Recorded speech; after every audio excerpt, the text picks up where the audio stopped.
Good afternoon, everybody. Welcome back to the channel. I hope you've had a good week so far. I am post-night shift. We all know what that means. Usually some chaotic moments, no doubt, throughout the stream today. Already with a drone camera. Good start.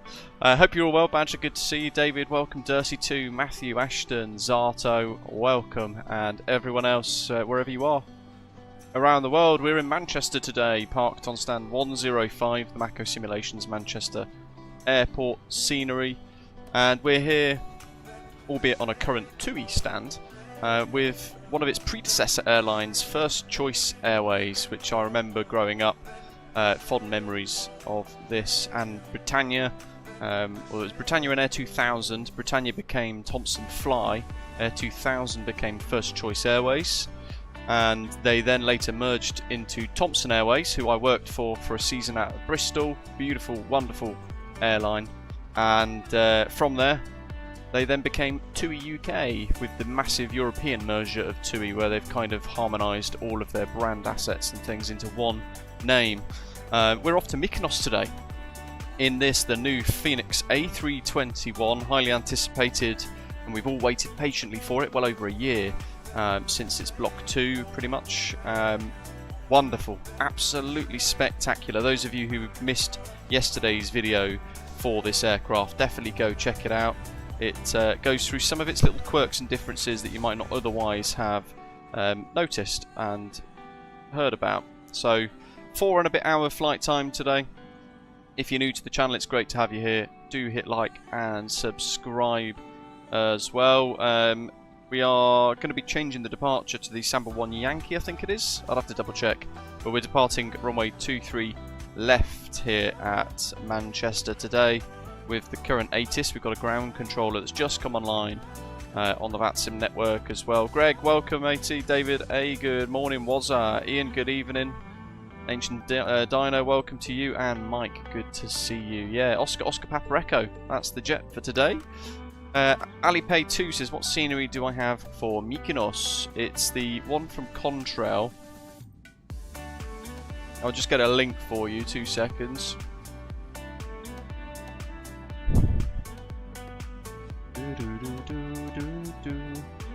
Product links, where is it?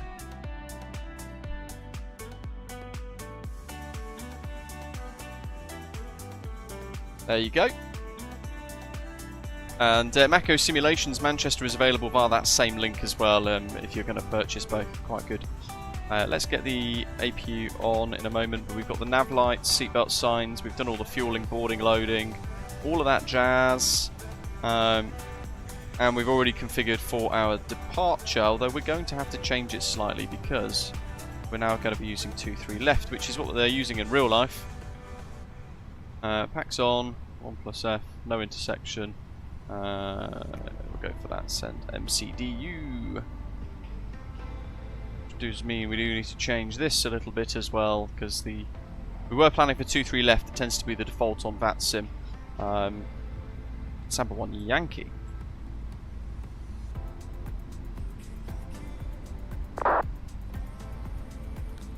Pretty much the same thing, but just with a slightly different curvature on the aircraft for the departure.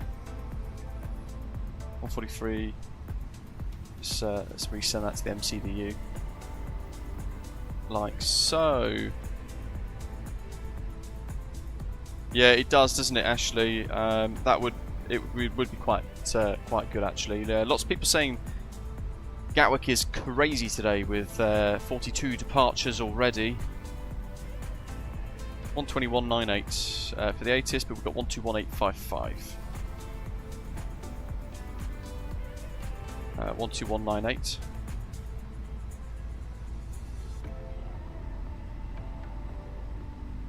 We've got the passengers in the back already. Left 555. Transition level, we will get flight the level 65. ATIS, we'll wait for it to reset. Wind 28,017 knots. Visibility 10 kilometers or more. Showers in the vicinity. Oh, right. Queue at 900 feet. Broken at 1,700 feet. Temperature +16. I won't say it. +14. UNH 1001. Yeah, it's pretty windy, isn't it, Durst, Ground too? is open. Departing aircraft make initial it's pretty contact windy on here as well. We'll get the wind in a second. 121.855. Acknowledge receipt of information, Charlie, and here we go. advise aircraft type on first contact. Manchester information, Charlie. Time 1120 Zulu. Arrival runway 23 right, departure runway 23 left. Runway condition report. Runway 23 right 555. Runway 23 left 555. Transition level flight level 65. Surface, wind 28,017 knots. Visibility 10 kilometers or more. Showers in the vicinity. Got about 10 knot 900 crosswind for today's feet, departure. Broken at 1,700 feet. Temperature +16. Dew point +14. We've had enough. We're happy with that.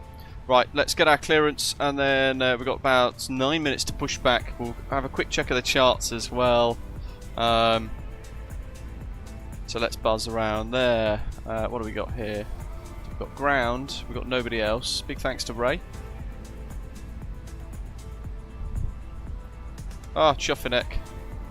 Got to change my push button again because I keep changing between my different bits of hardware. And now it's giving me a stuck open mic. Fantastic.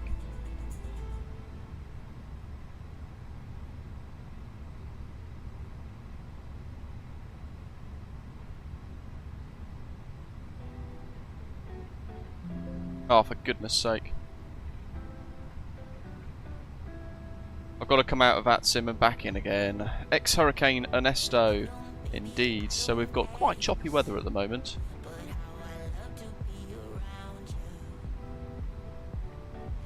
Wing FCU. No, that's not a button. I just want to set.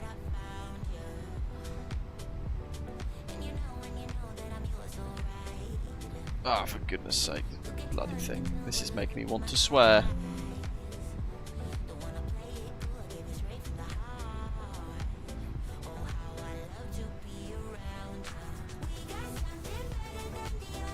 Okay. Oh. It's just stuck on bloody transmit. What the heck is going on?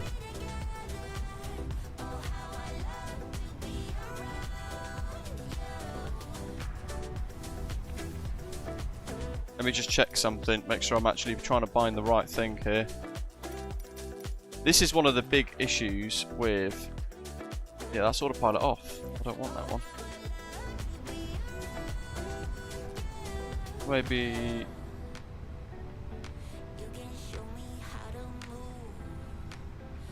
No, it's just not wanting to recognise the stick settings.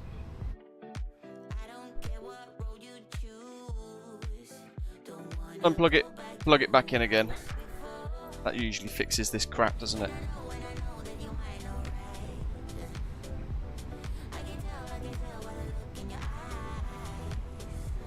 I'm just going to change to a different frequency here. So if we reconnect, we don't then go back into this poor chap's ground connection and start transmitting.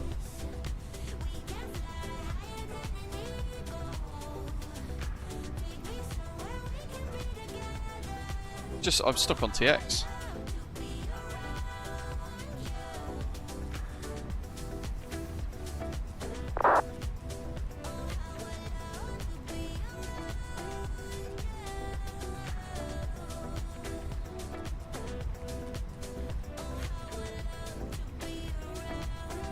Well, I don't know how to solve this.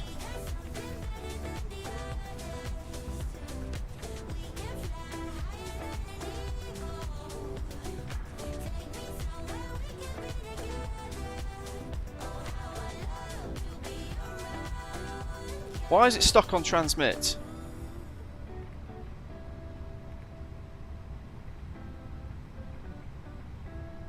It didn't do this the other day. Anyone know? Because this is getting mighty frustrating quite rapidly.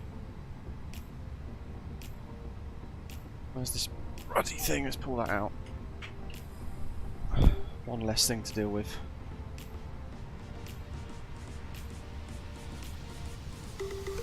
Oh god, I'm feeling like I'm getting violent. Stupid thing. LJC, welcome. Dursey2, good to see you. Let's get rid of the charts. Yeah, Ashley. It's just the second I connect, it's just showing TX.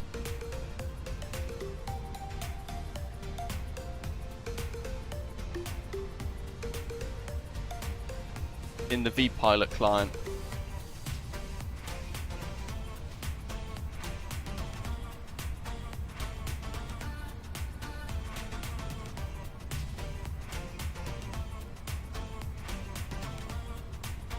Hold on, let me just drag it across so you guys can see what I mean.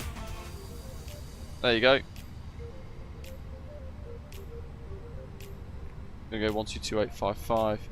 Is anyone flying along? Can you just quickly go on to 122.855 and see if I've got an open mic? Urgently. I've tried resetting different keybinds as well, Ashley.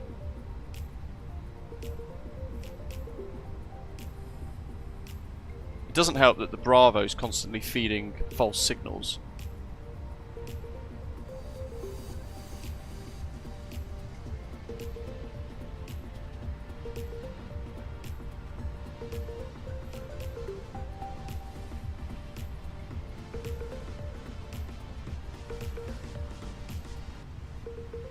I'll try 21.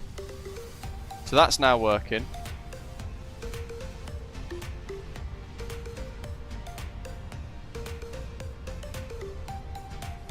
Two is just gone instantly permanently live, which is weird.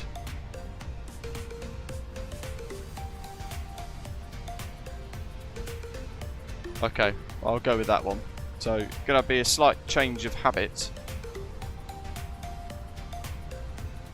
No, too late now, Oscar. I've solved it. I was hoping that was going to be a quick check for somebody. 121.855.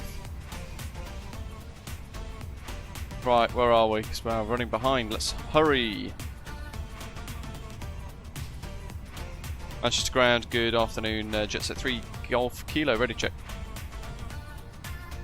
Jetset 3 Golf Kilo. Manchester ground. Hello, readability 5. Thank you. Good afternoon. We're at stand 105 with information Charlie Airbus A321 requesting clearance to Mykonos, please. Jetset 3 Golf Kilo, cleared Mykonos, Sambo 1 Yankee departure, squawk 7723, QNH 1001. Cleared to Mykonos, Sambo 1 Yankee departure, squawk 7723, QNH 1001, Jetset 3 Golf Kilo. Jetset 3 Golf Kilo, read back correct. 7723. That's set, that's done, that's all good. We are done there. AP needs to get started. Aero 08 says 122.855 works, but was that an open mic? That's what I was trying to urgently verify. More than anything else. I've got another keybind set now anyway. I don't know why it's doing that, it's super weird. I didn't have that the other day.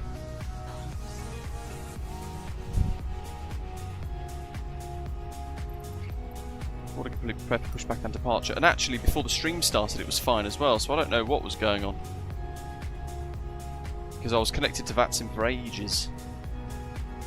Manchester ground, very good. Morning to you, Channel 9 for Yankee. Then I had the wrong keybind set because it was still expecting to see my Boeing Thrustmaster. TCA.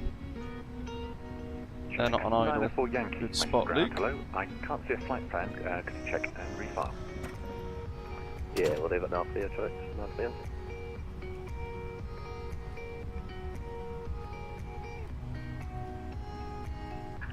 Departure check completed. Bypass pin inserted. DPU, chocks, cones. Are they being closed? Got a whole gob full of exhaust there. Good.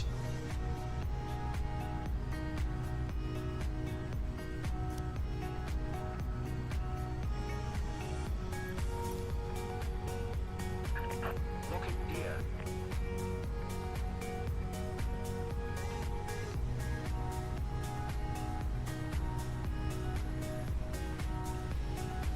Yeah, it's almost impossible, isn't it, Ashley? And even that aside, for some reason the little red button on my wing is now apparently permanently active, which is frustrating. But it's annoyingly naturally where my hand goes to for the ATC push to torque. Channel 904 Yankee, thanks, good flight plan now. Just want to check something. Stand by, I'll call you back. I'm going to see if I can change it to something else. Don't know. Push to torque. Release parking brakes. Right, let's try that instead. Because I can use my little finger then. Release parking United brakes. 556 ready for taxi. United 556, taxi holding get point pushback. Papa 1 via November Charlie, Echo, Release parking Delta brakes. and Papa. Hold short runway 23 right. We've got quite a long taxi today. Release parking brakes. Taxi to Oh, that'd runway be. I wish, 23 Andrew. left. I think it's a dream that's long gone now. Holding point Sadly. Papa 1 via November Charlie, Echo, Delta Afternoon, commentator. and Papa. Jay United as well, 556. welcome. Release parking brakes. Manchester ground. Jet 3 Golf Kilos fully ready. Stand 105. Request push and start. Release parking brakes. Jet 3 Golf Kilo, stand 105, push and start approved. Commencing push. Push start approved. Jet 3 All Golf engines Kilo. clear. Start at will. Manchester ground, Osprey 545 is an A321, Yoink. that's stand 23 with information Charlie and QNH 1001. Request clearance to Mykonos, please. Mykonos, baby! We've not got into Channel Mykonos for a long 904 time. Yankee, Manchester ground. Channel 904 Yankee, go ahead. Channel 904 Yankee, just say again stand number. Stand 207. Channel 904 Yankee, cleared to Kirkira, Sonics 1 Yankee departure, squawk 6214.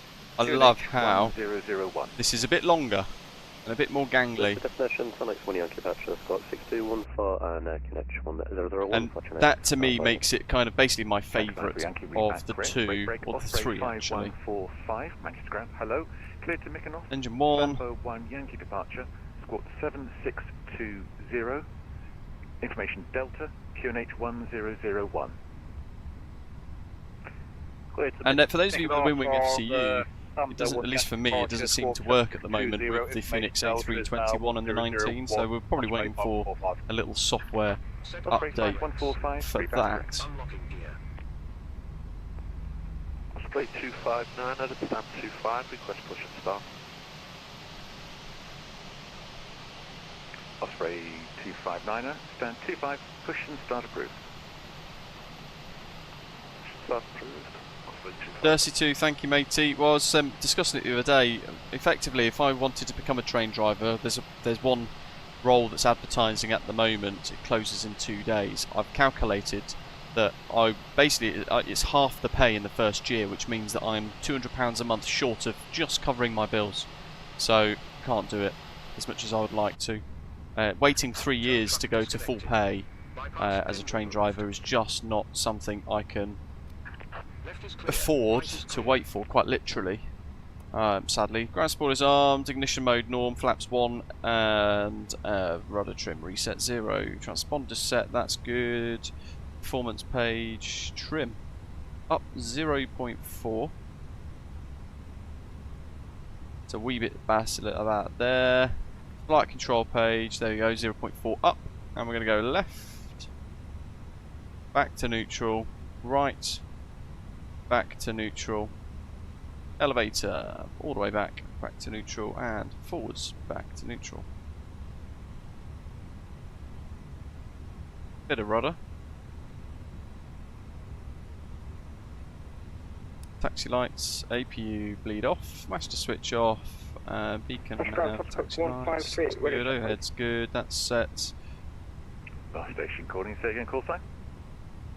It is Thomas Cook 1538. Off config, Thomas Cook 1538, brake max, ground, hello, FCU set, and it'll be Thank you. We cabin are secure. at Yeah, hello. No, I wish I was. Requesting I-52 alternative back on board KX1001. Thomas Cook 1538. Sorry, reboot has just dropped down. Say again the stand number. Yeah, but the salary increase we're from there, down Dirty, 3, to is still 10 grand short of what I'm on for the first pay point. And then the second pay point is what I'm Thomas on. Cook 1538. Cleared Alicante. Samba 1 Yankee departure. Squawk But 1250. it's just unaffordable. They've GWR have said it will take 12 to 18 months to get that first pay rise. Squawking 1250, take a look at Delta Line KH 1001. Thomas Cook 158. Cook 1538. Read back correct. Jet set 3 Golf Kilo, request taxi.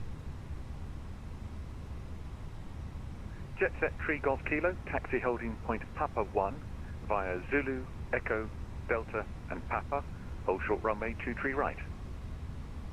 Taxi to hold point Papa 1 via Zulu, Echo, Delta, Papa, hold short 23 right, jet set 3 Golf Kilo.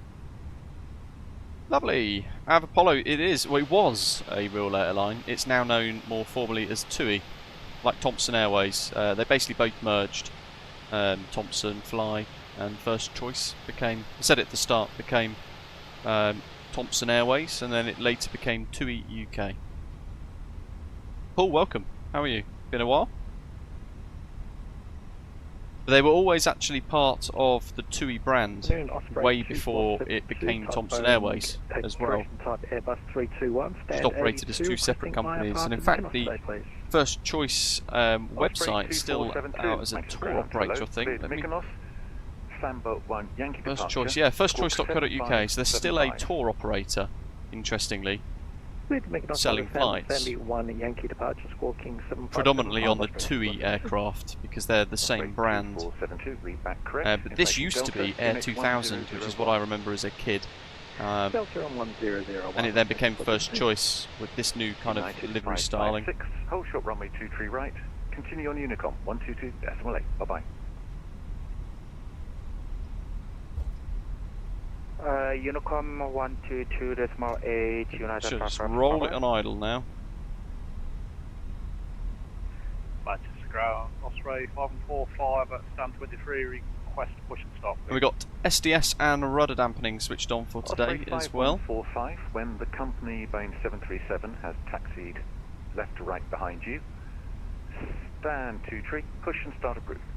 And as we taxi, and we listen to the ATC, we'll have a little look at the routing. So we're all the way up here in Pier 1, which, as somebody pointed out, wasn't actually built when First Choice Airways was still operating. They used a different part of Manchester Airport, but the real, the modern day iteration of First Choice, which is now TUI UK Airways, uses that Pier 1 for its operations, which is why we're using it today. But taxiing on the magenta little kind of arrow, that's our current position. We're on Zulu, and we're going to head all the way down Echo, Delta, Papa, which is there, the usual routing, and then we're going to hold at Papa 1 to cross 23 right, which is the arrival runway. From there, crossing over onto Delta Zulu, then Tango to line up on that long displaced threshold for 23 left for a takeoff run there.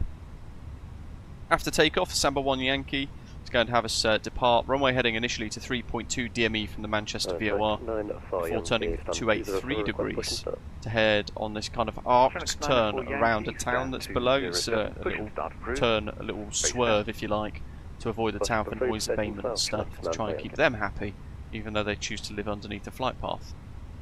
From Dabley, then continuing the climb all the way to 5,000 feet up to Samba, and then routing on our way through the south of the UK, passing Honolulu, over London Heathrow and the Bovington VOR as well, down to Biggin Hill. We'll have Gatwick on our right hand side, passing over Dover. We'll look out for the boats below, over to Coxey in Belgium, bit of Belgian airspace, and then routing across Europe.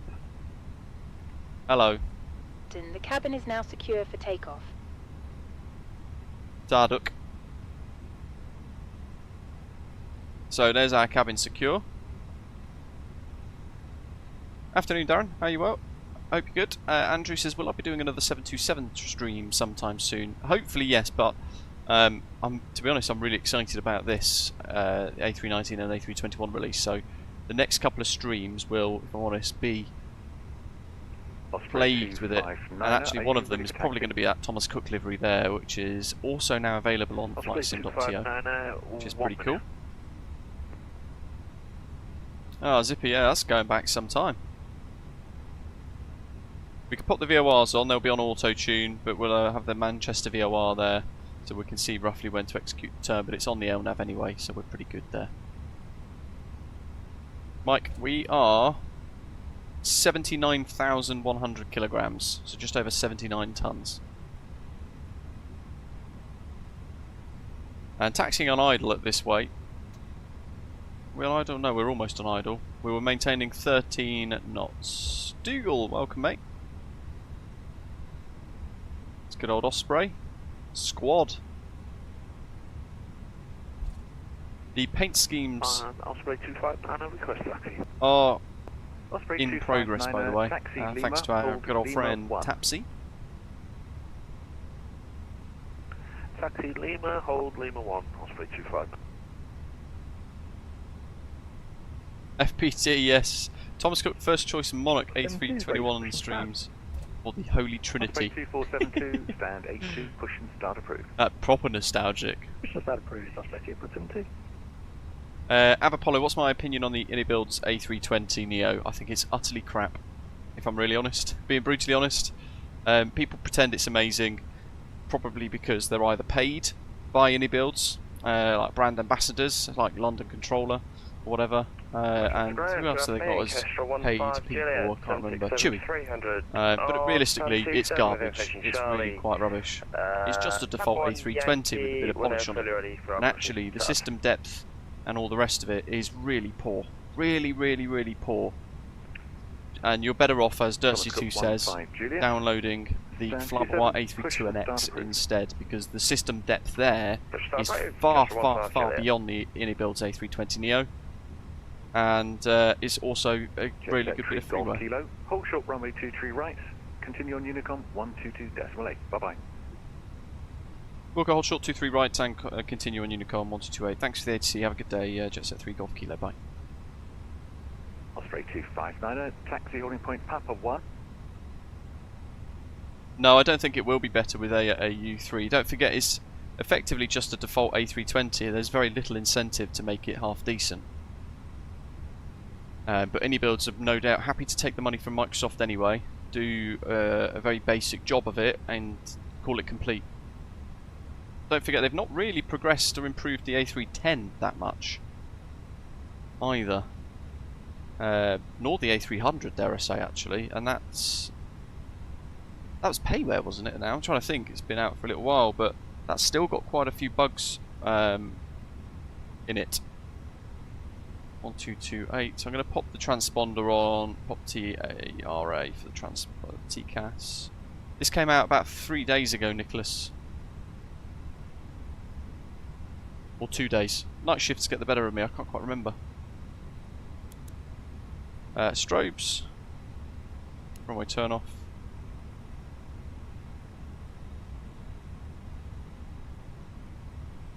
Manchester traffic, Jetset 3 Golf Kilos approaching runway 23 right to cross.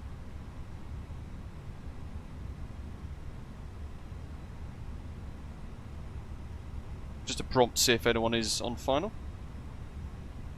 Manchester traffic, Jetset 3 Golf Kilos crossing runway 23 right at Papa 1. Primo, welcome.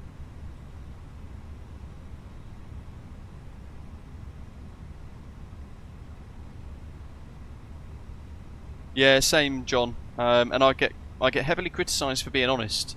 And even when I get some stuff for free, I'm brutally honest, regardless, because I think that's really important. Certainly, if we are,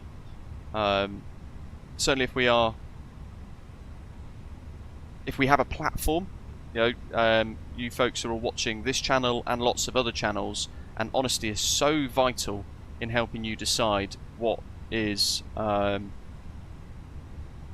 worth spending your hard-earned money on, because ultimately we get some stuff for free. We're blessed with that as content creators, the Fenix A319 and A321 I've purchased, I haven't received these for free.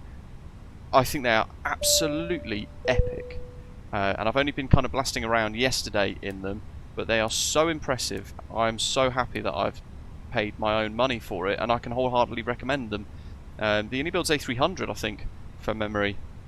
I really enjoyed it, but there was that one update with the auto throttle that then started to break, and then all of the other bits started to just become problematic from there, and it just became a bit disheartening.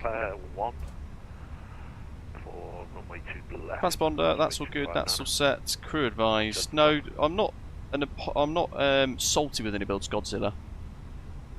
Manchester traffic, jet set 3 Golf Kilos, clear of 23 right now, lining up 23 left, taking off Samba 1 Yankee departure, Manchester. Not salty with them, I like what they do, but I don't really know what they're trying to achieve with their products at the moment. I'm finding them a bit confusing.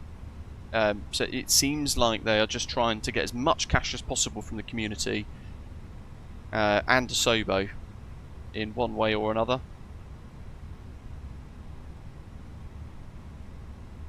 So I'm not confident for the A350 as much as I really want to be.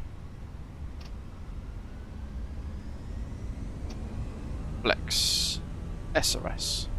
Display threshold we can take off from here. But yeah, it's certainly important that we are honest with all of you folks, regardless of if we're sponsored, paid for content, whatever it might be. 80 knots already, wow. It's so important. You know, I've shared my thoughts with the TFDI Designs MD-11 as well. I love that aircraft, it's fantastic, but I'm finding it, even though I've received that for free, V1 rotate, V2. Careful of the tail strike, no more than 7. Now we can increase that pitch. Positive rate, gear up. Yeah, I'm finding the MD-11 incredibly frustrating because that's been a year in beta progress and all the rest of it. However, they still haven't, autopilot 1 engaged, they still haven't fixed some glaring issues that should have been there on release day. Lever climb, nose goes forward. But yeah, you look at Fenix with their A321 and you look at PMDG with their 737s and now their 777. The quality of what they are producing and putting out for people is far and above the consistency, or the lack of consistency we get from mini builds, for example. And that's where my frustrations start to kind of lie. Look at that for a sharper turn. It's quite different to the Samba 1 Romeo departure on 2-3 left, isn't it, really? But this is what I mean. So, you know, for example, Godzilla, you said that I seem a bit salty with ini builds. It's really not the case, even though it might come across that way because I'm not as positive as others about that kind of thing. But I'm only being purely honest, brutally honest, and open with my thoughts, really. I will call stuff out that I'm not happy with, even if I receive it for free. I mean, some bits that I've been paid for content, you know, physically sent money for, I've absolutely slated because they have just been so far from the mark, like the Latin VFR products, that I still don't let that skew my, my thoughts and my opinion, because then that would mislead all of you folks watching. Now, if you love the Unibuild's A320neo, that's fantastic, and I'm not going to take that away from you. Because that's the beauty of flight sim, isn't it? We all enjoy flying these aeroplanes in slightly different ways, operating slightly different routes. We've all got our favourite aircraft, our favourite liveries, our favourite routes, all of that sort of thing. It's so subjective, all of this, isn't it? What have we got? Actually, we're probably near 5,000, aren't we? Sorry, let's just keep her going. Managed. 3.5. Holding at 5,000 there. Leave it in managed for a bit. Manchester traffic, Osprey 259, airborne. Approaching. Yeah, I just don't want to mislead anybody. Like Darts says there, he prefers honest reviews, and I do as well when I look at videos, when I'm looking at buying stuff.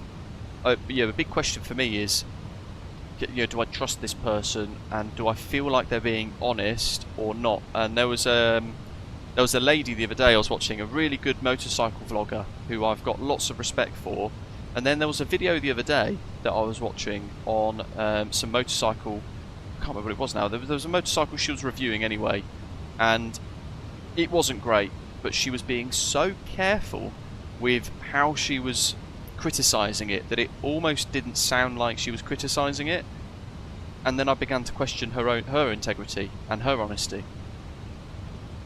And I found that with other motorcycle vloggers as well, because I like motorcycles and I like motorbikes.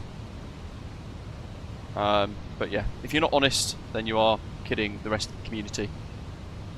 But that's where you folks watching have to question the people you're watching, even me as well. And I'm always happy to answer questions, things like that.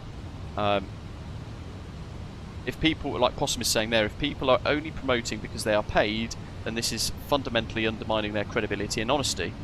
They are in a cult, and it doesn't help us, the customers, make an informed purchase. Precisely. Traffic, Kesha 15 Juliet, cross runway 23. But trying to get that point right, across to everybody is really difficult. Like if I did a video saying, question everything you are watching, you could imagine the comments section would just be, you're just jealous of these bigger content creators who will pump out loads of videos about all this amazing stuff without questioning the depth or the lack of quality or the lack of consistency with the products, whatever it might be.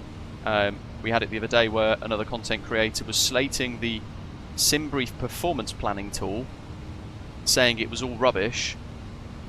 But actually, and people were buying that, but like I pointed out on the day when I was discussing stuff on a stream and showing it, that person sells a performance calculator to the community, and he was slating the SimBrief performance calculator and then telling people that his was better without actually explaining that that was his and he was selling it to people that might have never otherwise have heard. So just misleading. And that's where we start to have difficulties trying to work out what's good, what's not, who's honest, who's not. And I find it frustrating, but I can't solve that, unfortunately. And I've never shied away from buying my own stuff. Some people will swear by only doing stuff that they get for free. Some developers have had emails from people saying, unless you send this to me for free, I'm going to slate it, which is just remarkably weird. But yeah, that's again, it's just weird, isn't it? It's, sometimes developers will be they will be really quite forward and go, you know what, we've got this coming out soon, we would love for you to take a look, but please just be honest. If it's bad, say it's bad. If it's good, say it's good, but explain your thoughts and be objective. I try to be Possum. I've received a lot of content for free in the past that I've absolutely slated.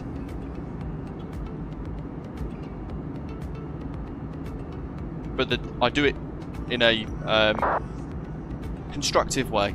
I don't just slate it for the sake of slating it. I will be honest but detailed as much as I can, so that, and then I will talk to the developers about what I found, my thoughts, and all the rest of it. The good developers will reach out and say, right, you didn't like this and this went wrong. How can we make it better?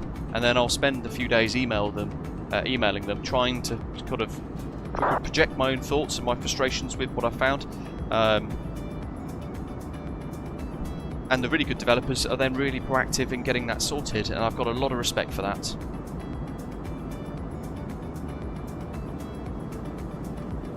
Avapollo says, what about the A300? I like it, but it's got so many bugs and issues with it, that's the problem. And again, I just find it frustrating.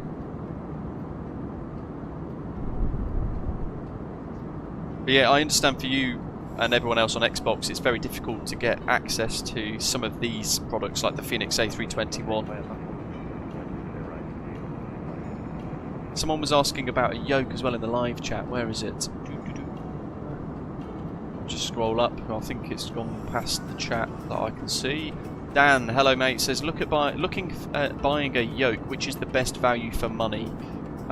Again, so I purchased a Thrustmaster T-Flight Boeing yoke about 1 year ago, and already it's breaking. When you look into the forums, I loved it to begin with, and I thought it was the best thing I'd ever purchased for flight sim up to that point.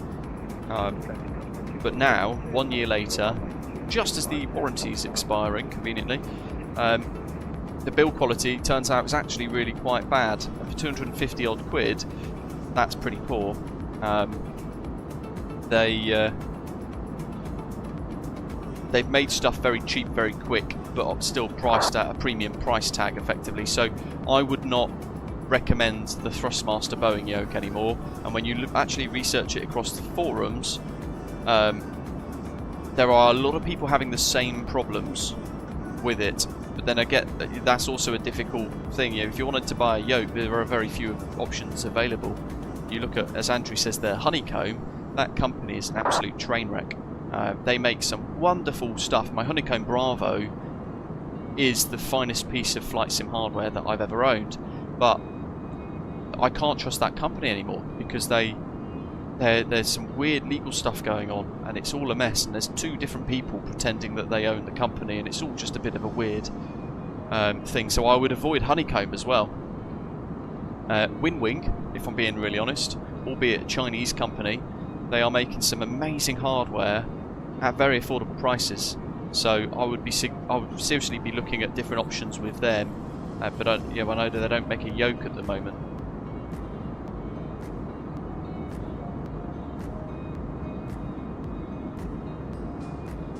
Grey shirt, nice. What sort of stuff did they do in the update, just out of curiosity? What did they fix? Ian says, I've always been fair in my reviews for different products. And Mike then asks, interesting question. Do you think that I've lost out on opportunities because of how honest I am? Have developers been less willing to give me stuff to review? Some of them, yes. Unfortunately. But it is what it is. And I think that's probably why I found it difficult to get sponsorships and things as well, because YouTube on its own doesn't make vast sums of money, contrary to what people believe. But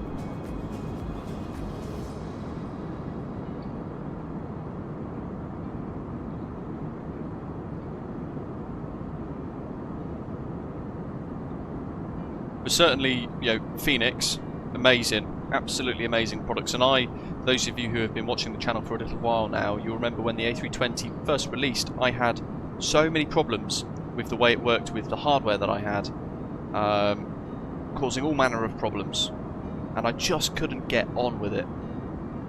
And a lot of you probably will remember that. I just had one thing after another with a lot of flights with the Fenix A320 prior to Block 2 being released, and it just got so frustrating. I raised all my thoughts and frustrations with everybody during those streams, and then eventually I stopped wanting to fly it because I just found them too much of a hassle to deal with during those flights. There was just too much bad stuff going on those flights. Sava, I will look into it, matey. But then Block 2 came, and it gave me this whole new re-energised kind of outlook on Fenix with their A320. Fixed all the stuff that I found I was struggling with, and made a whole host of improvements across the board with the aeroplane. And now the A319 and A321 are just world class. They're so good.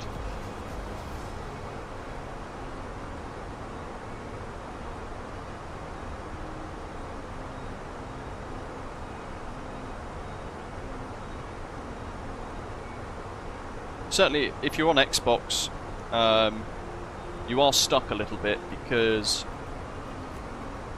probably about 80-90% of the products on the marketplace are utterly trash.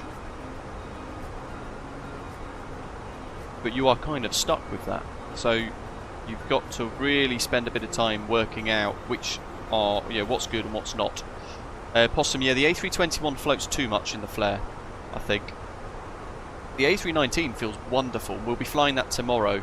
We're going to fly from London Heathrow to Bologna with the Fenix A319 tomorrow in that beautiful retro British Airways BEA livery. So I'm very excited for that tomorrow. Definitely tune in and watch that, folks, and fly along if you wish on VATSIM, if you're used to flying on VATSIM.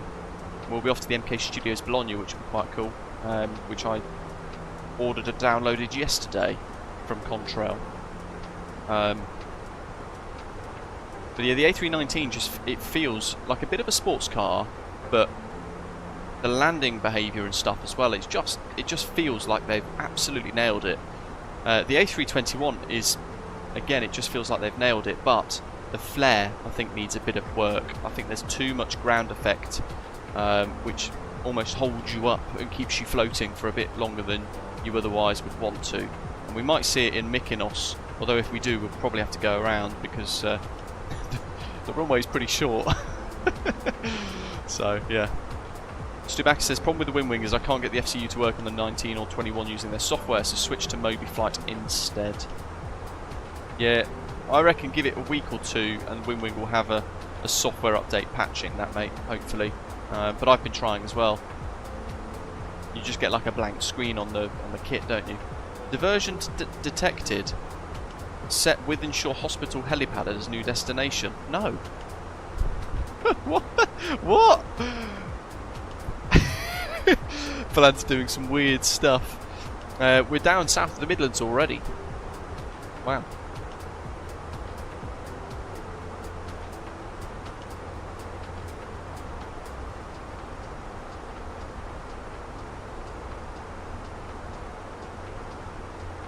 Dart says, where can I possibly load up to join in the flight?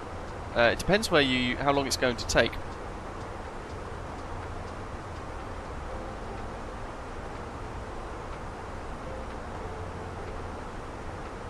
To like load everything up and get configured.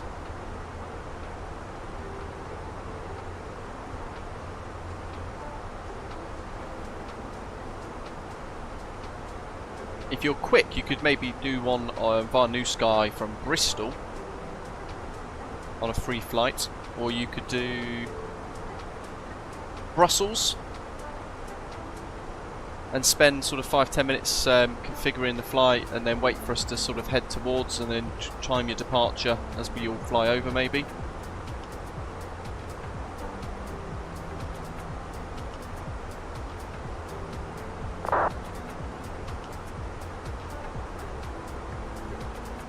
Steve Ellis, good afternoon, welcome. French Toast, the Wing FCU is fantastic, and I compared it against the Mini Cockpit Mini FCU at the time. I got both for free for reviews, but the Wing FCU is a 1-to-1 scale, and it's half the price of the Mini Cockpit Mini FCU. So for me, that's a no-brainer. It's worth it. That wins hands down every time. So I would get the Wing FCU. I wouldn't even think about ordering the Mini Cockpit Mini FCU anymore.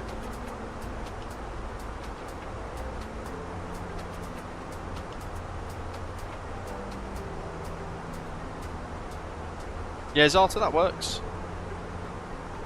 We'll be flying over Luxembourg and Stuttgart, if either of those work.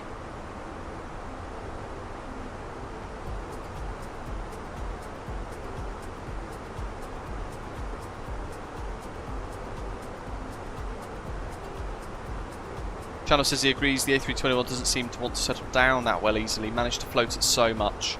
Yeah, I think we're probably going to end up with a little update somewhere at some point from them, just tweaking the flight model a little bit. As Grayshirt says, with my Bravo, I've got to really get something like SPAD next to configure all the knobs and get the full usage out of it.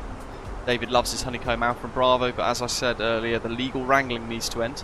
I guess with Wing we need to see how it is in 6 months and a year.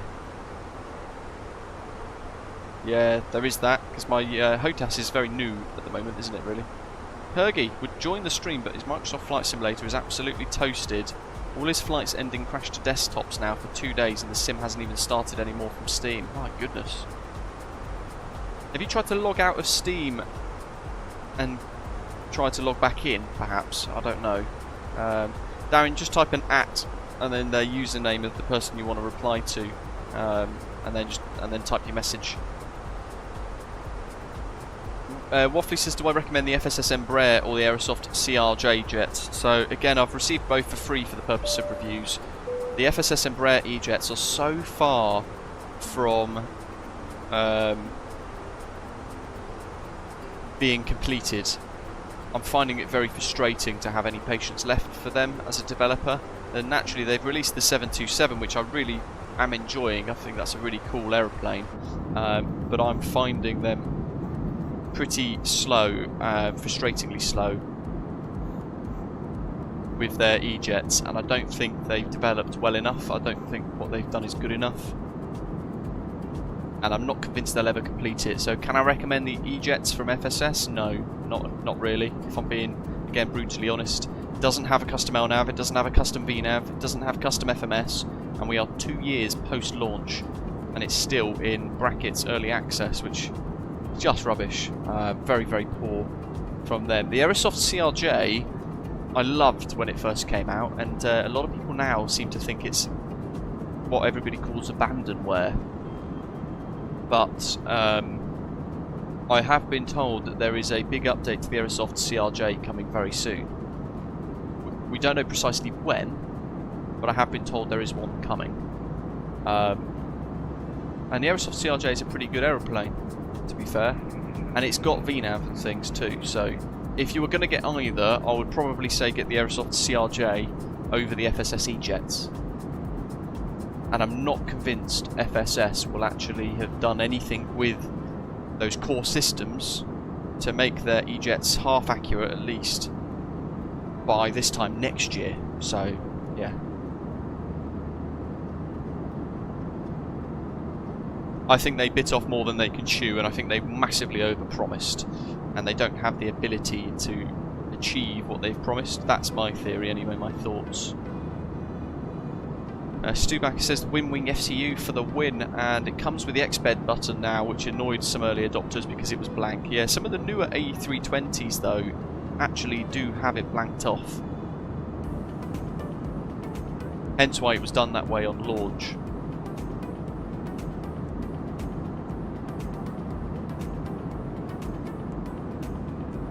Rito, good morning.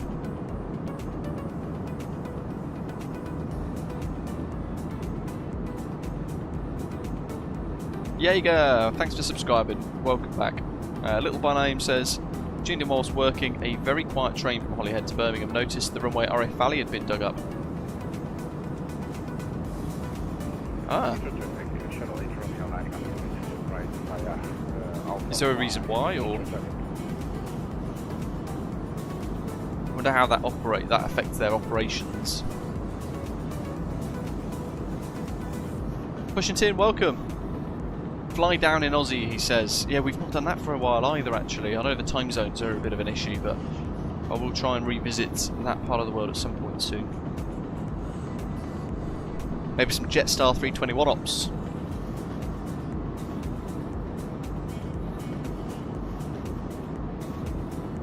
Channel says the lack of custom FMS and the time it's taking for the FSS E-jets is really frustrating. Yeah, I think if more people in the community were openly critical of it, and they were in the FSS Discord expressing their frustrations en masse, they would have to pull their finger out their backside and get it done.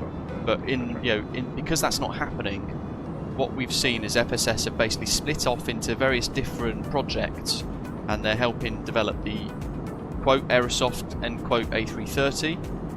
They're fiddling around with the 727, they've got some other projects going on, so there's probably like 1 or 2 guys left doing the E-jets, which suggests to me that they've just used that as a cash grab in order to get rich, working with other developers in the sim world, because they now work very, very, very, very closely with Aerosoft.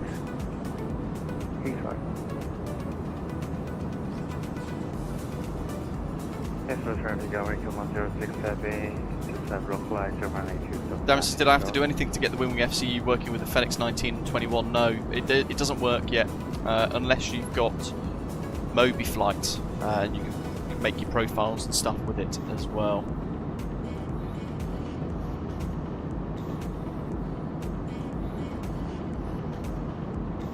Ah, David, decent.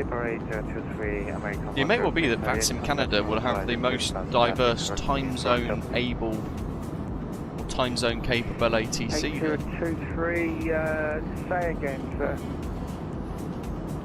Can you proceed approach you on 827 right there? Yeah, I'll take 27 right. It's no subjective for that, thank you. Sleeper 803, roger, thanks for cooperation. You and me about 3 miles. 8023, acknowledge.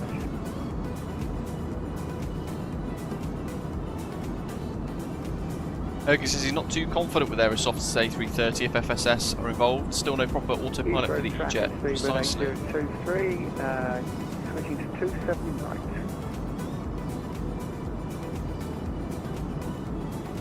Yes, I'm trying to go back to 106, cancel approach, and fly heading 210. This way.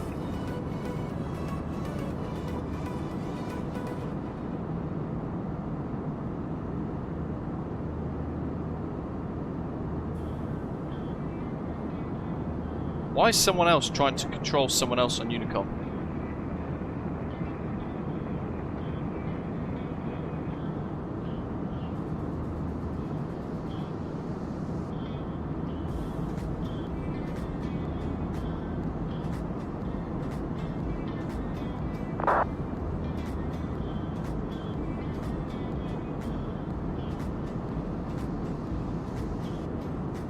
Toby, welcome! First time watching your live stream. Just wanted to say thanks for your tutorials and checklists. It's been really helpful for me finding my feet. Good to hear.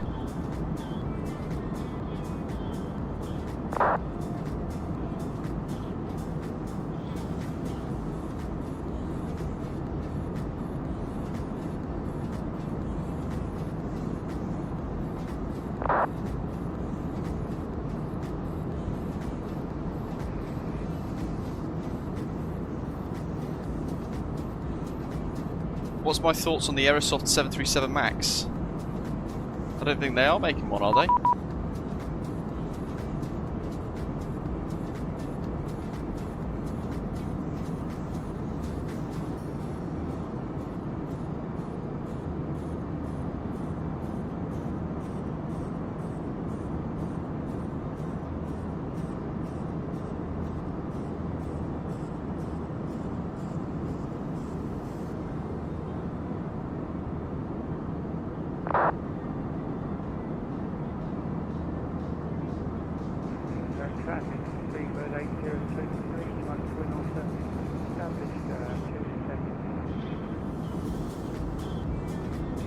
No, I think there is a 737 MAX coming with Microsoft Flight Simulator. I think it's Builds that are making it. Is it Builds making that? Someone else in the live chat will know precisely.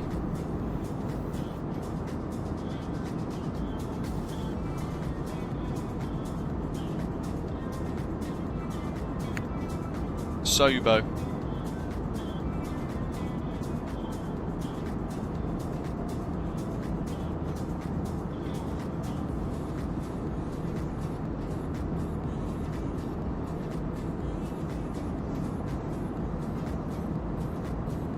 A lot of people looking forward to the Boeing 707. I think if it's all working title and a Sobo, the 737 MAX isn't going to be that good. Again, it's one of those things that people are going to get super excited about. But don't forget, PMDG are making a 737 MAX series. So we're better off just being patient. And you've also got iFly making a MAX as well, which might be quite good, but no one really knows. It certainly looks quite good.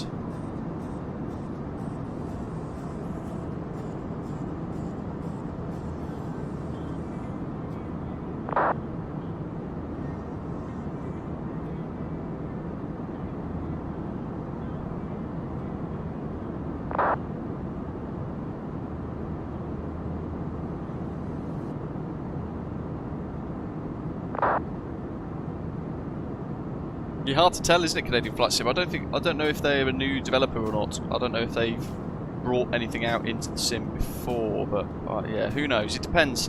It certainly looks good. PMTG will be very quiet, working away in the background on their Max, so we'll only know more nearer to the time when they're happy to start talking about it. So we don't know how close or how far that is from them. But iFly is certainly talking more about their 737 MAX series at the moment, which is quite cool, and they do look really good actually. But most of an airliner comes down to the system depth. what goes on in the brain of the aircraft and how it's coded. The rest of it is what we see, feel and hear, but it all depends on the system depth as well. Who knows?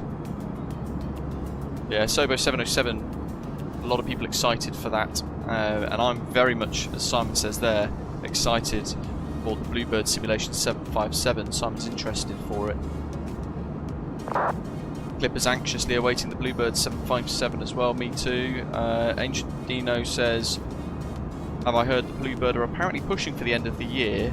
I'm still worried it will be too late for European ops given both Condor and Jet 2 are planning retirement for next year. Unfortunately, it's a very old aeroplane, so at some point they will have all gone and they'll all end up retiring anyway at some point, and that's just the nature of the beast, isn't it? At some point you're going to have that problem. But it doesn't stop us in flight sim enjoying our favourite flights from airlines that don't exist anymore or have retired the aircraft since. You know, First Choice Airways, for example, we've got this wonderful livery which allows us to be a bit nostalgic, and that's the beauty of flight sim, isn't it? So even if the real world operators around Europe like Jet 2 retire the 757s and Condor, doesn't matter. For me, I'm going to be buzzing around in Thomson Airways 757s, I'm going to be buzzing around in First Choice Airways 757s and Air 2000s and Monarch Airlines and all the rest of it. I'm going to be blasting around in those. Thomas Cook's 757-300 for what it's worth, if they do make the longer version.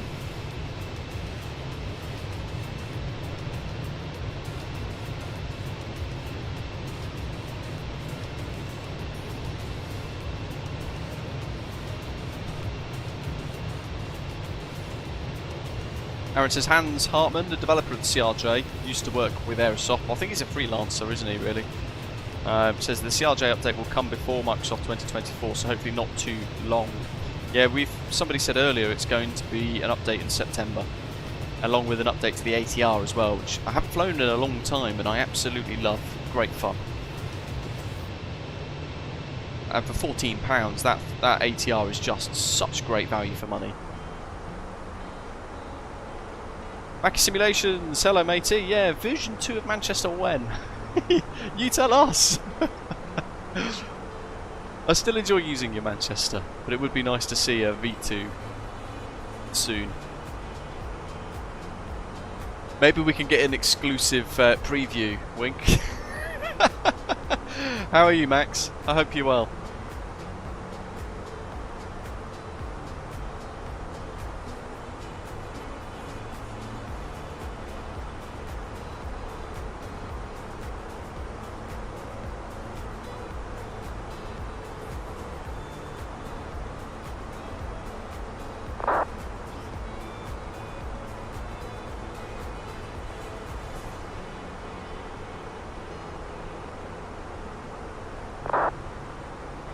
Harry says he's been loving the A319 recently, enjoying some Eurowings hops. Aaron says, I really wish the Leonardo would update the Mad Dog for MSFS 2024, particularly the visuals and the sounds, but no signs that they will so far. Again, I think if their entire customer base started to air their frustrations publicly, openly, they would feel pressured into solving it. But because people are, are very compliant in flight sim,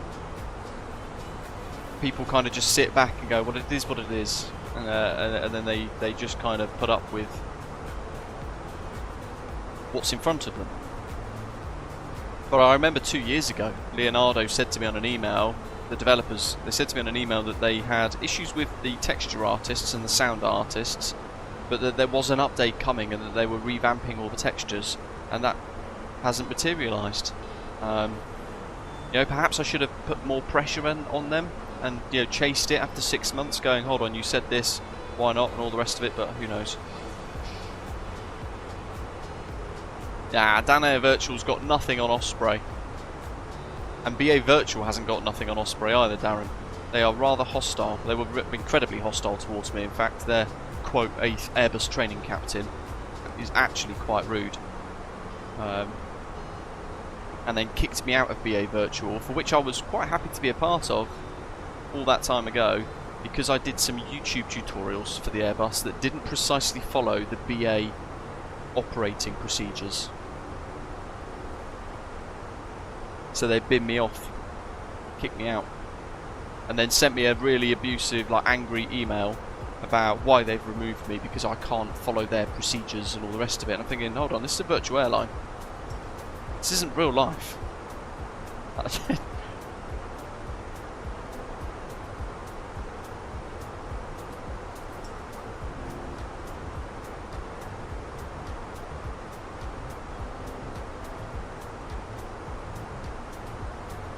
Yeah, very much so, Dougal. And I'm actually now happy to not be part of them. Unfortunately, it got a bit sour with Fly UK as well. I loved being part of that virtual airline. But they got a bit funny when we started Osprey Airways, and Osprey Airways began to grow rapidly into quite a big virtual airline now, actually. We are, let me have a little look, see what the numbers are.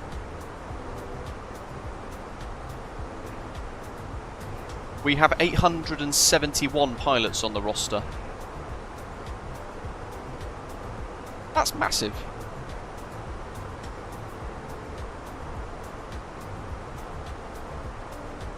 Yeah, precisely, Clipper. I'd rather have engaged in a nice adult conversation with them, so I could have explained the reason why I'd done the tutorials in that certain way, even though they don't follow their procedures, because I wasn't pretending to at that time. But yeah, it is what it is. Simon says, I know what you mean. I left BA Virtual this week. I've been with them since 2016. Yeah, I think when they lose sight of the fact that it's all meant to be fun and enjoyable for us. Some of us do it because we can't afford to be real pilots. Some of us do it because we have medical reasons, the reasons why we can't be pilots. They've got to have that element of fun and engagement within it. Do you guys want to see a... Bearing in mind we parked at Pier 1 in Manchester, didn't we? Do you want to see a little teaser image of Manchester version 2?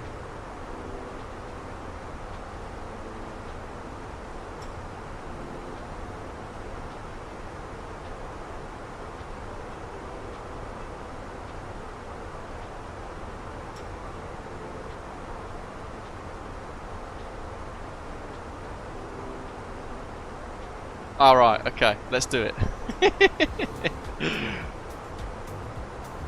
There you go.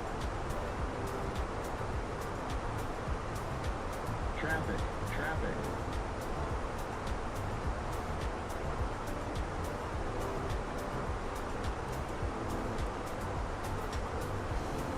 What the chuffing heck? Somebody's just gone absolutely blasting past.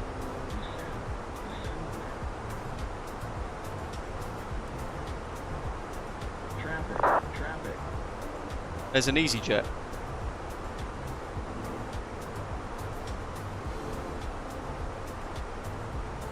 I think just tried to crash into me. Clear of conflict. He's off to Innsbruck.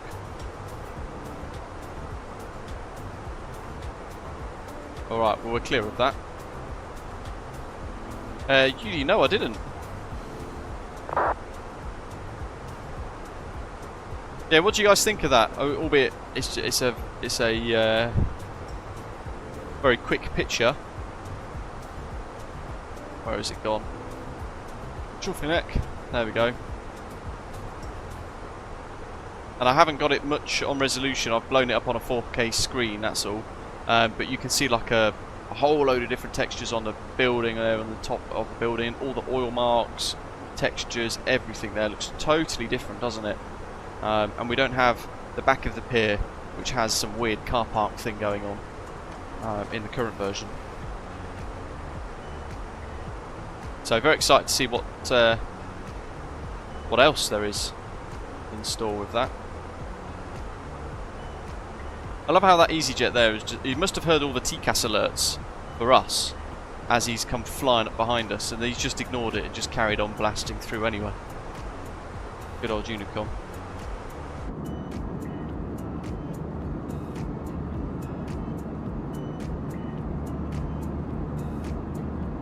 Oh, Ian, that's not good.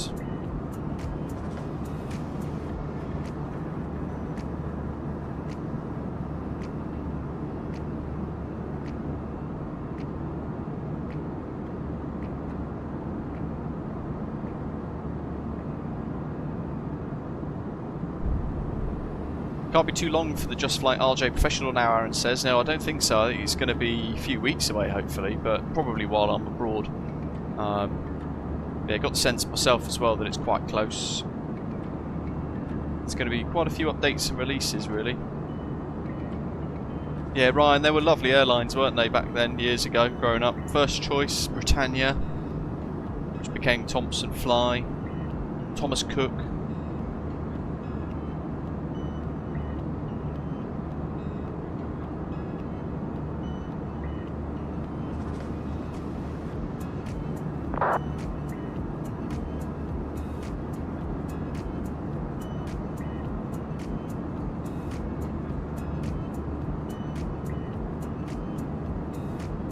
Quite possibly, Dougal. I had a crash to desktop on the last stream, didn't I? We had that weird, as we took out of Korea, we had that weird, the servers were breaking, weren't they? And all of the photogrammetry started breaking around us, and then the sim crashed. Very odd.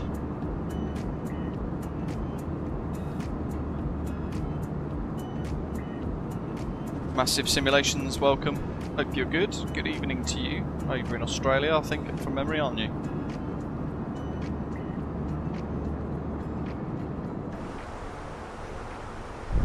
Whole lot of traffic there.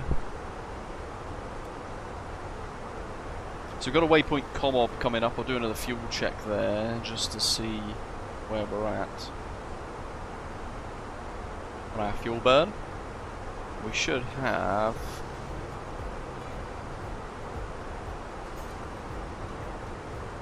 9.8 tons of fuel on board. Oh, Zalti, that'd be great, wouldn't it? Stubacker, yeah, you can. We don't do this whole you must fly twice a month nonsense. I think as long as you fly maybe like once every 6 months, that's reasonable, just to show that your account is active. If you're going away for extended periods of time and all the rest of it. But we're pretty relaxed. Sometimes we'll go through and we'll look at pilot profiles who will have joined and they won't have flown a single flight since joining for like 6 months. They then get kicked off the VA because otherwise it just has issues with our kind of numbers and our figures and things, with how active the virtual airline is.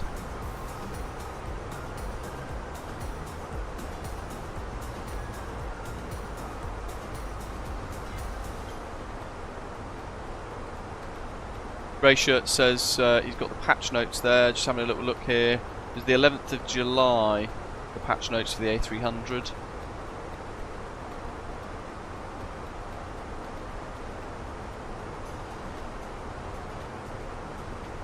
Oh yeah, they've neatened up the parallel hold entries, and the teardrop entries, and the direct entries, the holds.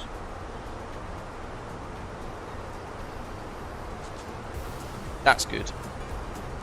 They've improved the sim performance by 15% from the existing code. That's quite a good positive improvement as well for the Unibuilds A300 in the update last month. And they've tried to stabilise the VATSIM modules, make them crash less.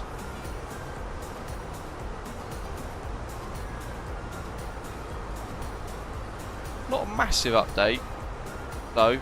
That's kind of a bit more of a marketing like thing, like VNAV now respects speed and altitude constraints more consistently, which assists the LNAV handling overall. Tactical input and flying is still required from the pilot with a vintage style of guidance simulator, but overall improvements are noticeable.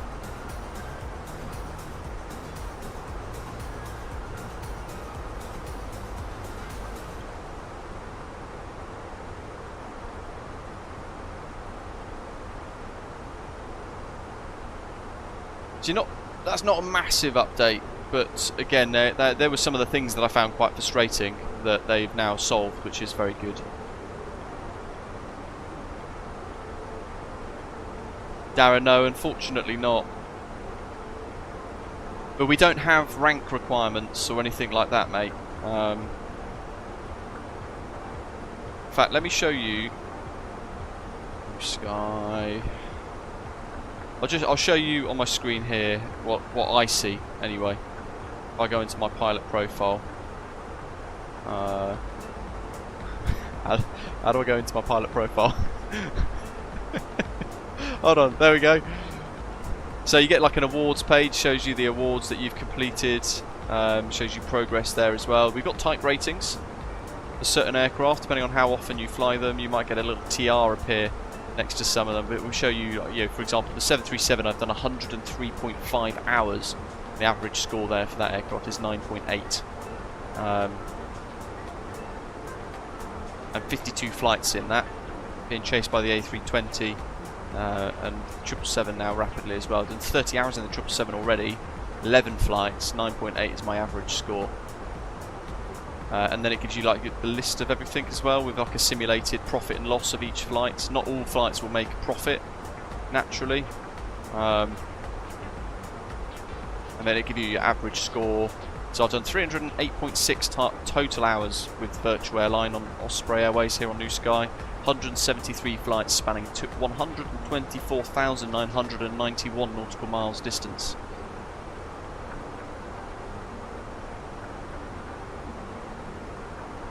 So it depends. But we don't have like a rank or anything as such. Just want to keep it as simple as possible. There are loads of different tours though. These are all the tours that you can do that we've currently got available, including the ultra long hauls from Perth to Heathrow and back with the 787-9, Caribbean hops, South American hops, tours in the 777 as well. So there's a lot to get stuck into.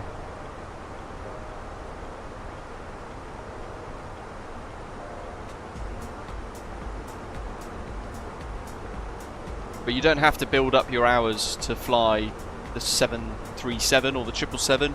If you want to get into the 777 straight away because it's your favourite and you're most comfortable with it, you can. We won't stop that.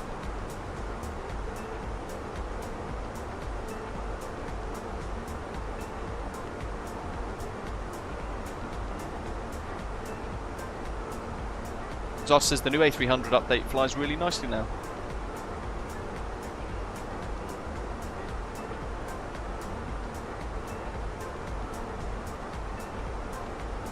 Yeah, Stuback says, shame hours can't transfer, I've got 700 plus.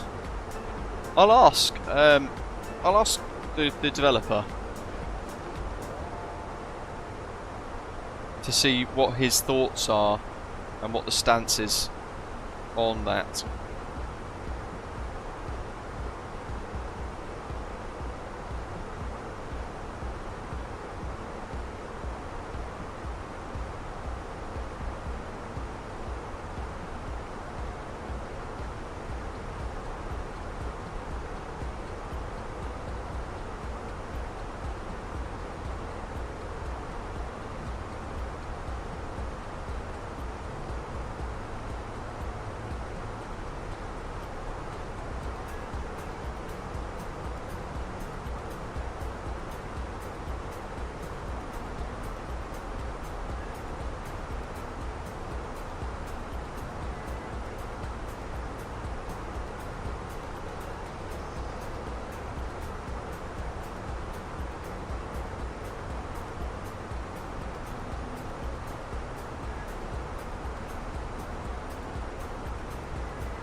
Right, I've asked the question.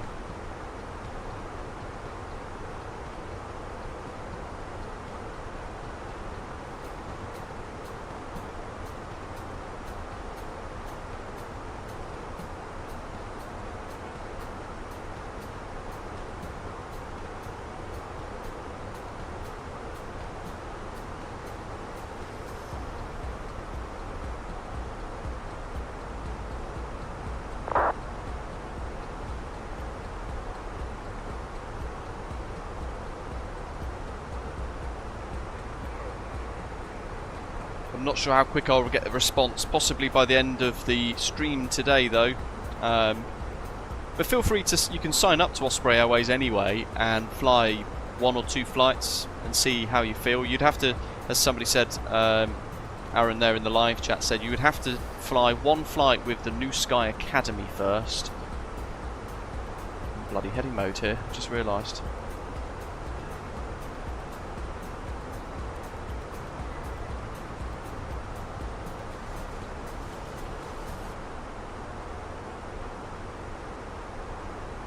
No nav intercept, that's weird.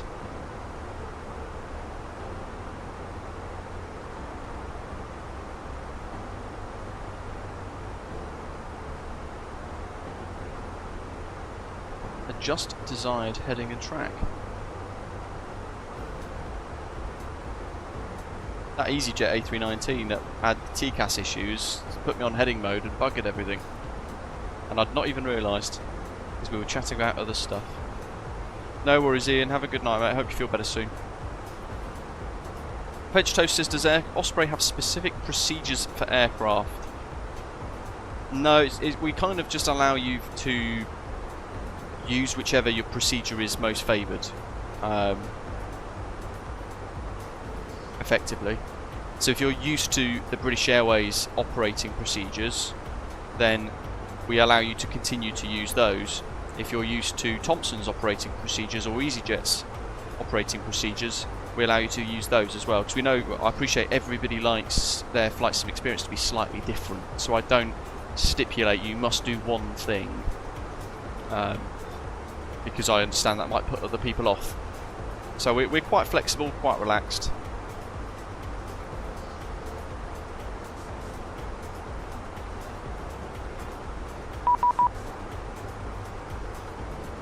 Oh, what a course! EDGG Gin Centre Langen radar. Yeah, that's my favourite Langen radar ever. On 24/730.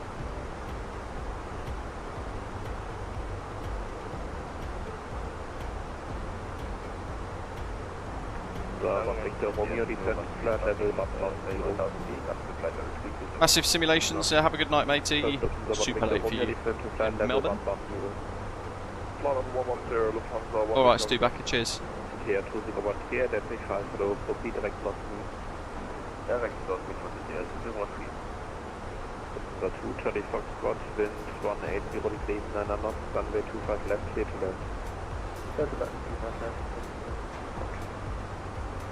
Langen radar, good afternoon. Jetset 3 Golf Kilos. Comob direct Delta Indio Kilo, flight level 350. Offering 56 total kilo, identified below.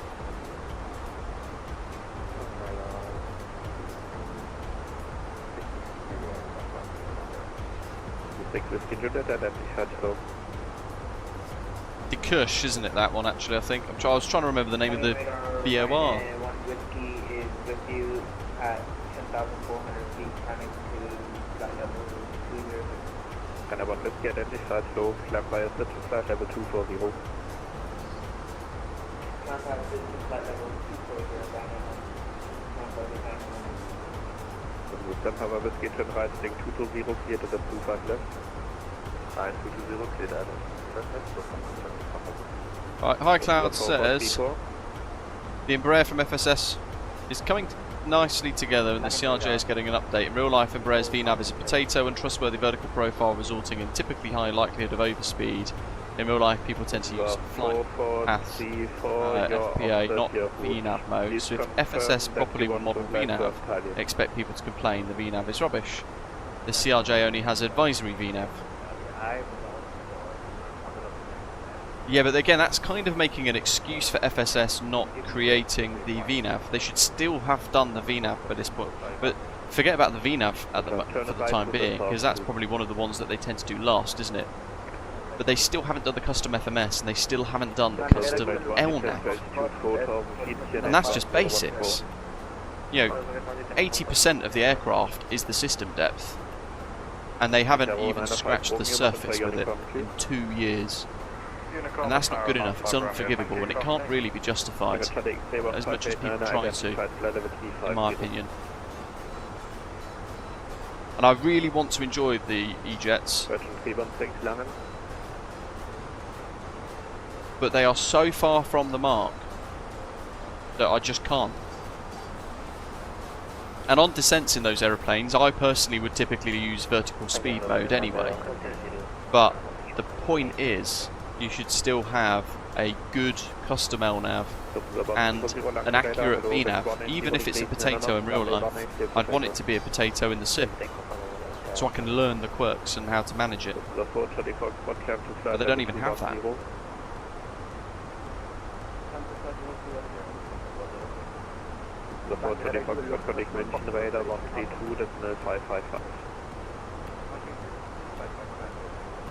Yeah, that's it, Matthew. 2 years and not a single custom FMS feature is just not remotely close to good enough. And people should be shouting from the rooftops about it. Love the loop rant. So I'm easily triggered after night shift, aren't I? I set my alarm this morning for 7:30. I finished night shift yesterday and I slept in till about 12. Woke up, did some videos with the Fenix A321 yesterday, which I uploaded yesterday. And then today I was like, right, I'm going to get up, because I've only got one more day off left, that's tomorrow. I'm going to get up in the morning at 7:30. And then I opened my eyes at 10:30, after my alarm went off at 7:30. Like, a bit more of a lion than I thought I'd had. So, yeah, that gives you an idea of how tired I am at the moment. Hello, number 2.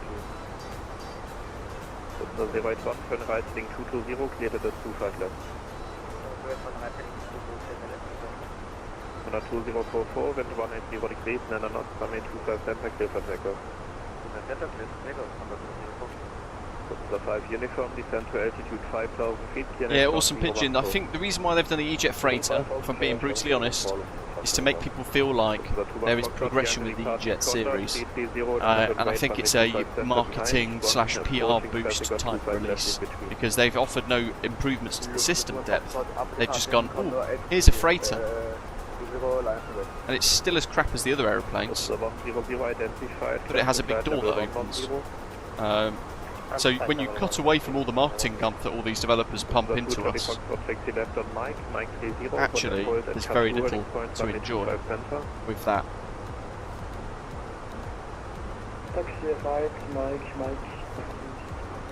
I don't know, sometimes I feel like I'm the only one ranting about these things and trying to constructively criticise the developers and try and push them to do better, the ones that are lacking, like FSS with the E-Jets. But sometimes I just feel like I'm the only one doing it that has a voice on a platform to use, and I find that somewhat frustrating. And I would very much like to see a lot of other content creators shout from the hills about it to put pressure on these developers, because it isn't good enough. And I get it, people don't want to, certainly when we're getting review copies, press copies sent to us for free in some instances, people were very scared about upsetting the developer and not having access to the free products anymore, but honesty is so much more important.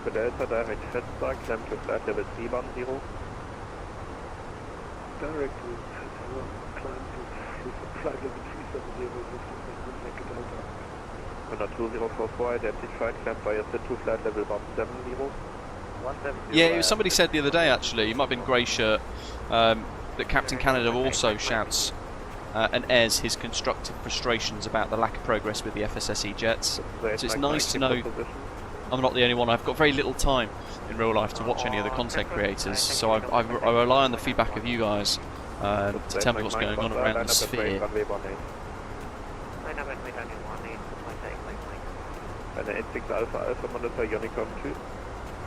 Oh right, David. He's just pinged me again. Langan radar, Jetset 3 Golf Kilos, PTS flight level 350.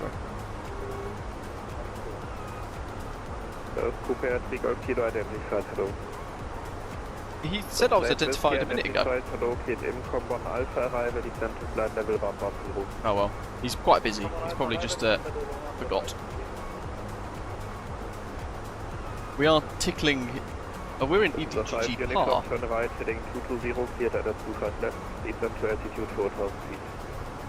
I don't know. Very confusing. Nice having AC though, isn't it?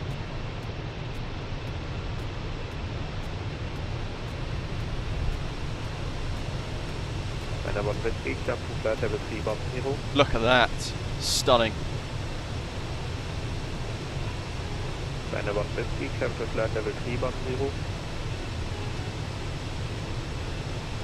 Such a cool aircraft. And what I really love, you know what I was telling you actually, I just noticed this on the livery. Operated by Thomson Airways. Because in real life it was.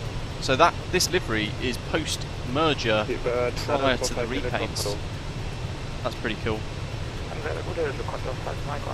But it does bring back a whole lot of memories.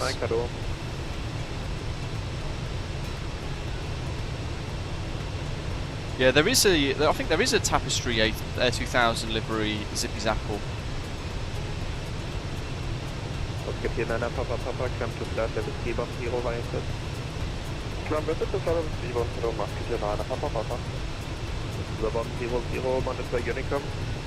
No, no pre-flight grouping.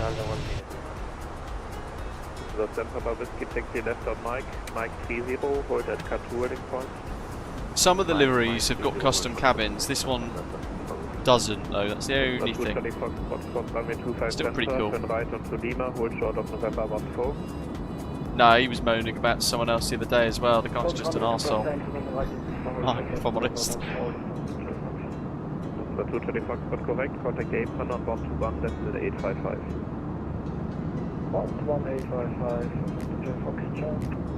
I love how long the A321 is.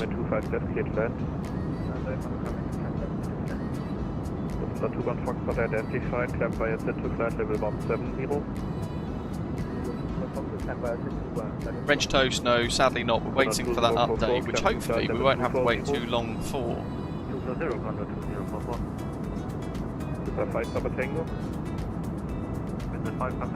So go right to the back galley, as if I'm the crew now leaning up against the back. And there are differences here as well, look. What else have we got? But look at that.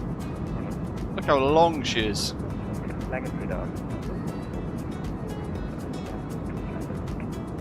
First final attempt to the Victor, runway 21, taxi via Alpha and Foxtrot.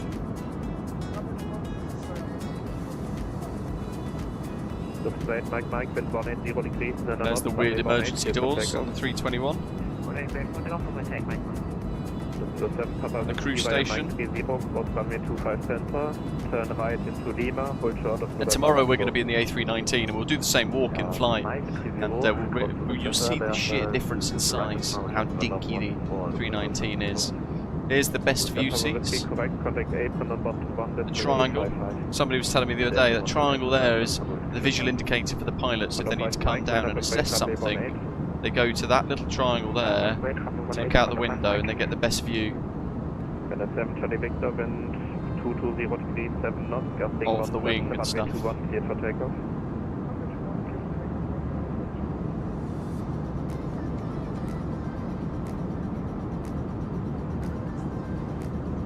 It's the clown car of the industry, Matthew says.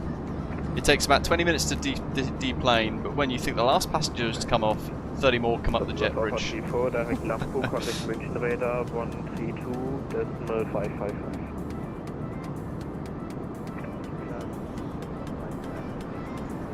Yeah, super cool.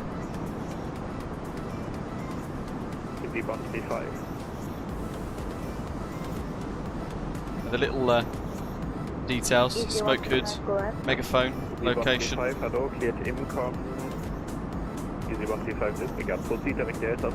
Good evening, MPS, welcome matey. Yes, the best view on a bad day, indicated by the triangle. That's actually a really good way of putting it.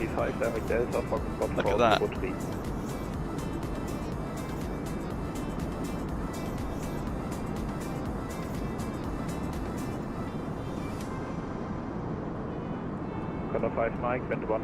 Oh, hilarious release video for the Fenix A321 and 19 series Greg. I was cracking up with that, it was great.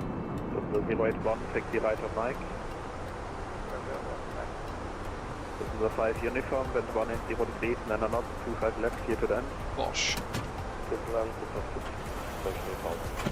And it's all these little details here that you forget about.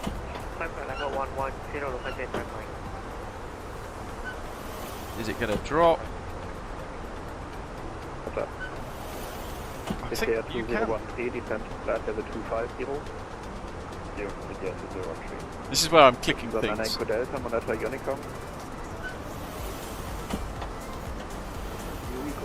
Maybe you can just slide it. I'm sure you can. Radar Rhino 1 Whiskey requesting to leave the cockpit for 5 minutes. Rhino 1 Whiskey approved. Maybe not. Here comes the gear. Oh, perhaps not. Maybe I should smash it open with the crash axe. Super 905 uniform, wind 180 degrees, 9 knots, runway 18, clear for takeoff.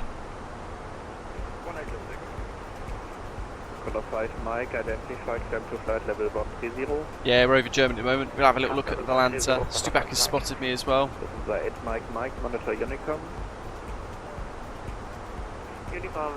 Stuback is out of Stuttgart. This is the 21 Foxtrot, climb to flight level 220. This is the 8 Whiskey, 25 left. There we are.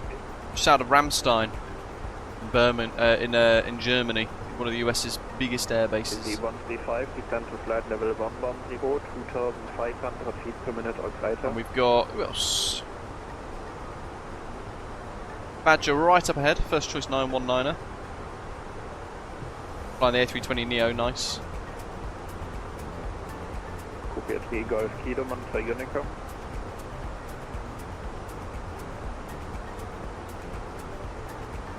Easy 1 to pass. Greg as well, flying along. He's, he's flying the old school aircraft there. Unicom 1228, thanks, Jetset 3 Golf Kilo, bye.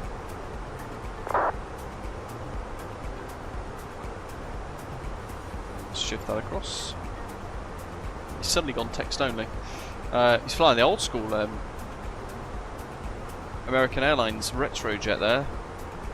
PSA, I think, is it this one? Piedmont or something? PSA. Very cool. Very, very cool livery.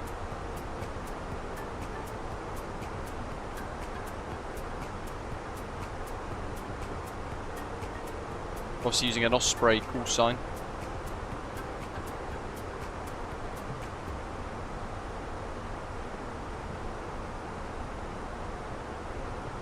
And who else have we got? 5145. Oh, is that all?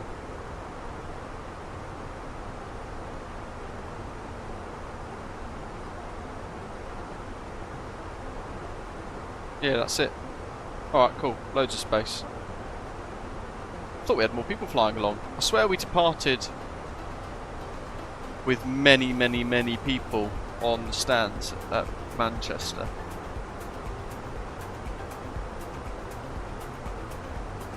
Unless they're all on different routes.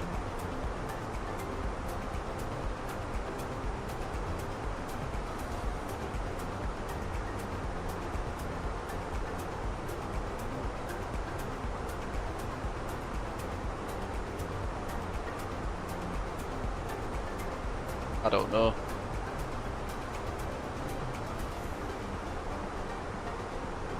Left Cologne, do back a nice.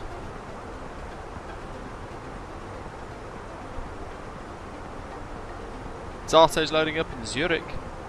See you soon. Jersey 2, yeah, the ILS will stay in park until you're nearer to the approach, and then it'll activate itself. Basically, think of park as like a standby mode for the ILS.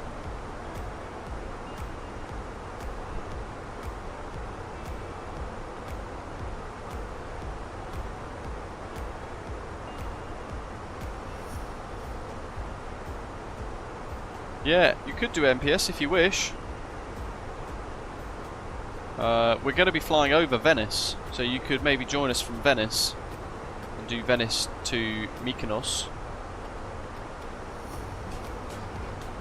Yeah, you'll find when you get a bit closer to the descent phase, Dirty 2, or during the descent, you'll notice that it'll appear, the park bit of the ILS will disappear. So it'll come out of standby mode effectively, but it does it itself. You've just got to make sure that the course and the frequency are set correctly.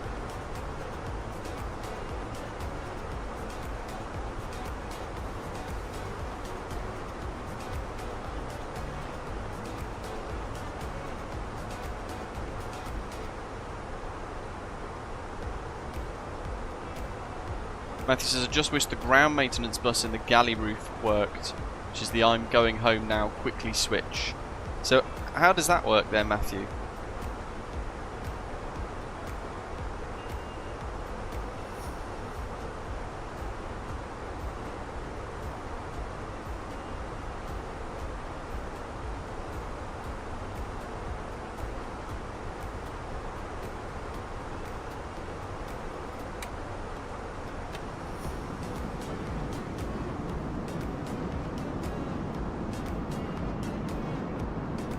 The maintenance bus. It is a click switch, so I could turn it on. You can turn it on, but I don't know if it's modelled.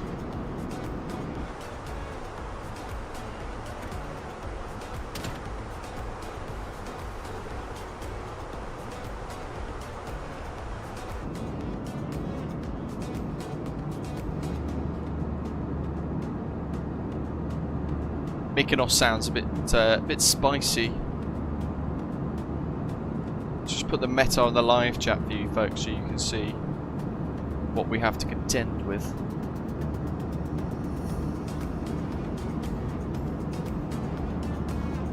Winds 350 at 20, cab okay, 21 degrees, dew point 19, QNH 1007. So it's pretty windy at the moment in Mykonos. And the winds are kind of shifting somewhat every now and again, which is triggering like a 6-knot crosswind with and a 19-knot headwind. So it's a little bit variable, even though it's not in the meta saying that it is. And we've also got in Mykonos, where is it?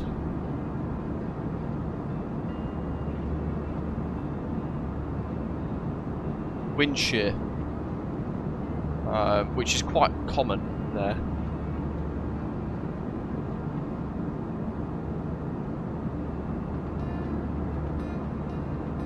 Oh, Matthew, that's pretty cool. So you're not allowed to do that in the UK, interestingly.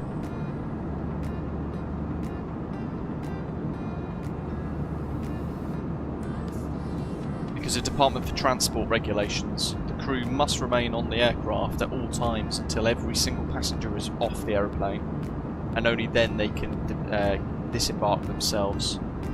And the crew that are departing can't board until all of the passengers for the arrival have disembarked.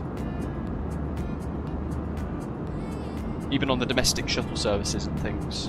In fact, it might be different for the domestic shuttle services actually, because they haven't gone anywhere. But yeah, it's a very sensible regulation. And it's all around security and that sort of thing. Yeah, 3 and a bit years French Toast. And Thomson Airways for a bit as well. I did them for a year.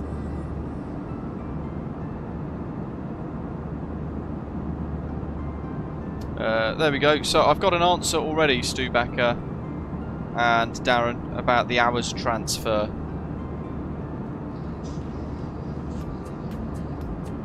So basically, VAs like Fly UK and VA Virtual count the hours and count your log-in hours. Robson, the developer, says it's not possible to transfer the hours from other virtual airlines for multiple reasons. One, how the system is designed. Hours are always counted from actual flights flown, not the number of hours in dB, that is just plus times hours every time. 2, different systems measure hours differently, and in general it's all about trust. 100 hours on New Sky means something. It's the same for everybody. Whereas 100 hours on some other system might as well mean that somebody filed 100 manual PIREPs with 1 hour flight times inserted. If we can't trust some data from VAs, we don't trust any, just for transparency and fairness. I think it's fair enough. But yeah, effectively you'd have all those hours that you've done with BA Virtual, but they wouldn't be able to be transferred across. And that's not anything he's going to ever change by the sounds of it either. With those reasons given.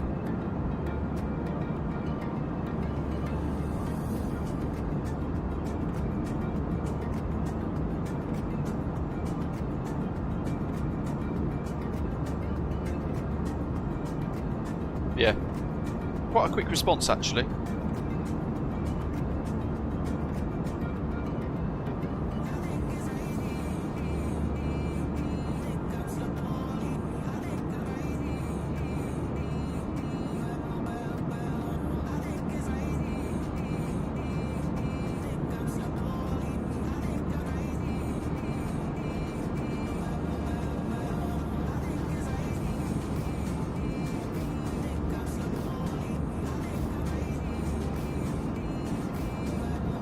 Coming up to the Alps now, so about 20 minutes or so we should be crossing the Alps.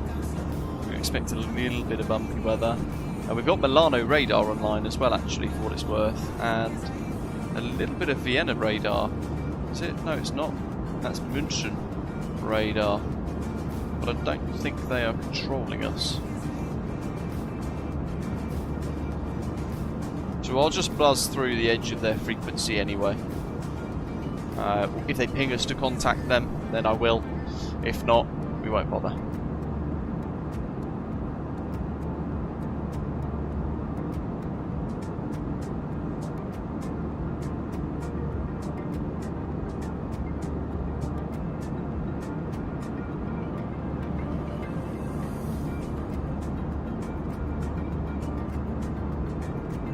Oh, we've got loads of people flying along, I think.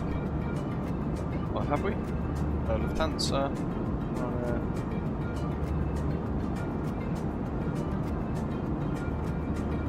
Innsbruck, Lufthansa. Oh no, we're not, it's just converging routes.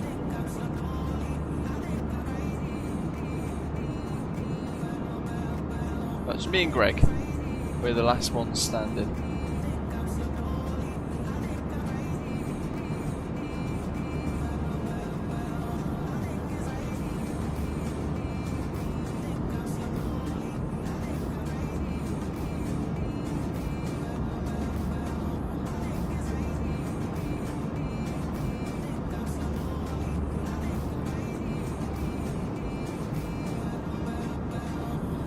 Yeah, we haven't got any ATC.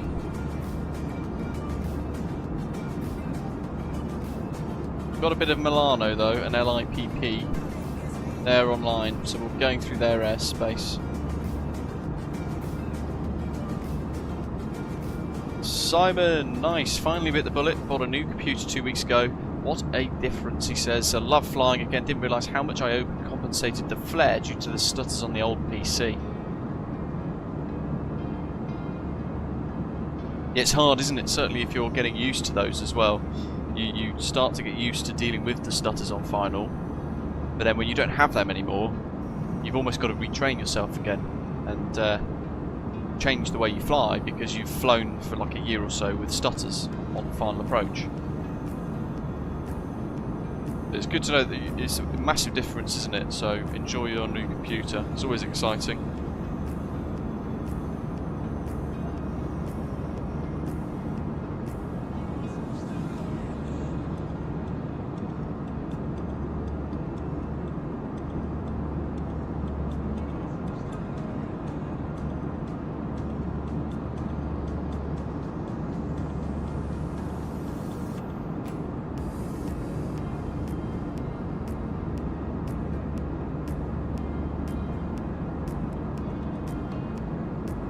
Some big old stutters all of a sudden. See that? Very weird. I don't know what was causing that.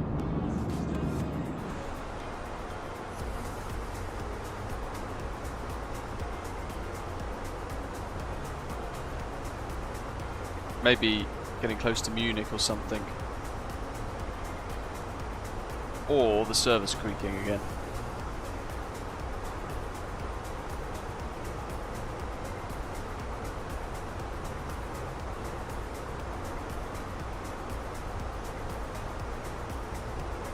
They've got the whoosh sound, haven't they? Absolutely bang on with the environmentals. Sitting in the flight deck in cruise and just hearing that shh noise.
The general consensus with the PMDG 777 freighter as well, for those looking forward to that, it's apparently, according to Mathis in the forums, going into beta from about next week, or in the next couple of weeks. There's every chance that that will be available and launched by the end of September as well, which is going to be really, really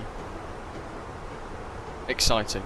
So we've got loads. I think September's going to be, somebody said it earlier anyway, but September's going to be mega busy for simming, and it's almost the end point for Microsoft Flight Simulator 2020 in reality as well, because in 2 months, or just over 2 months, we're going to have the new simulator.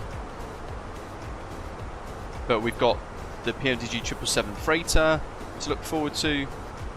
We've got another update coming soon for the TFDI design MD-11, which apparently fixes the thing that makes it not work on New Sky and other virtual airline systems, the ones that are still not compatible with, along with a load of other fixes and tweaks that they've made to the aircraft, because a lot of people now are getting frustrated with it.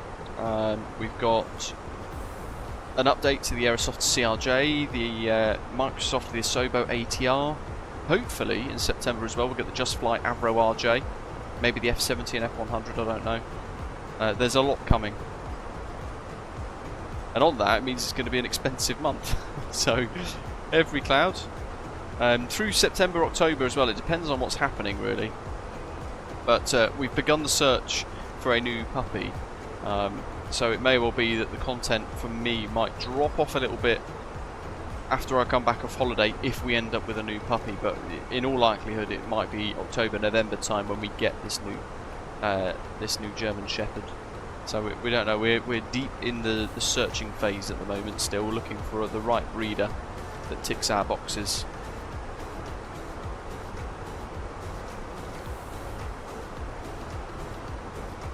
But we're hoping for another medium to long haired boy. Might call it Kai, like Kaiser or something like that, I don't know. But then the missus wants to call him Barney. I'm not a fan of that. For a big, strong German Shepherd dog, it's got to have, like Loki was a powerful name. I almost rescued a dog the other day, Clipper, German Shepherd, but having, with us, our last dog Loki, when he was born, he had hip and elbow dysplasia, and it turns out that the breeder was a bit of a rogue breeder as well, and we had no idea at the time, because we didn't at the time know, we didn't see the red flags really, as new dog owners and all that kind of thing. So financially, Loki almost broke us, because we'd spent well over £30,000 over 9 years on him. Various operations, hip replacements, elbow surgery, and all that sort of stuff, and we're still paying off just over £2,500 of vet bills from last year's hip operation, albeit that he obviously passed away back in May. So we're very keen to select really carefully.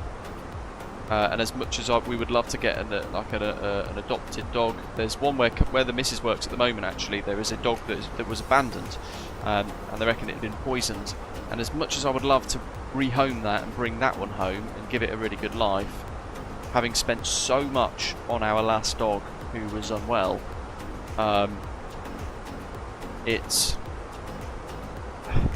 probably understandably we're quite anxious to make sure that doesn't happen again. So for us, we're looking to select another puppy instead. And in fact, there was another German Shepherd which Carly's parents found, the missus, in a coffee shop a few days ago. And it was 7-8 months old, and the owners gave it back because they got it for Christmas. It's standard nonsense where they got their kid a puppy because they're stupid, and they didn't bother socialising it, they didn't bother training it. For 8 months this German Shepherd hasn't been looked after properly, to the point where the breeder took it back. Which is good on the breeder, and I'd love to rehome it. This dog called Max, beautiful dog, this beautiful German Shepherd. But again, I can't verify how poorly this dog has been looked after. So because of that, having had such an issue with Loki's health, it's put us off wanting to rehome him, because we just don't have the affordability. We don't have the. I'm still going to be saving up to Christmas to pay off a £3,800 odd tax bill, which I just can't afford, because they want half of next year's in advance, but they need it paid by January. I just don't have the money.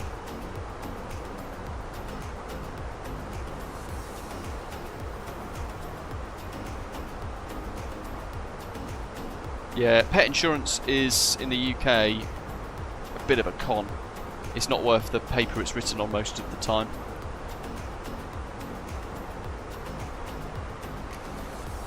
And in fact, having gone through so much with our last dog, I know how awful pet insurance is now.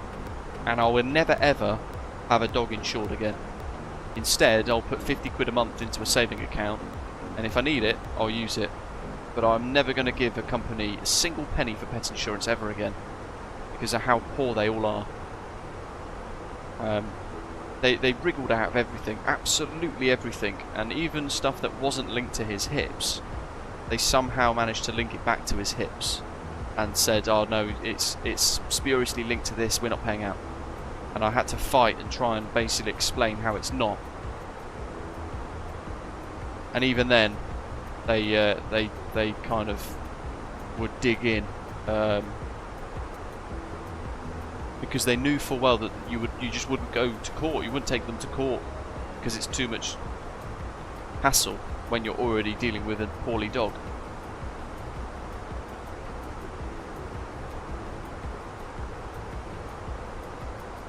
Beautiful Alps. Yeah, I'd need to come up with another name for a dog. Probably wouldn't call it Osprey French Toast. Bit weird to shout in a field.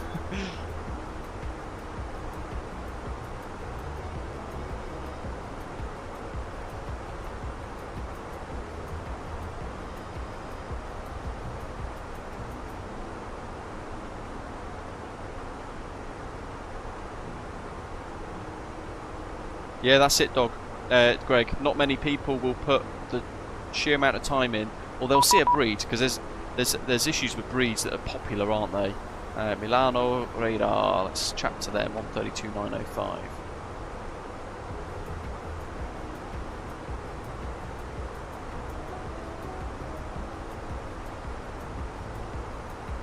Alliance 7038, taxi at this point Alpha, 704I, via uniform, Mike. Yeah, nation of dog lovers, but not many dog owners. It's a really good way of putting it, Greg. A lot of people that are quite quick is like, oh, that German Shepherd looks epic, I want one of those. But they don't realise that they're working dogs and they need a whole lot of mental stimulation. They need constant training, they need lots of supervision, lots of exercise, mentally and physically. They need to be given tasks because they're working dogs. So like Loki had little jobs where, if he took his toys out and played with them, he would then tidy up after himself and he'd go and put them back in his toy box. Little things like that, that to him, he's working.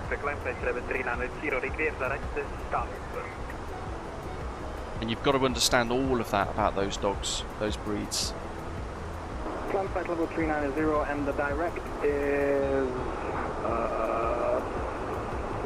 can you please repeat the direct point for me, please, before the 257? 257 is Greg says it's not worth it when you're unsure of the background. I've got holes all over me from my time as an army dog handler and the German Shepherds that were given up. For a nation of dog lovers, not many dog owners.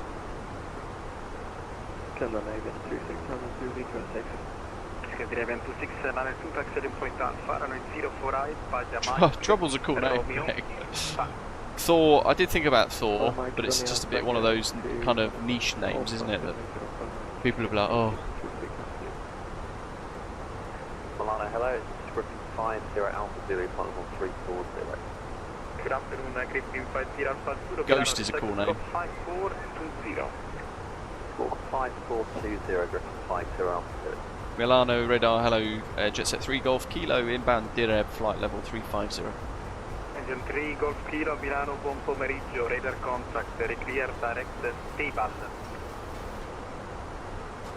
Clear direct Peval, Jetset 3 Golf Kilo. Radar, good afternoon, training to 10, flight level 120. Megatron. Yeah. Call him Death. So, Death, get here! People will be running. Ghost is a wicked name. I was thinking like Kai, Kaiser, something like that.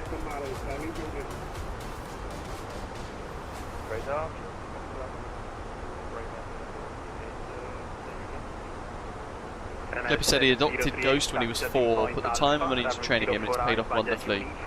The adoption fee and the money in private training was 100% worth it.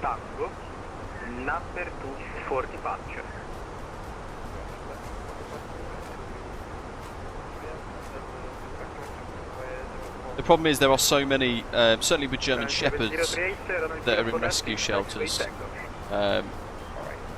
Some of them have got very bad breeding lines. Milano Charlie, Alpine 46, Alpine 46, Foxtrot Bravo, Milano, buon pomeriggio, recheck scope 1000. School, contact, Alpine 46, Pushback. Griffin 50 Alpha Zulu, Milano radar contact. Polo Dea 3 X-ray Echo, monitoring Unicom 122 days late, buon pomeriggio.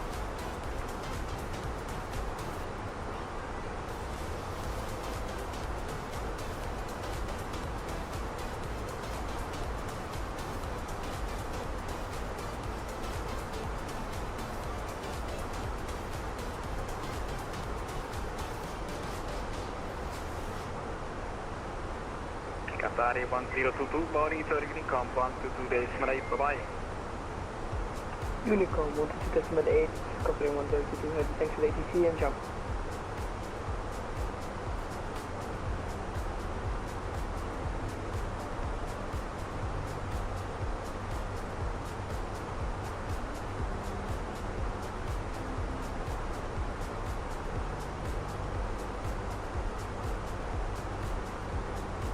True, there is that Asian dino. I'd go with Barney for the fun. You'd expect a golden Springer Spaniel or something to come running over and you'd see the a massive German Shepherd. Stop climbing 310, landing 10.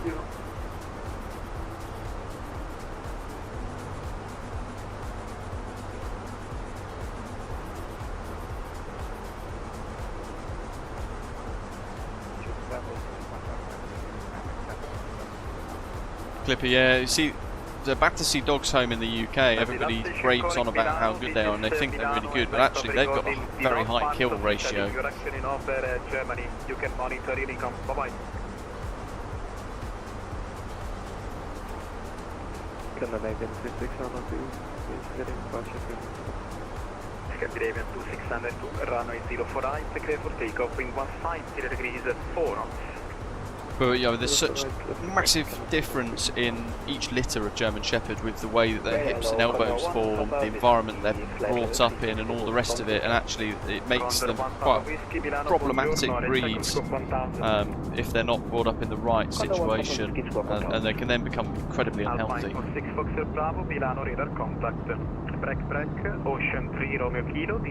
chuffing it. Why is Outlook opening? Computer's doing weird things. 86 Alpha Alpha Milano, when ready, descent flight level 150 to reach at Olkis.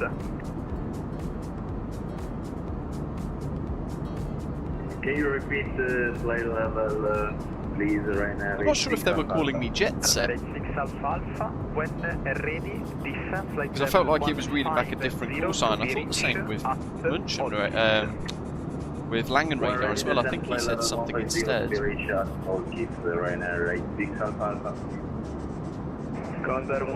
That's it, engine dyno. And because me and the missus both work full time, it's almost impossible to rehome a dog in the UK. They won't do it. You've basically got to be a council person on benefits and be at home all day, which is ironic because then how do they assess suitability if it's just mainly based on, are you at home all day? Yes, because I don't work. Right, brilliant, you can have the dog. Whereas I'll turn up and I'll be like, I want this dog, yeah, it's really nice and I can give it a great life, but because both the missus and I work full time, it's not good enough, and they won't allow it, which is sad.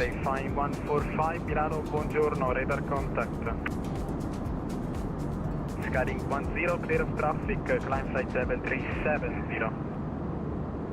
Climb 370, heading 10.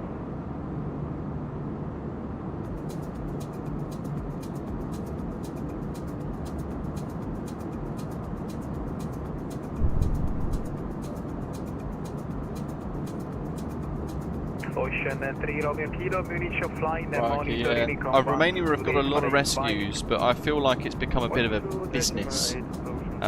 Because they know that people in the UK, for example, will be like, oh, how sad. And then it's basically a money churner. So I feel like these rescues are actually breeding centres. I don't know. It's just a suspicion, because there are so many of them. Climbing 160. 5 stations at 1, first Alpine 5 stations at once. We'll be flying to this part of the world tomorrow in the A319. Can't wait. Into lovely Bologna. I haven't been to Italy for a very long time.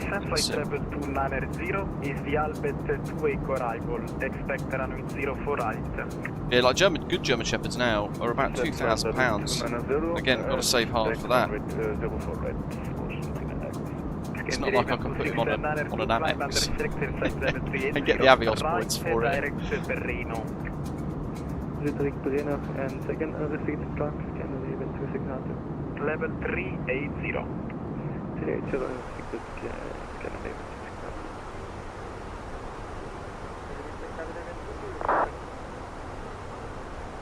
Scandinavian 23 taxi 7 point Alpha runway 04 right via uniform Mike Quebec Tango, number 2 for departure.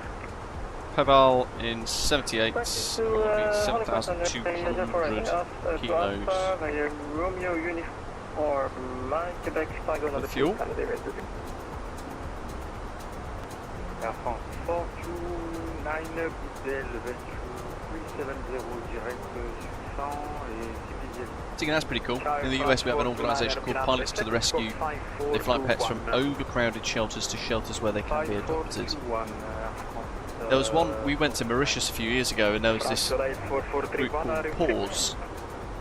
Can't remember what it stands for now.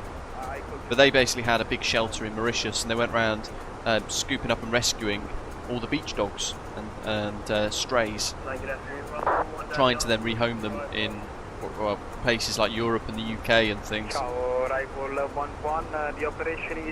they were called Mauritians, those dogs, because they were this like blend of about 6 different breeds from all the street dogs breeding over years.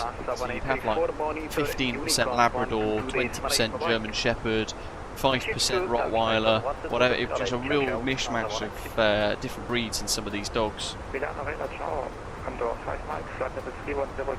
So they were kind of nicknamed Mauritian instead, as like a breed. But yeah, loads of stray. They've got a massive stray issue in Mauritius. And this Paws Mauritius organisation is trying to kind of solve that. They do a lot of education in Mauritius about dogs, because people get dogs in Mauritius and then realise how much upkeep there is, and then just abandon them.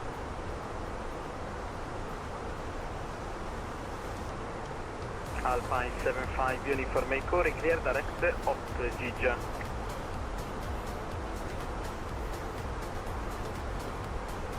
Direct 8 Giga. I mean, the benefit of not getting a puppy is you don't have to deal with the puppy face. Ocean 39 Echo, clear the Alpe 2 Echo arrival. And the sleepless nights, and the potty training, and all that. Cleared Alpe 2 Echo arrival, 048. Lufthansa 1 Papa Kilo, monitor Unicom 122 decimal 8, thank you for flying.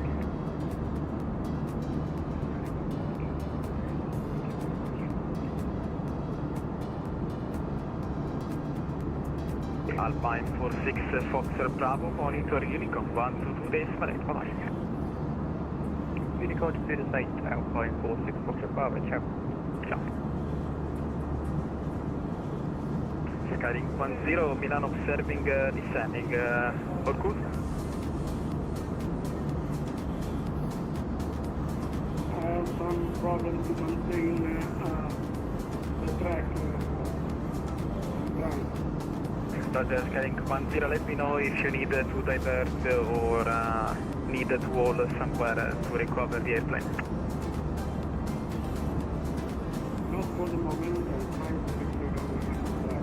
They did something a bit interesting in the Windsor branch of VATSIM though, Greg, during COVID. And they basically put out to try and rehome the dogs, and the ones that could be rehomed, they just put to sleep during COVID when all the kind of branches closed. November Bravo, information Echo is correct, you're to Zadar, runway 12, Belek 7 X-ray departure, initial climb 5,000 feet, squawk 5407. Nice, exciting. Aaron says, I'd definitely love to get a Labrador when he's a bit older. In the meantime, I'll just pretend to visit my sister when I'm really there to see the dogs. Yeah. Yeah. Me and my missus have agreed to get a black Labrador puppy when he eventually moves out from commentator. in Bologna 1011, which is Saturday the boom facing off.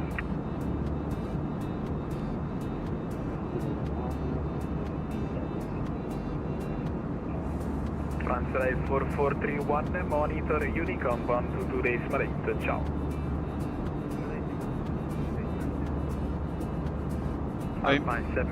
Personally, I would happily wait until sort of near November time, but then we would get a puppy around Christmas, and I'm so against the whole get a puppy at Christmas thing that that's what stops me doing it. And like out of principle, I almost don't want to, even though for us it would be a dog for life, it'd be a member of our family, it's still, you're getting it around that time, and I'd rather breeders not offer them around that time. Ocean 39 Echo, descent flight level 150. Yeah, I bet the Spaniels absolutely berserk, Aaron. There's no keeping them calm. Always on the go. Arrival 11, Milano Roger. Last weather report in Piano is 100 degrees 5 knots. QNH 1013 or I think we're bang on our fuel burn here. Runway 05, clear for takeoff. It's a bit of a longer, slower flight today, which is quite nice. Tomorrow we'll be sort of focusing almost on descent now. Runway 7038, runway 04 clear for takeoff, wind 150 degrees 5 knots.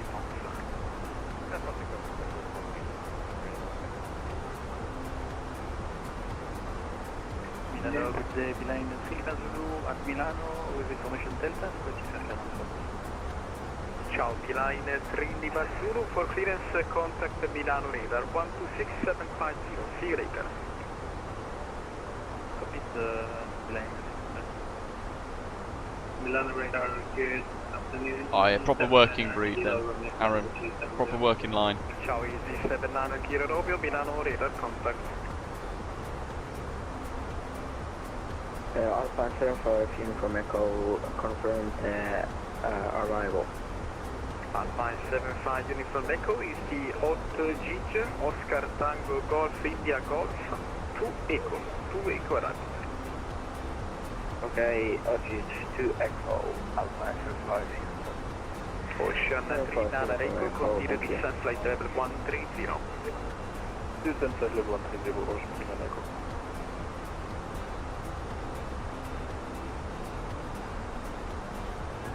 Milano Fenix 10, I have a hard problem. Ciao, Oscar 10. Can hear his autopilot disconnect going off in the background. Yeah, I mean for me, Ziggy, it wouldn't be. Our German Shepherd that we do get next, it doesn't really matter what time of year we get it because it would be looked after, trained properly, spoilt rotten, all the rest of it. So it wouldn't be like the typical get your puppy at Christmas for your kids nonsense, which I absolutely despise, but it's just the time of year. I just don't think it. I don't agree with the parents going to buy dogs for their kids in general anyway. I think it's just stupid and naive. But certainly around the Christmas period, so then I find it difficult to then try and get one at Christmas myself, because I don't want to then be part of it, that kind of thing. So Aaron says I'm expecting Osprey puppy merchandise to become available early next year then. Yeah. Yeah. Well, the thing is, I need to save hard for the £2,000 that it's going to cost me for the dog, because it's now, for a decent one, it's $1.5 grand, £2 grand. Yeah, I think there needs to be more laws put in place, really, for families getting dogs.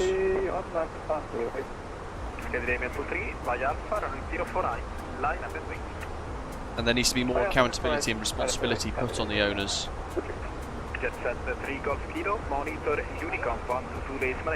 But I don't know what the solution is, because if you charge them more...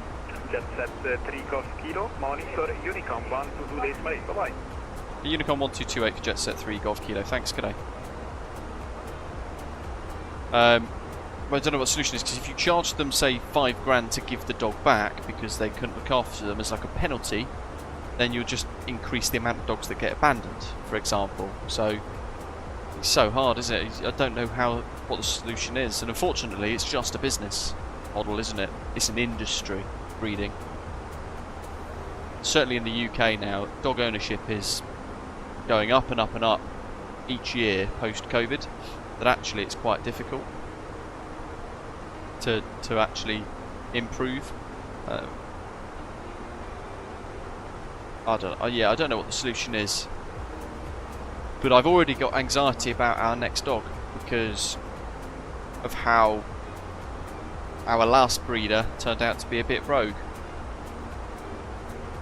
She actually went to prison a year later. So it's one of those things. But we gave our dog Loki the best life.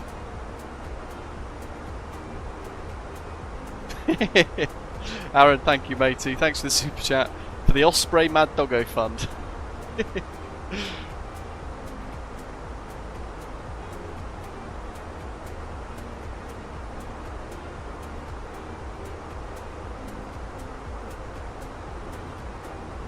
Pebal 7220.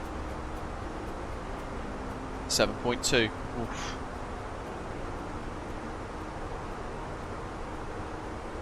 Just at bang on the fuel burn.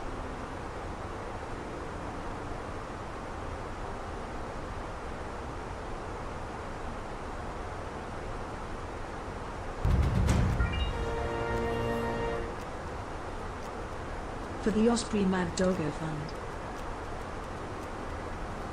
It feels like we're going so slow in this, even though we're doing max 7.8. I don't know about you guys, but it just feels so slow compared to the 777.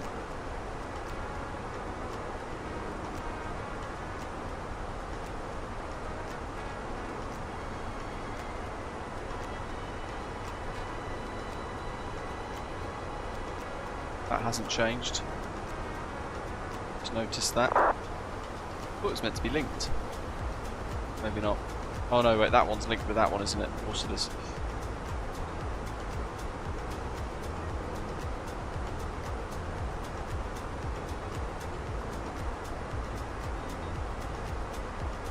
Very true, Clipper.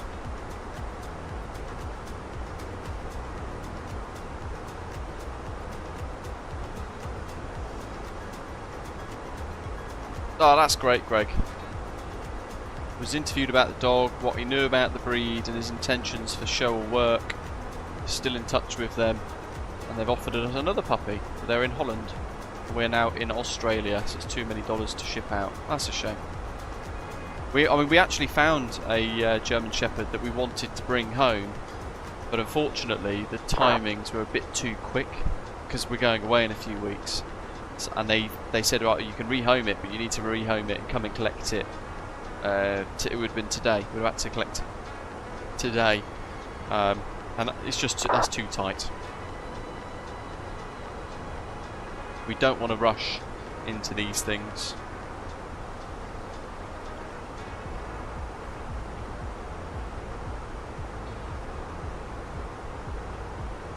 I think we're in Adria radar territory now, aren't we? That's Pula up ahead. That VOR. Yeah. There's Pula Airport in the middle of the screen. Actually, what happened with that destination? Because I remember years ago when I was flying for TUI, we actually launched flights to Pula. We were one of the first operators to fly to Pula for this new bustling tourism scene that was kind of exploding there in what is meant to be a beautiful part. This area of the Adriatic coast is meant to be absolutely stunning. But is it a place that people go to now? Is it luxury, or I don't really know enough about that part of the world.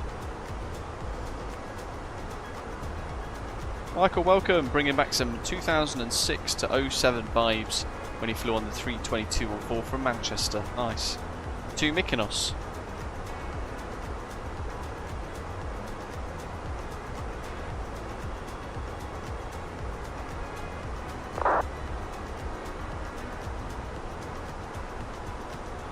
They are flown on an Air 2000 Airbus A320, and that I think was from East Midlands Airport years ago. Where did we go? It might have been Mallorca. So yeah, that would have been Palma de Mallorca. Oh no, it was was it Menorca? It might have been Menorca. Mahon. I'm trying to remember, many years ago. Like I was a young teenager. And then we did a First Choice Airways flight, but I can't remember if it was on a Boeing 757. I think it might have been. But growing up, we predominantly always flew. It was Thompson, well, Britannia Airways, which then became Thompson.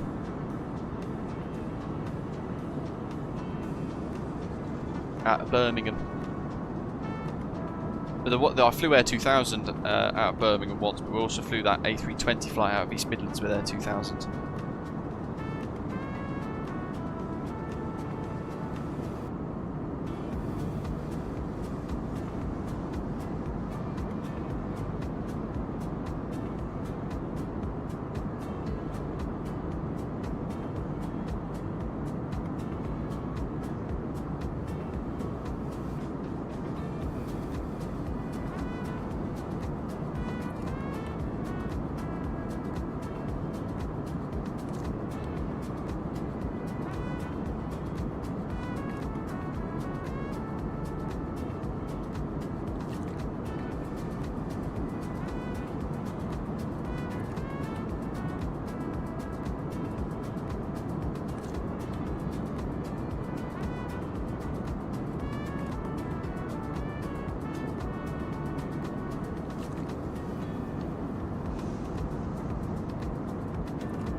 Yeah, I can't really remember Menorca, to be honest, Michael. I can't remember Rhodes either. I've got like one memory of Rhodes going on holiday as a kid. And we were in like I think it was like a self-catering or half-board resort. And I remember to get to the beach, we had to walk. This is the only thing I remember. We had to walk across or through a load of olive groves, down like a fire road, up to a cliff. and then we had to walk down a really steep path on the side of the cliff down to the beach.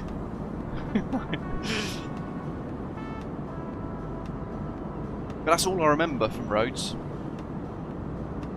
And we're going back to Rhodes this year, actually, to a beautiful hotel. It looks really nice. That's our holiday in about 2 and a bit weeks.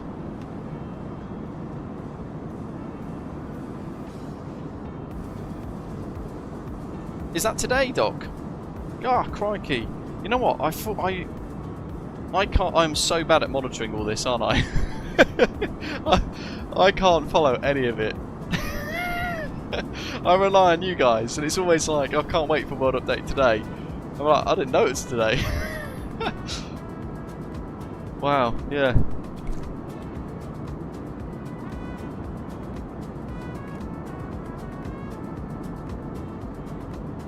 And that's Germany and stuff, isn't it? And the Alps. Germany, Austria, Switzerland. There we go.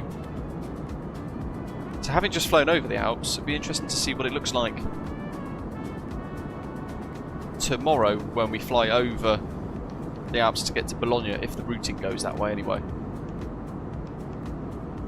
Does the routing go that way, Doc?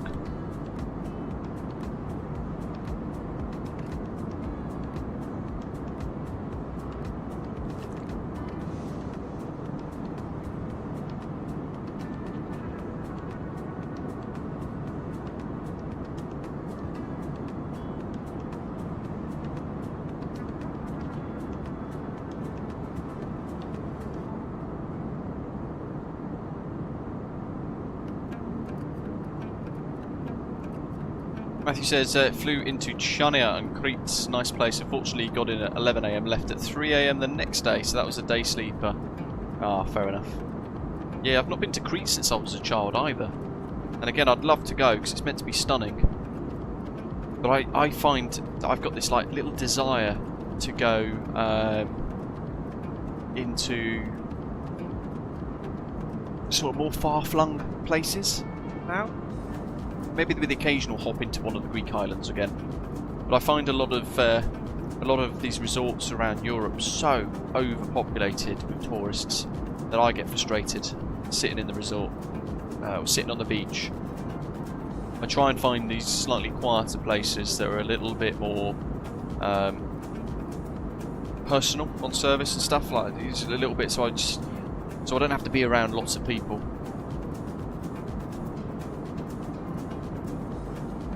We almost booked from Birmingham actually because I was tempted to fly Jet 2, weirdly enough, but no, we're booked with BA out of London Heathrow. I pretty much only fly British Airways now. I'm so locked into their Avios system that I don't really, unless there's a significant price difference for the same holiday, I don't really consider anyone else.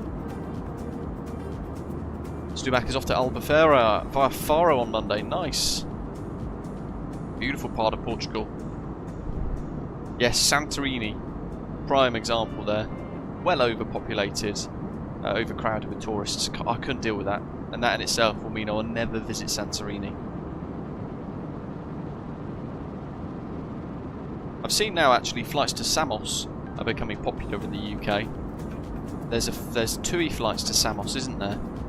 Which is pretty awesome, because that's a very tricky approach.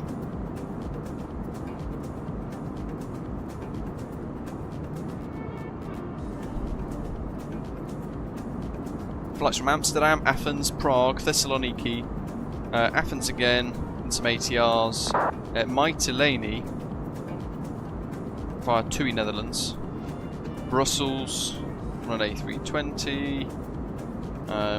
There we go, London Gatwick, TUI fly on a 738. Tomjet 5412, Gatwick to Samos. Because I know somebody who's flown out there today on it. And I thought, oh, I didn't know they were going direct there. Michael says, yes, I used it on our trip to Mauritius last year. Lovely, convivial, but peaceful atmosphere. Convivial.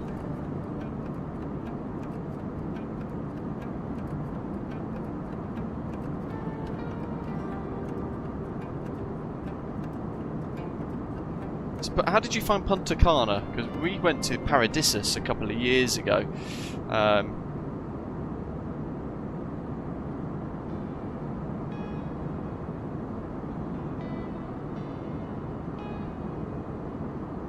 I love Mauritius. We've properly fallen in love with Mauritius.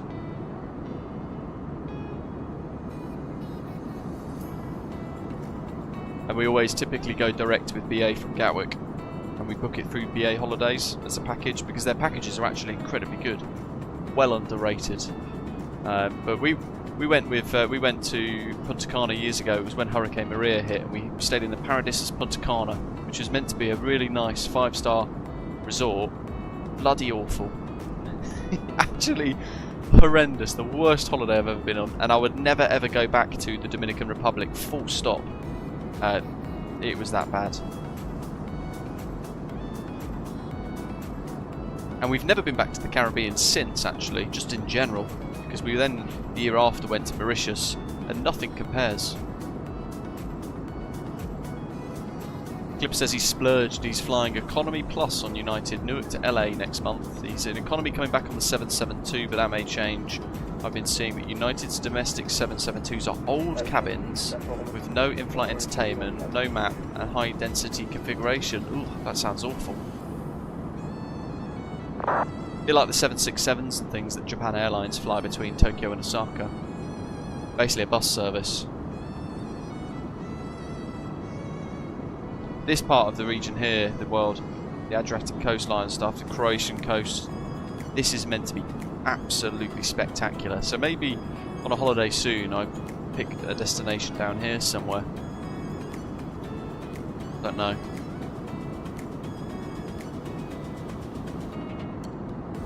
Dougal says United domestic flights get slated everywhere. The new world update is out already, just launched. Dougal says there the world update is live, and Avapollo has just said as well the new world update has just come out, which includes the freeware Munich. Yeah, good point. Simwings Munich is very, very, very good, but not everybody can afford that, so.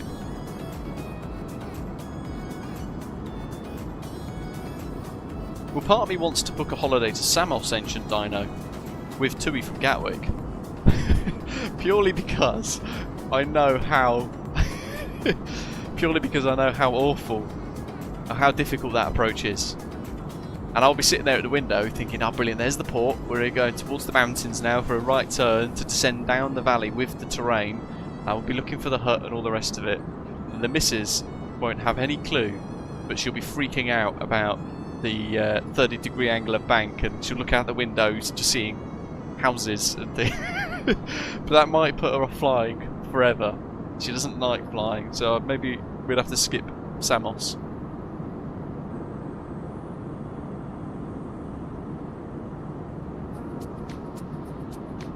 He says, totally not biased or anything, but United has a wildly varied, hard product, but not biased or anything.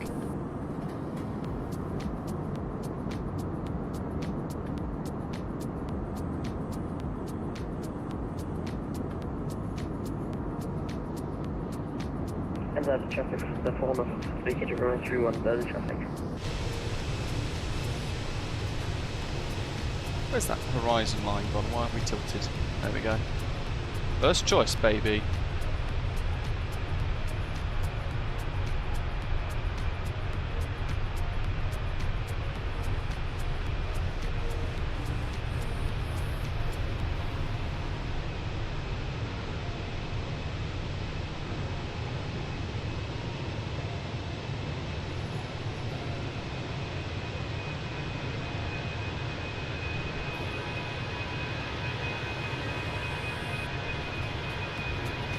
Yes, that's a screenshot. I mean, look how great that looks.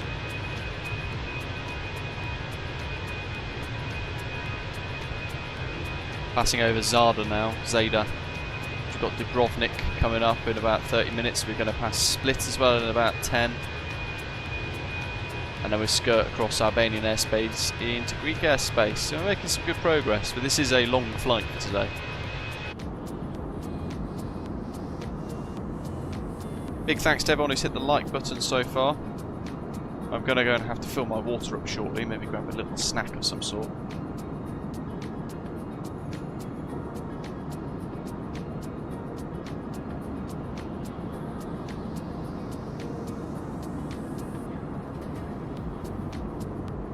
Nice, Clippy. Yeah, you want it to be worthwhile then. To be honest, I flew transatlantic twice. It was a return trip on American Airlines 2-3 years ago to Chicago. Outbound on a 788, inbound on a 789, back to Heathrow. Atrocious. I'd never fly American again. When you compare it against British Airways, even though the crew were pleasant enough, the service is inadequate, and on top of that, and this sounds silly, but the crew basically locked all of the windows to the fully dark position on the Dreamliner on both sectors. And I get the way home was a night flight, but the way out there was early morning into daylight. And flying over Greenland, I wanted to look outside and appreciate the views. And I couldn't do that because they kept locking the windows. And when I asked, can you just unlock the window, please, so I can look outside, I got told no, because they've locked them all so everybody can sleep. So, well, I'm not sleeping. I want to look out the window. And I'd booked the window seat specifically to do that. And little things like that British Airways wouldn't do, Virgin wouldn't do. I just think, is this what American carriers are like? Because I'll just never ever fly on them again.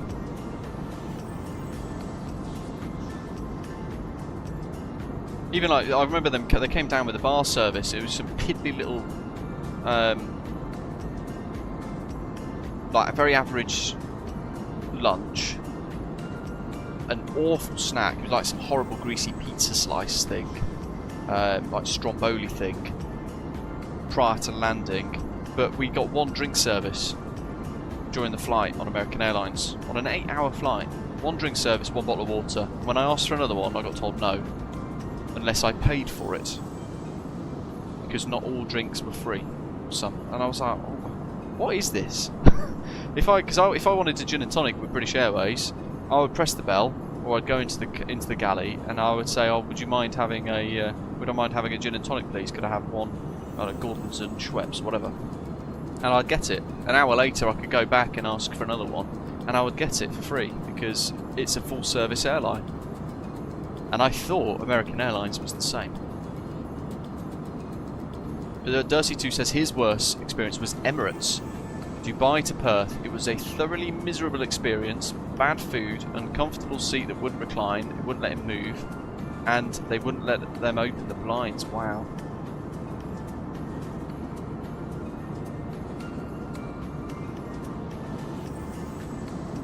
Yeah, that would annoy me, but then I would never fly Emirates. I've boarded too many of their aeroplanes at work at Heathrow, and just nothing. I don't understand what's glamorous about it. Horrible airline, very outdated. I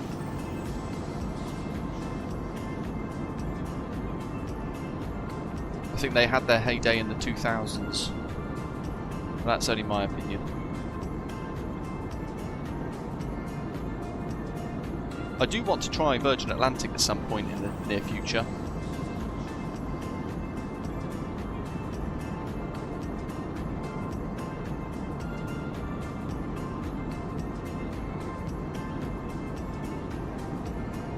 Would I fly Qatar? They aren't as tacky. To be fair, I've gone on to Qatar flights a few times at work as well, and the crew are always quite pleasant.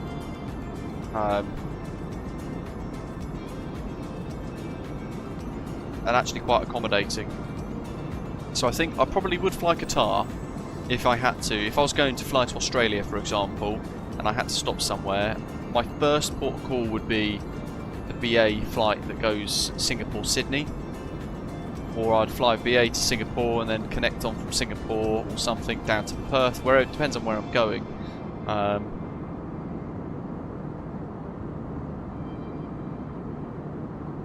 And then probably my second port of call would either be the direct service with Qantas or via Doha with Qatar. Not sure. But again, they'd probably be the only times I would fly with Qatar. And Qantas, people slate them, so I'm interested to hear that your experience was quite good, Dursey, too, actually. Because people say really bad things about Qantas these days.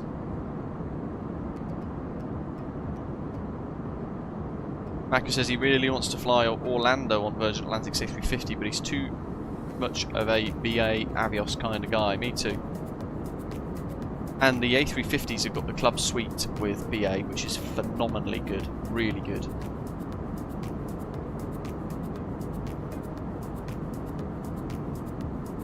Aaron says he's been to Australia a couple of times with Emirates, Qatar and Singapore for him was the best by far in his experience. Nice. Stuback says Turkish was his worst airline experience. Istanbul to Singapore, seat wouldn't recline, and there was a stupid step in his foot space. I'm tall enough as it is without losing even more legroom.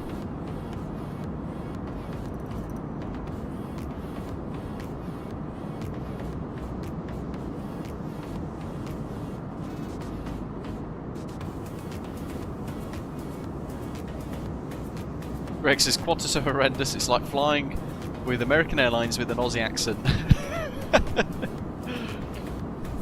Dear me.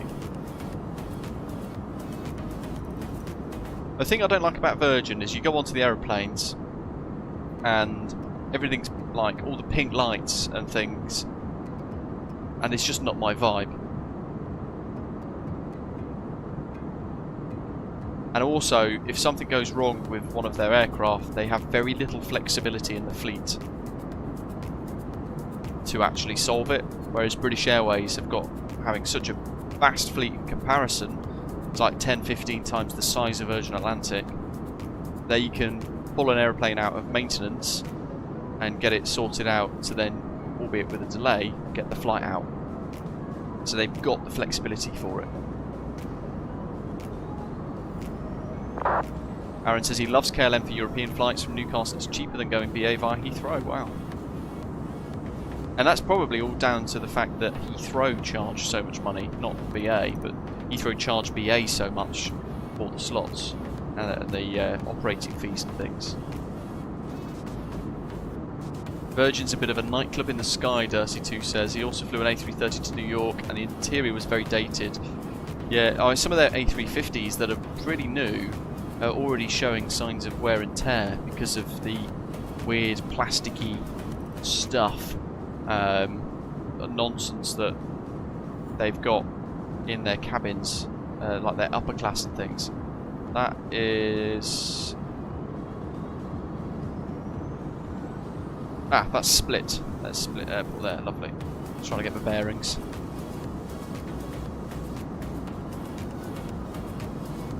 Dougal says he's flown American once with a military charter, was treated like royalty but can't fly anymore. Pressurised aircraft due to medical issues. That's a shame.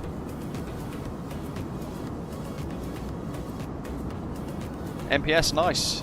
Where are you flying from, mate, to catch up? Aidan went to Cancun from Manchester last month, was very impressed by TUI's Dreamliners, quite comparable to BA and Virgin in terms of service and entertainment. So that's interesting because I used to do some of the long hauls with TUI when I was crew, and I remember you basically, everybody got one drink and anything else they had to pay for. A bit more like American Airlines actually now, more than anything else.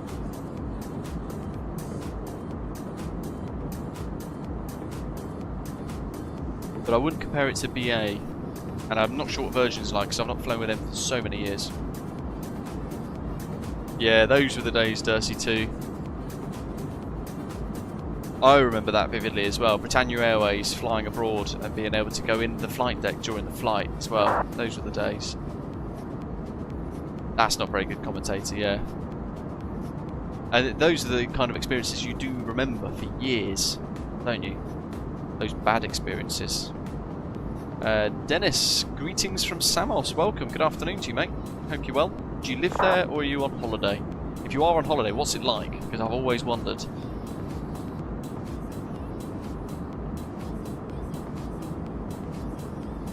Raw Brunei is dry, isn't it, Greg?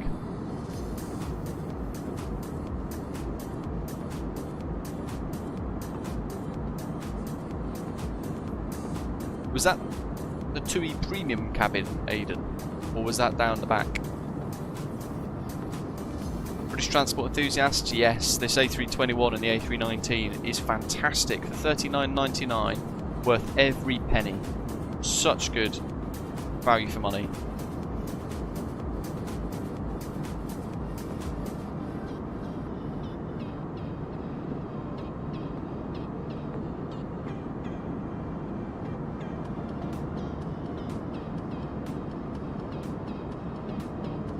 Oh, that's pretty good, Aidan. I'm surprised. Maybe they've changed it up, switched it up a little bit then. That's pretty cool.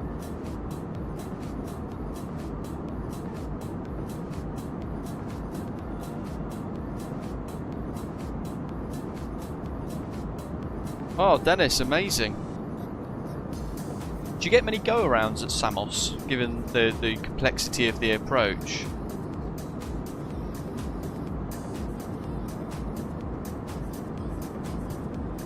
Or are they very, very rare?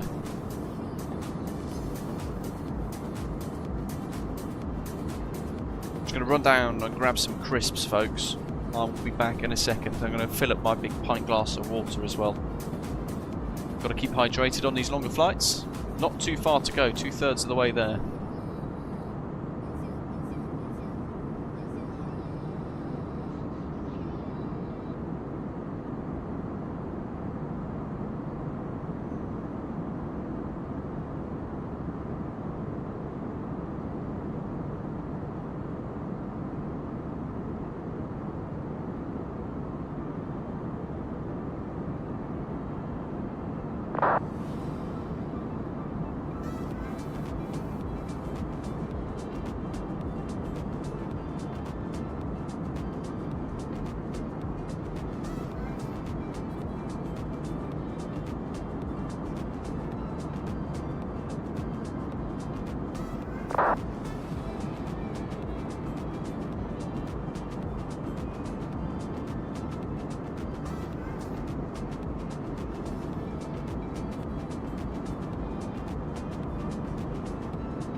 There we go.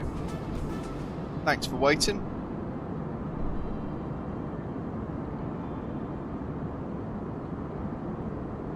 Carl says he much prefers the Fenix to the PMDG now. Boeing is hard work, he says, to fly. So much is manual, but it's nice once in a while. For me, I love that hands-on nature. And that gives me a little bit more work to do, a bit more immersion. And a bit more of a rewarding feeling as well once I've pulled off a real good landing on an approach somewhere. Certainly if it's tricky, somewhere like Samos. or Mykonos, wherever it might be. So for me, the busyness of that flight deck will always win, but what they've done with this A321 and 19 is just spectacular. So yeah, massively on par now, although a lot more automation and very different system simulation.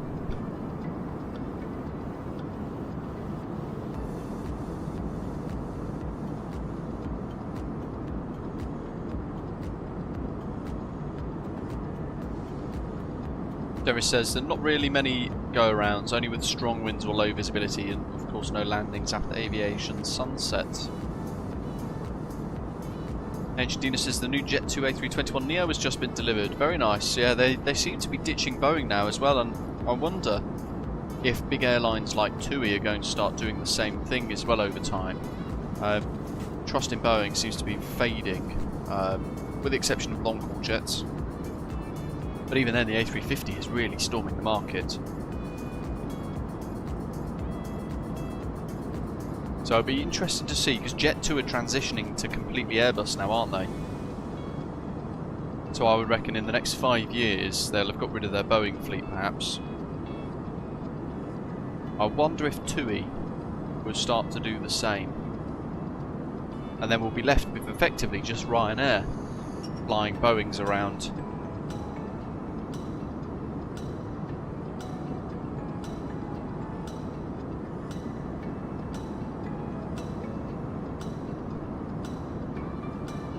I've got rid of my mini FCU, Christian. I've got the Winwing FCU, which is much better, but no, it doesn't work yet. Catania looks good, MPS says. I'll have to try at some point.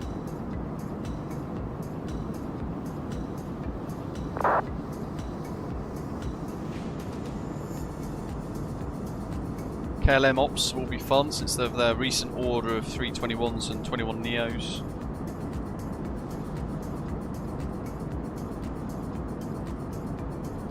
Not even in 10 years, Ancient Dino? Because they've recognised that the Airbus are cheaper to maintain and run and train on and all the rest of it. And it's expensive for an airline to maintain a fleet of Boeing and Airbus, so they will try to harmonise it. So the transition, I think, is happening, even though yeah, they've got some bloody old aeroplanes like that 737-300. And in fact, Jet 2 are operating the world's oldest 757, aren't they, in Europe, I think. I think I remember reading something like that.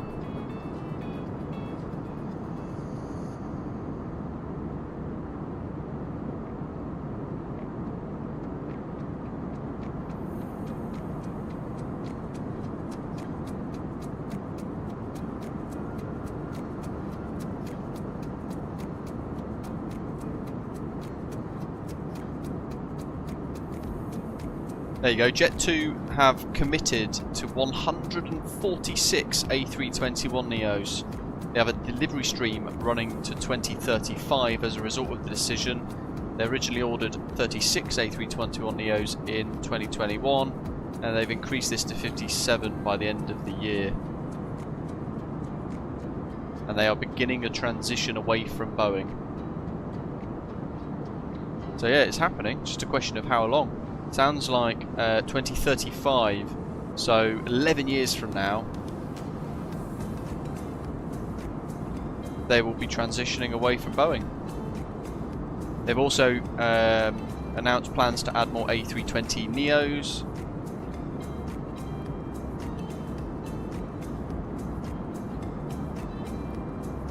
And it's exercised all remaining purchase rights on its A321 Neo order. 9th of July 2024, Jet 2 has converted its order of 35 A320 Neo aircraft to the larger A321 Neo variant.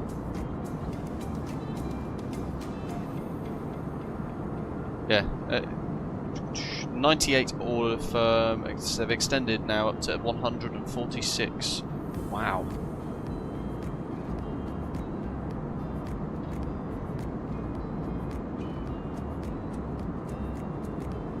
They're going all out. They're going completely A321neo. Matthew says the A320 family is superior to the 737 in every way, just about. Better passenger experience, etc.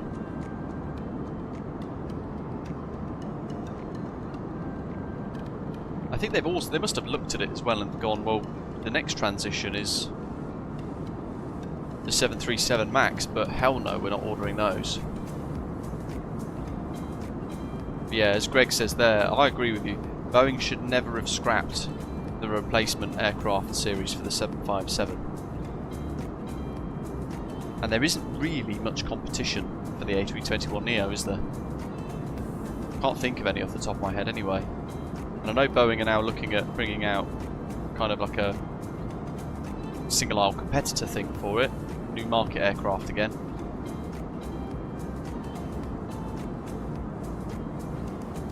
But in the pursuit of greed and profit, it's too little too late. There's beautiful Dubrovnik. That's meant to be stunning as well. Never been there. Haven't BA signed an order for 737 MAX, Greg? So they have. It's IAG that have ordered it. And they're expecting 25 MAX 10s in 2025. But it's in a high density configuration.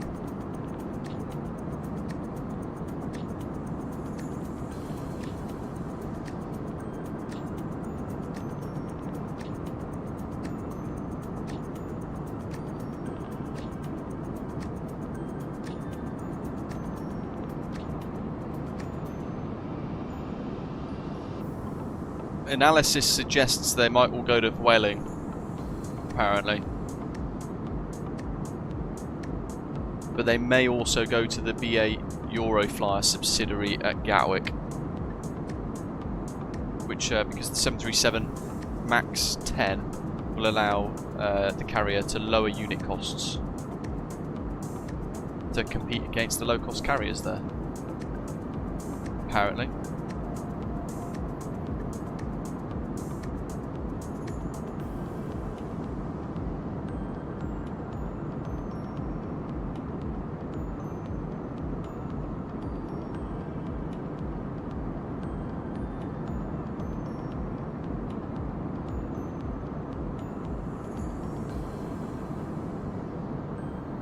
We'll have to see what happens though, because don't forget, I think some of it was based on the fact that they were buying Air Europa, and that's now collapsed. So that, they had a 737 fleet that would have needed replacement. Perhaps it was part of that.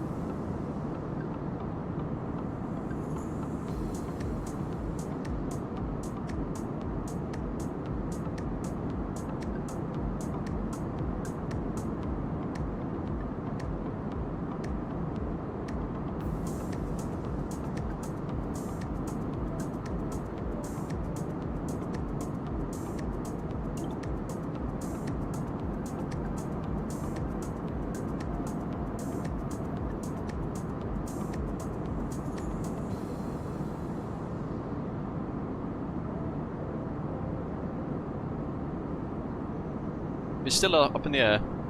They've made the order, but I don't know if they've committed it. And yeah, I shared that in the Discord server the other day, actually, Ancient Dino, in the crew room chat. Boeing have had to ground the 777X test aircraft. They've found structural issues. As Aaron's saying there, looking at the 777X issues, Boeing are losing confidence in the long-haul market as well. I reckon in 30 years, Airbus will have completely taken over. There's every chance, isn't there? This is the thing. Boeing are caught sleeping, and then they've rushed through stuff as cheaply and as quickly as possible to make the most profit, and it's just become an absolute mess, borderline dangerous. Unfortunately, it has proven dangerous in some instances. But Roderick says a lot of people don't realise that KLM has more Embraer E-jets than 737NG aircraft. They do, yeah. KLM have been phasing out their Boeing narrowbody aircraft in favour of Embraers for a while now. Yeah, they've almost completely got rid of them, haven't they? It's they've gone massively onto the E-jets, and they've been very, very successful for KLM, haven't they? And even BA City Flyer at London City, I've spoke to some people that have flown out of there on the Embraers, and they've said how great it was. They said those E-jets are fantastic. And I don't really hear much negative about the E-jets, if I'm honest, like in real life. People enjoy flying on them.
Yeah, I think that's probably most of it, Matthew. I think they're the rave reviews for the E-jets come from the 2-2 seating layout more than anything else. Just the rest of the aircraft is a bit meh. A naive question, Roderick, you might be able to answer this, I'm not sure myself. What is the difference between the E190 and the E190 E2?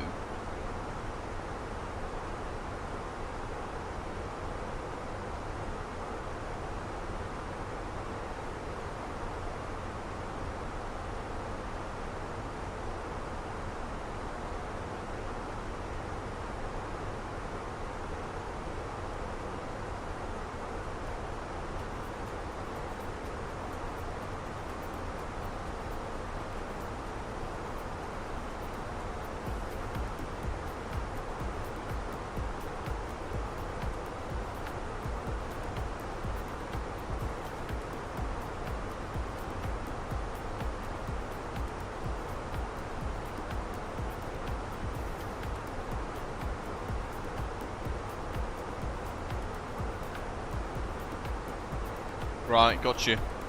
Main difference is engines, rate wingtips primarily. This is basically their version of the Airbus A320neo, new engine option. But they've designated it E2. We're just south, William, of Dubrovnik.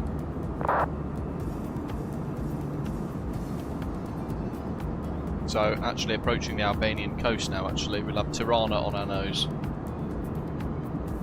And Athens radar's online. Whoop whoop.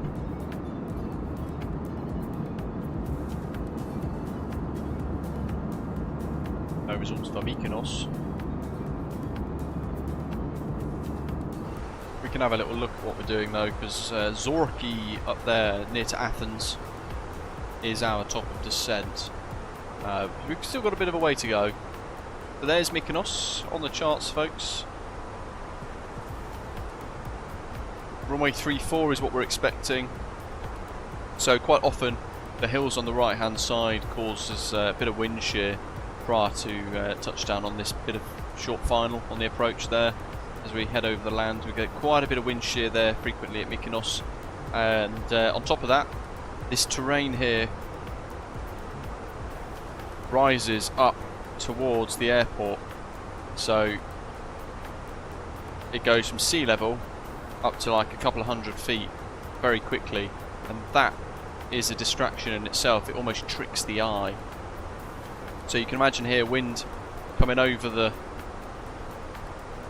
ridge line here, getting in the way, swirling around, getting a bit messy as we're trying to fly in on final approach. And that's a very common theme at Mykonos, depending on the winds, which are currently 360 degrees, 22 knots, gusting 32 knots. It's got worse. Fantastic. Can't wait. It's going to be quite tricky actually. Part of me wishes I took an extra 30 minutes of fuel.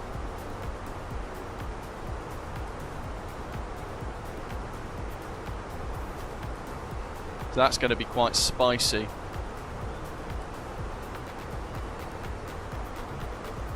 Dougal, not Osprey. Ooh.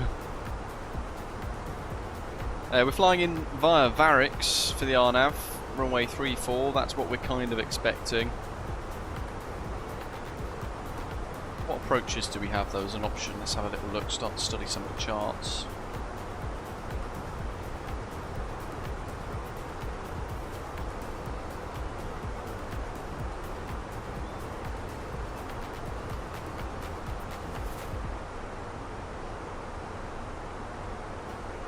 So it'll be Varix 1 Hotel. In all likelihood.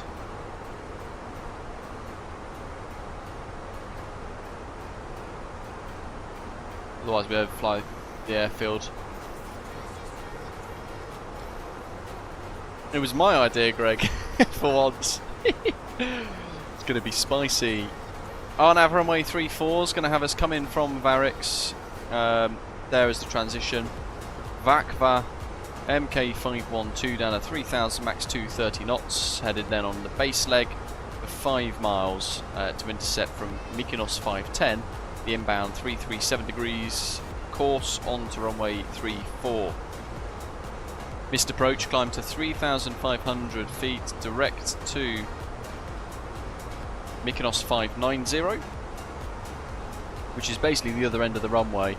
Then we fly onwards to Mykonos 592, left 594, southbound 596, and then back to the Mykonos VOR, where we join the hold or follow ATC instructions, which may involve there just crossing over the Mykonos VOR 088 degrees to 524, back down to 522, and then to go again for a final approach, basically like a figure of 8 potentially for a missed approach there. Dougal says it's cool hearing Osprey on VATSIM almost everywhere. Yeah, I don't hear it that much, but I keep getting told that you folks, a lot of people keep hearing it, which is great. So we're going to go Mykonos arrival, RNAV 34 via Varix. That's it, no star. And we can go to the plan, spin the wheel, bring it down. Athens, Kea, and there we go. There's the approach. Nice and simple. We don't need a star for this one. For the performance page, we can start to throw in a little bit of data to get ahead of ourselves using the METAR that we've got. We've got the QNH of 1007, temperature 29 degrees Celsius, very nice. And then we've got the winds. 14, 20, 15, 20. Very different to the METAR on...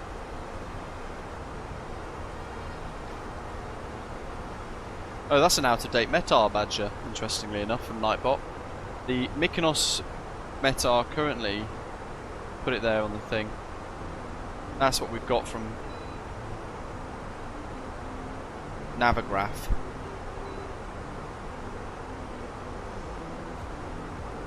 I'll just put 360 at 25 for now, keep it simple. And then we've got QNH 1007.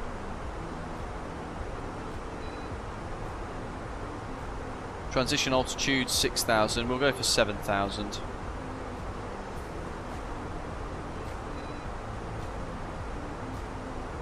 And yeah, so here's a question for you all watching then. There's the METAR in the live chat. We're expecting significant gusts. So we're going to have to increase our approach speed. I'll just go back here. Instead of by 5 knots, we're going to increase it by 10. So the approach speed will have to be 142, add 5, 147. Because it's already added a little bit extra.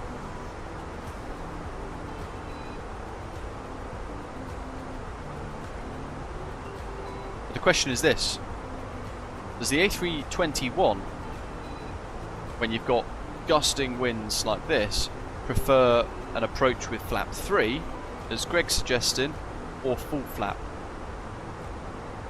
Patricio, good morning. Greetings from Kansas City. Loving the flight and your commentary on the aviation industry. Appreciate it.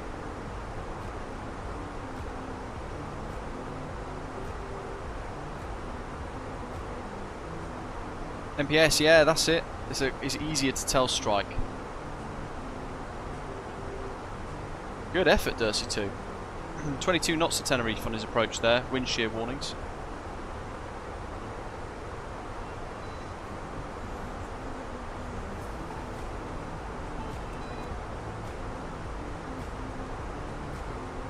.32 knot tailwind there, pushing us along towards the Albanian coast, which is right ahead of us. In fact, we're over it.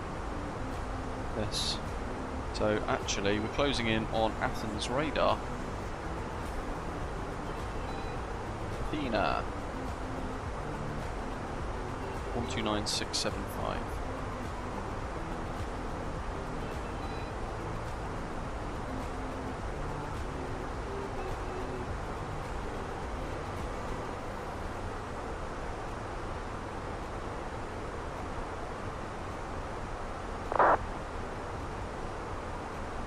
One, 2, 9, 6, 7, 5. Okay, that's ready.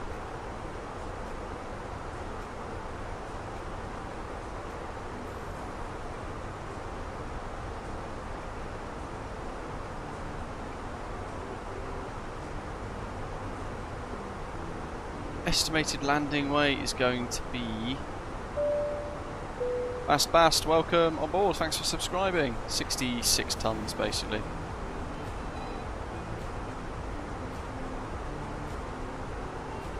Medium order brake and reverse.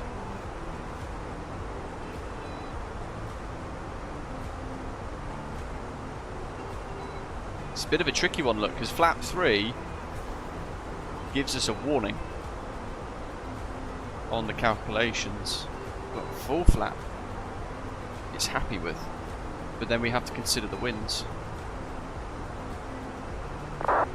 Just going to have a look at the performance calculator on SimBrief, see what it gives us.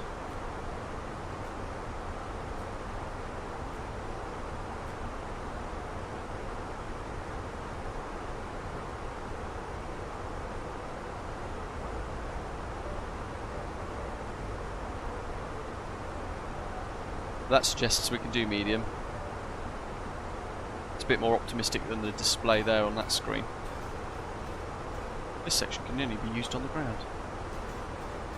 Well, that's why, because it's not in that mode, is it? My flats. Got that one right ahead of us as well. He's off to Athens.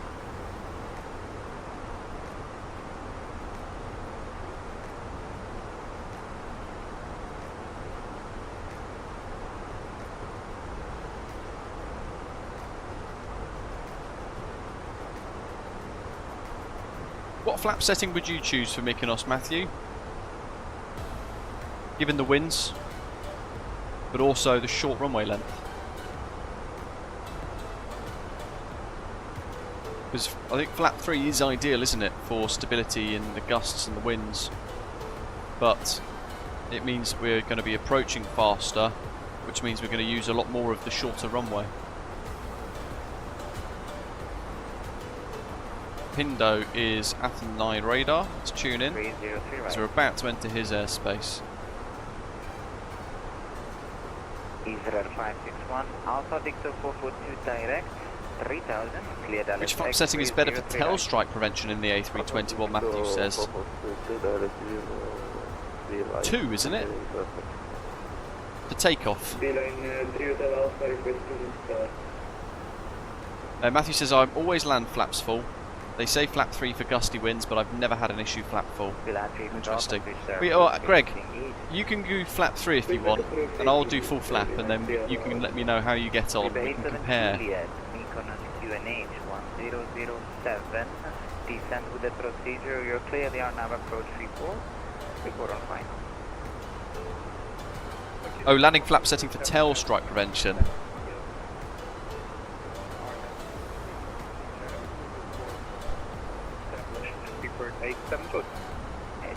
I'll probably say flap 3 because of the extra speed, right?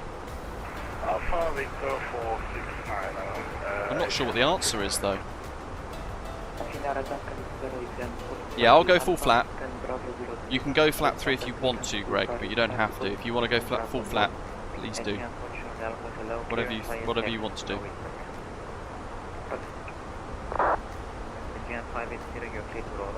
Just waiting for a natural gap here in his ATC because he's quite busy, covering the entirety of Greece and all of the islands around it.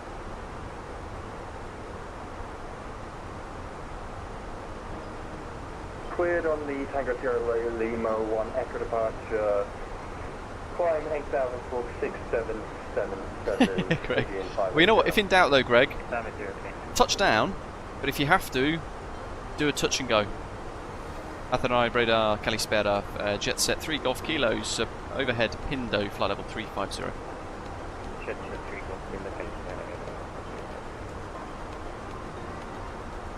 Running 1706, you're at Dan 310, flight Sierra Kilo Papa. Oh, so I was right, but I just didn't know the logic behind it. It was just a guess. Matthew says, in the A321, flap 3 has a lower approach pitch angle than flaps 4, so it requires a more aggressive flare to tail strike. Therefore, flaps 3 in the A321 is better for tail strike prevention. Ooh.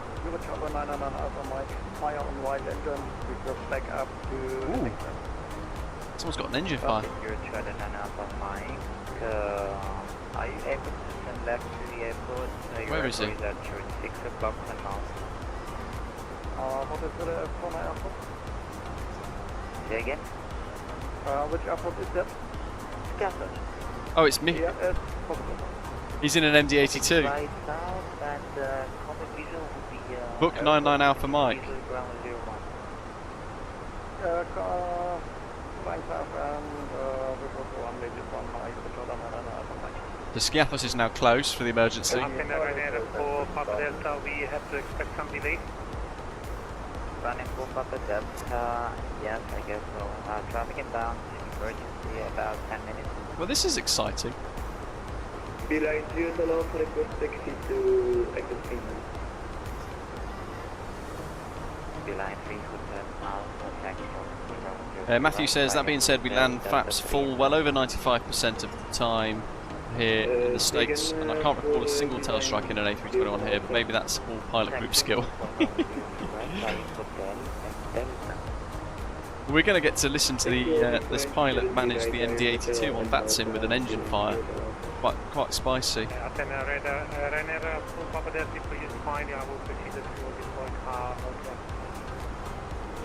Running for Papa Delta, using taxi Alpha 2, Vulture Control.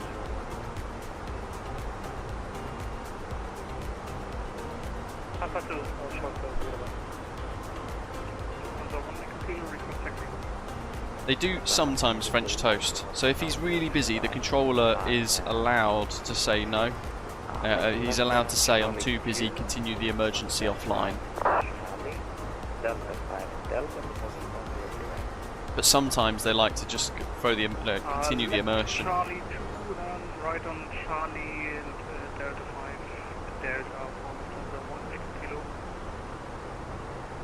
Again, target your request is back.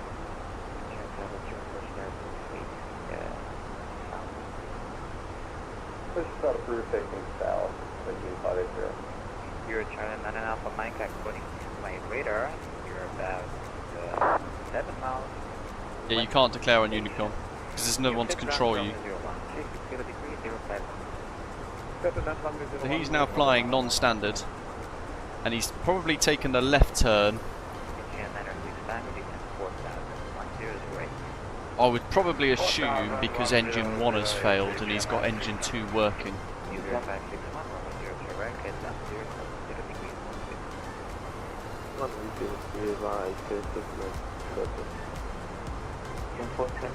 Those air bases aren't big enough.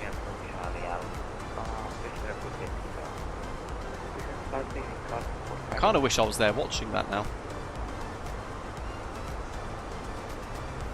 AJ Fanani, welcome.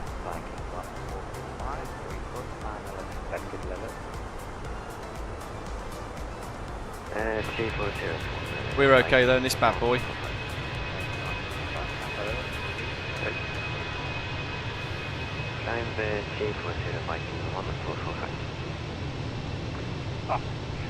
Control, Osprey 545 with you, flight level 350. Hello, Osprey 145, radar contact 350. Radar 760, running 760, and flight level 3. Descending to Caesar, Ryanair 178.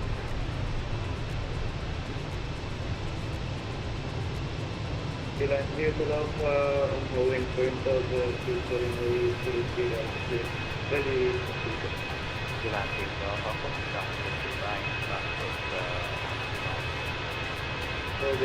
Oh yeah, you know what I found actually with this livery? This is quite cool, right? So there's a bit of wear and tear, as you can see, a bit of oil and stuff, but look at the nose. If I get a bit closer, look at that. A bit of wear and tear on the nose paint as well. I forgot to point that out on the ground.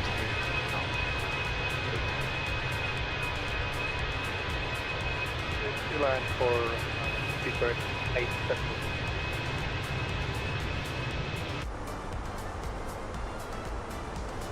160 miles to top descent.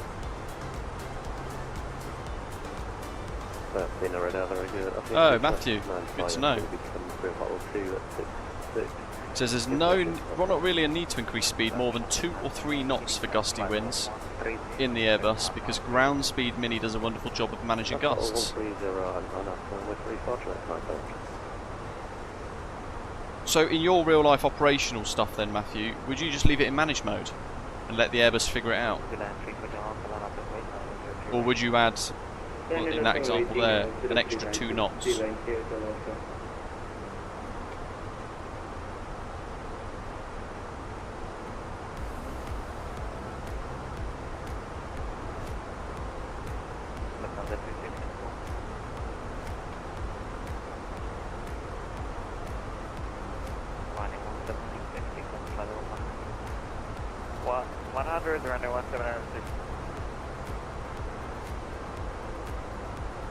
Pilot Tris, hello. Yeah, very tired. I missed my alarm when I woke up this morning, and I'm on a day off. So it's a good job I had nothing important to do, but I woke up thinking, my god, I've got to be streaming in 2 and a bit hours.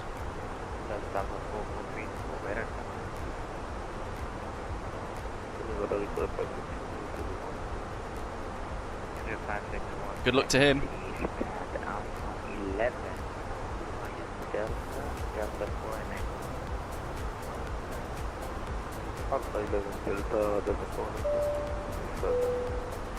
Kind of wish it was a live view. Maybe VATSIM radar.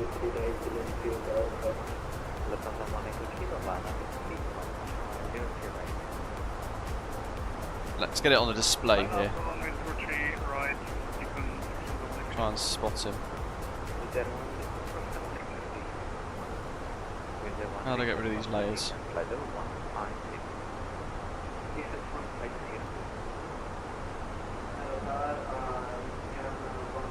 There he is. Good luck, Andre, we're all watching. He's got an engine failure and a mad dog flying into Skiathos, having just taken off.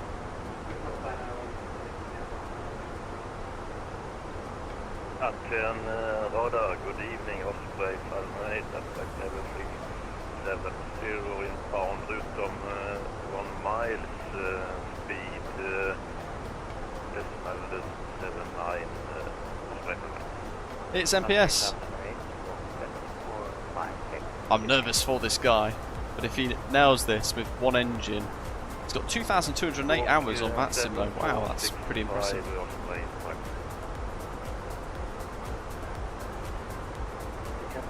It looks good. Albeit hard to tell on this refreshing screeny thing. That Ryanair's got a frontline ticket.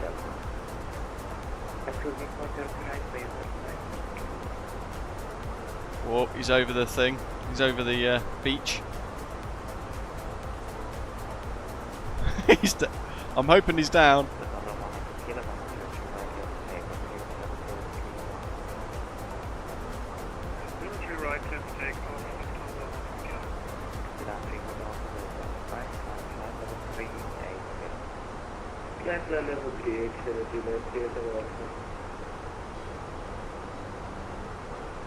Where's it going to refresh next? In the water or at the end? 30 knots ground speed, there we go, he's nailed it, wow.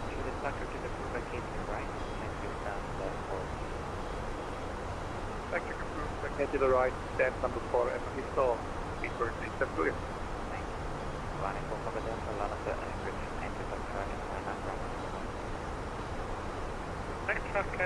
Good effort with the emergency.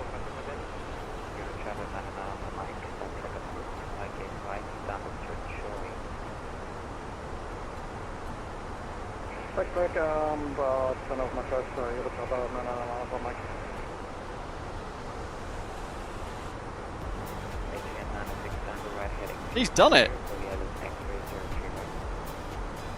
Right, 250 for Island taxi, 03 right, Matthew says shark-glutted Airbuses. Yes, he adds. Where is it? He always just uses what the box spits out. Wingtip fence ones.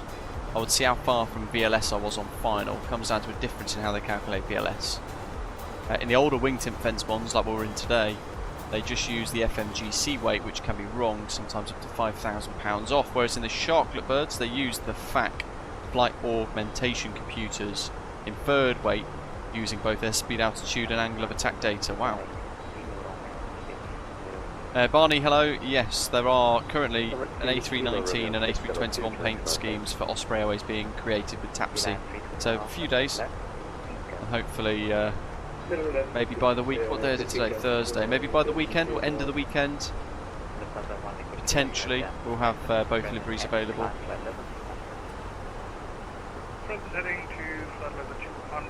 Stephen Tucker, thanks for subscribing. Welcome on board. Going to do the RNAV commentator.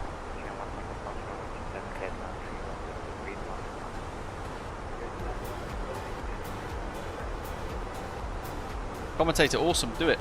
Got to join in. Quick hop from Athens, which we will be passing in 120 miles.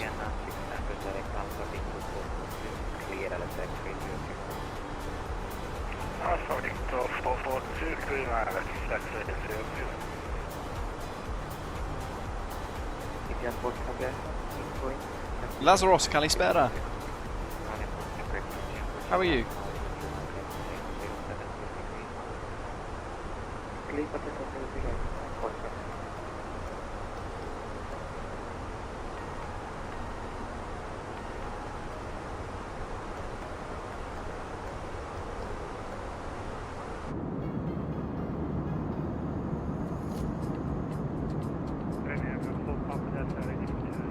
Oh, snazzy.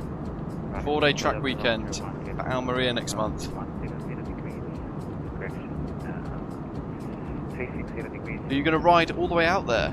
Or are you flying out and then renting a bike on the track day? I don't really know how those things work.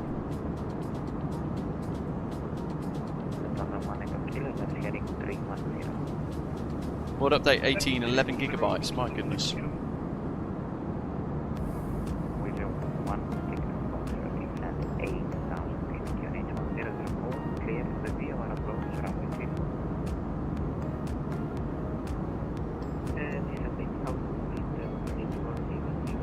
Good effort, commentator.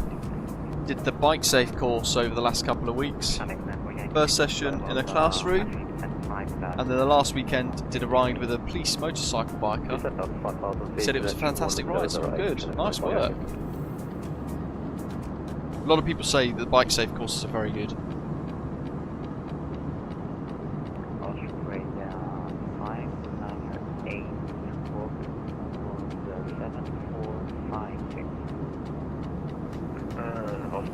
Sorry,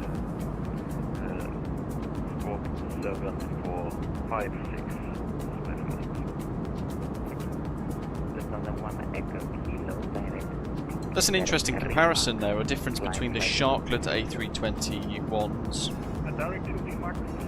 and the wingtip fence ones that we're in today, than what Matthew's explaining. I didn't know that. The end result there is the FMGC calculated VLS in a sharklet Airbus A320 series is always spot on, but a wingtip fence bird should be taken with a pinch of salt. The VLS shown on the airspeed tape, however, is always accurate for both types of aircraft. With the 1 meter box, descend 5,000 feet, clear for the viewer approach, runway 34. Lazarus getting back into flight sim, nice. Ryanair 1706, descent 4000, UNH. You've been off for a few months, you've missed quite a bit. With the PMTG 777 and the A319 from Phoenix, the A321. A lot of people really enjoying the little A319, AJ Finardi. You're not the only one. I'm very excited to check it out tomorrow. We're flying Heathrow to Bologna. So definitely look forward to that in that beautiful BEA retro livery.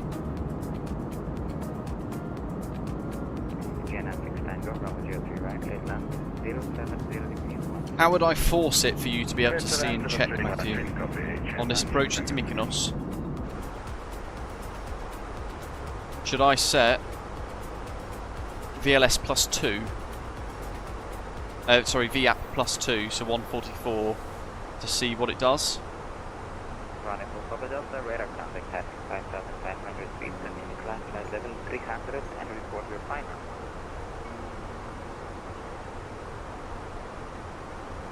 Let us know how Florence is, Mikael, as well. That's meant to be beautiful there.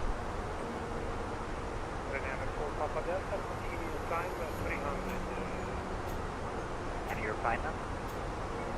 B-pilot, good morning. Should be 360. Charlie Alpha direct ticket, climb flight level 240. Direct ticket, climb flight level 240 with 1040. Oh, so you'd need a direct comparison then, Matthew.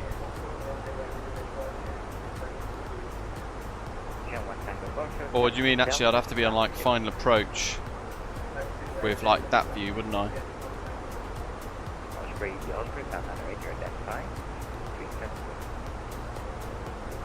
Fair enough. Maybe that's a test for another day. That's 3,000, no, 3,000, that's not okay.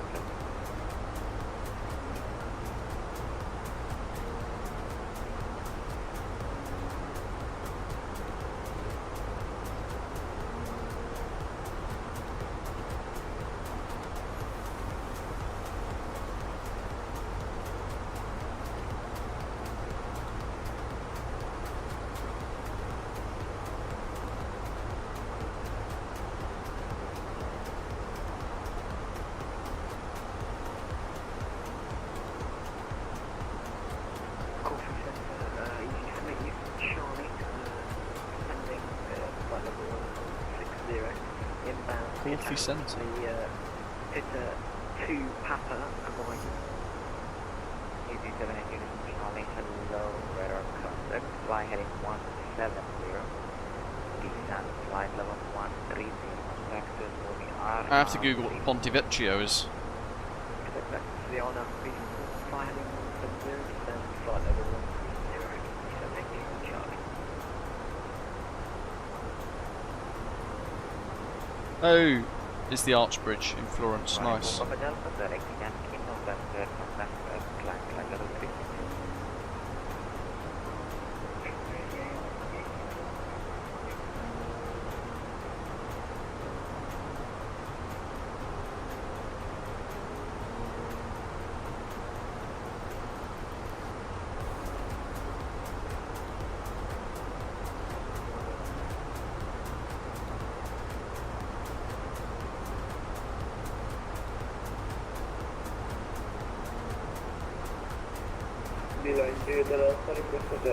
So I've only ever done Rome in Italy, and that was years and years ago.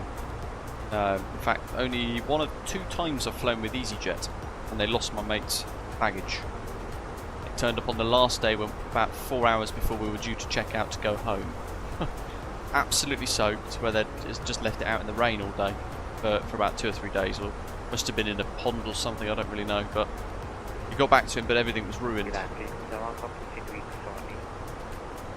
But Rome wasn't that impressive. The Forum Gardens are beautiful, but the rest of it just full of graffiti everywhere and not very nice.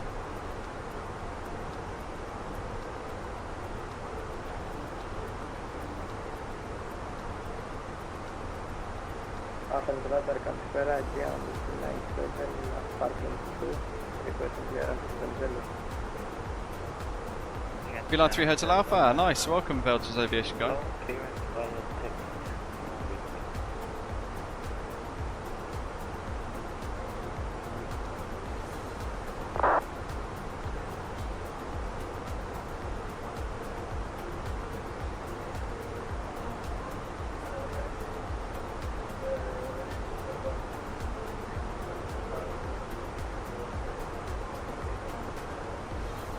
Yes. Minimums in, did I? Oops. 1180.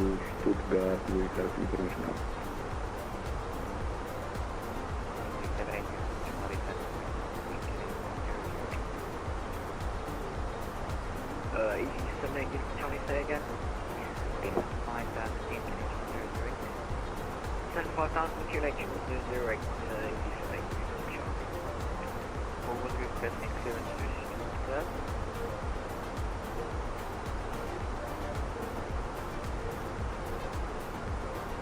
Other station requesting clearance to Stuttgart. Who was it? Eurowing 63 with Yankee on grounding off. Hello sir, expect clearance via text. No need to... There's Skiathos, that's where that emergency just was. Absolute legend. He's pulled that off and done very well. To text Bravo 30 via Delta and Juliet. Delta and Juliet, descend Bravo 30. Beeline 3 Hotel Alpha, direct Diniz. Direct Diniz, Beeline 3 Hotel Alpha. Lufthansa 1 Echo Kilo, direct Xanis. Controller's on fire now, he's very good. He's got a really good flow. Busy. Airport Charlie Alpha, direct Kerkira. Direct Kerkira is Airport Charlie Alpha.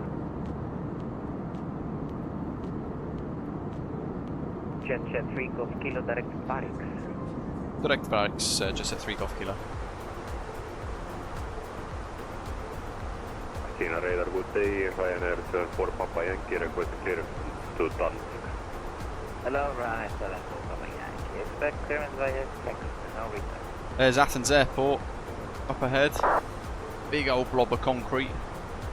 We're turning away from that now. Mykonos, here we come.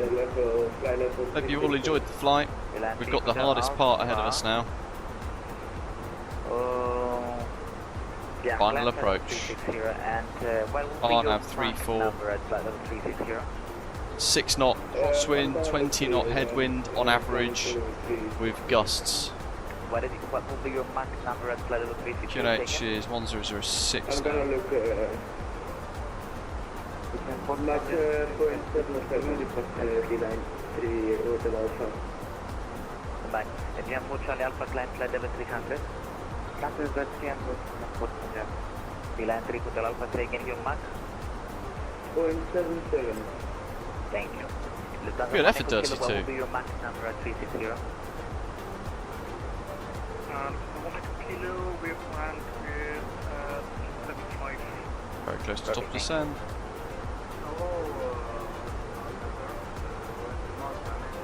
Yeah, I want to descend now.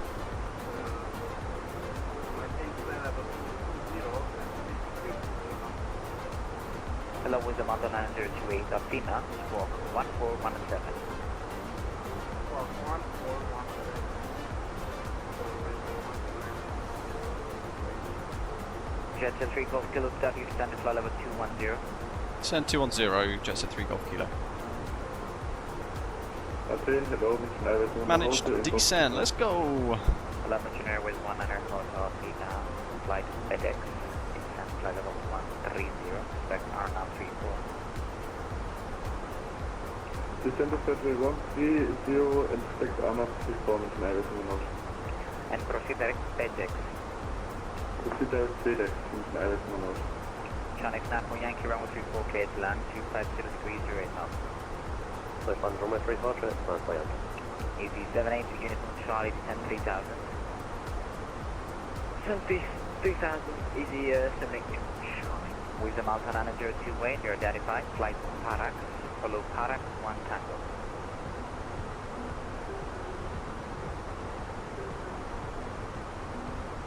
With the Mountain 9028, you're identified. Fly direct Parax and follow Parax 1 Tango arrival.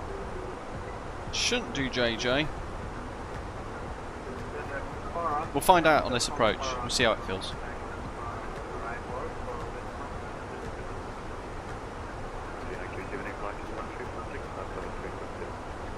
Hello, Viking 1346.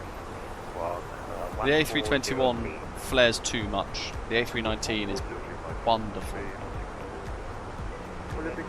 But I've only landed each variant once. With the 1 Victor Foxtrot runway 34 gate land 160 degrees 07 knots.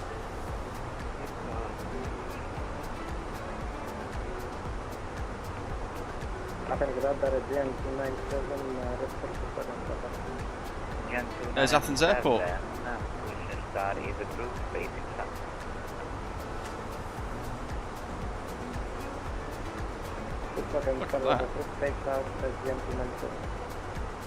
Tonight, radio, good afternoon. Volunteer for 124, Alpha Mykonos. Hello, volunteer for 124. You're playing via text, no respect. AGM 6 Tango on Box and see you later. See ya. Bearing 32 kilo, receive a bit. Good. Would you mind standing again? Medium order brake Yeah, we will do that. is the choice for today. Or we could do low and then manual brakes.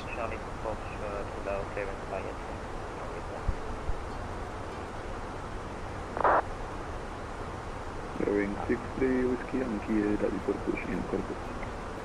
Wing 63 Whiskey Yankee, stand by for your push. Easy 78 Uniform Charlie, direct Kilo Romeo 601, clear the runway 34. Easy 78 from Charlie, say again please. Yeah, direct Kilo Romeo 601, cleared RNAV 34. Cleared on out V4, direct Kilo Romeo. We want to continue his descent here down to 7 now.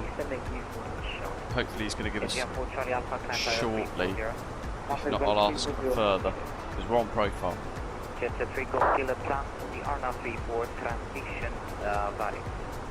Wilco, transition barracks, RNAV 34, Jet 3 Golf Kilo.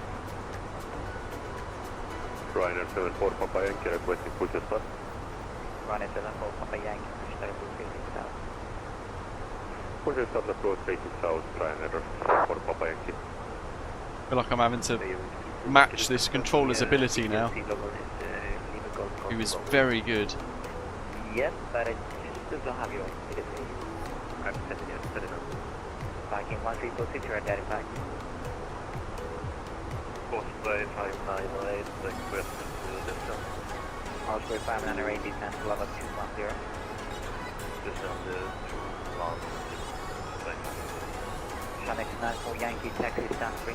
I do V-pilot, yes. Well, not the Airbus one actually. It's an F-16 HOTAS.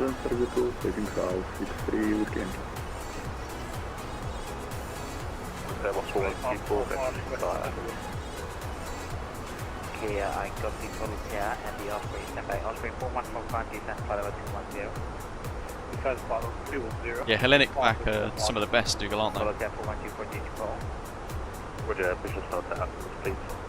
Volunteer 4124, push start up through ATS.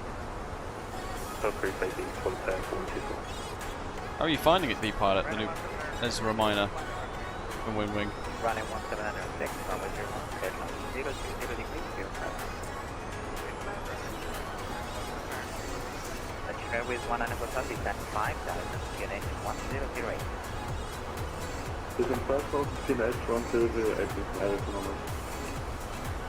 It's a little reminder there's no star. There are stars for Mykonos, but we're not using it. We're just straight to the RNAV using the Farix transition, which basically takes us to the base leg on the circuit. 67015, is it possible for viewer approach at Heracles?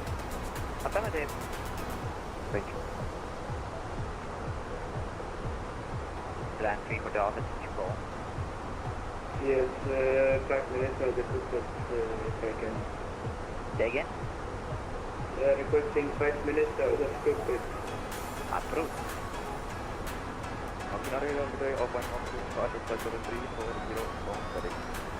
Yes, Alpine 1 AJ Fernando, you as well, mate. Yeah, me too. Direct Phoenix.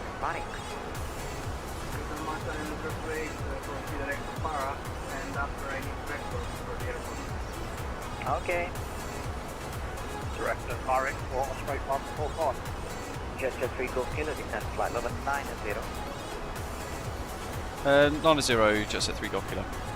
11455, you're at 95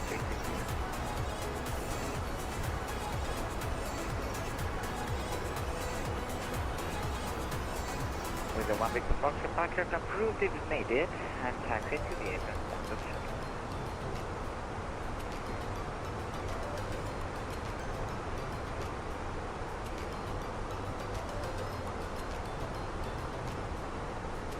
Alpine 125, proceed to Parak. Bring that range ring in. I'm looking forward to this. I love a challenge. Mykonos is one of those great Greek island airports, which has to, it really tests your skill with the wind and the conditions and things. Not massively difficult, but if you just get it slightly wrong, you've got to go around.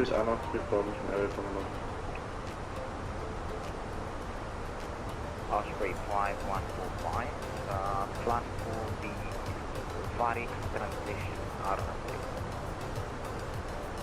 Plan for Fenix transition on 34, Osprey 5145, Osprey 598, follow KR1 Papa. 006 now, isn't it? Osprey 598, follow the Papa, Quick wiggle there. Let's set that one for me as well, linked.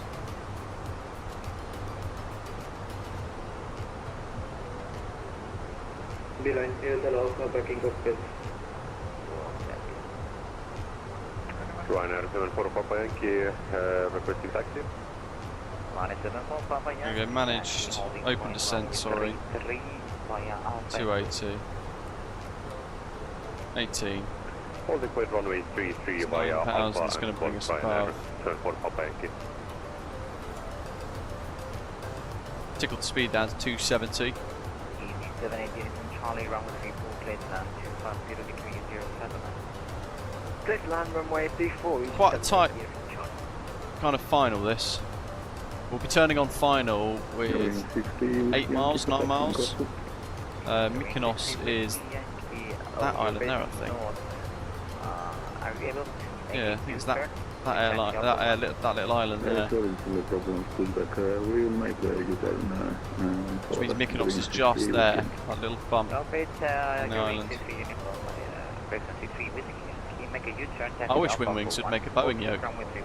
That would be epic. Also make a U-turn and then Alpha, hold short, Alpha 1, running 60, whiskey. Use a bit of speed brake. There's There's the hook. Flight level 100. Just tickled into view. Osprey 5145, flight level 90. Continue to descend to flight level 90, Osprey 145. Parking 1346. Unicorn 128. I'll call you back approach. Yeah, bit of a turn. There. About 35 track miles to go, 40 track miles to go. Pause the music for now as well. Just focus on the charts. Wait for runway 34 by Delta, Voltaire 424. Lifetime live weather as always. And actually, first time since flying into this part of the world, we're just ahead of the sunset.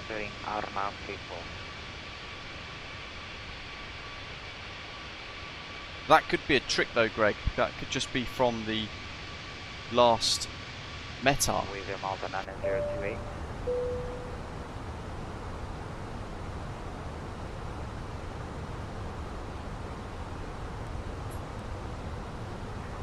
Start to wash some of the speed off now. Engine 207 taxi, enter and back track, line up, runway 3. That's Syros just ahead of us there. Syros National Airport. That one. It's great for the ATR. I think we flew into there on the ATR once actually. No, it was great. With the mountain Kalispera, Swiss 185 flight level 410. Kalispera, Swiss 185, November 4701.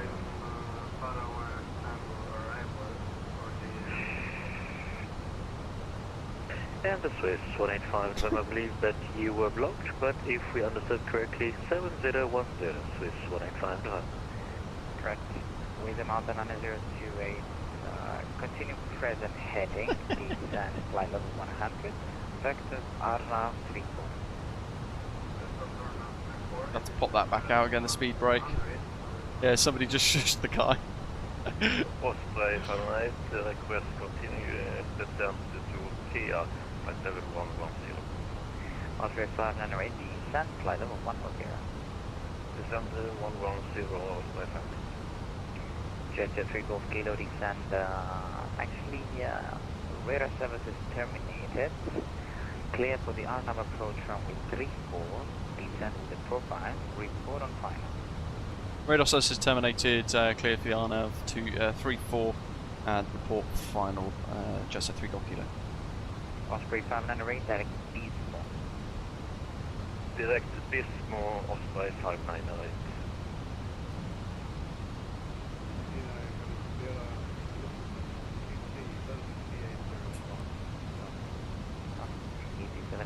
Charlie, taxi stand for?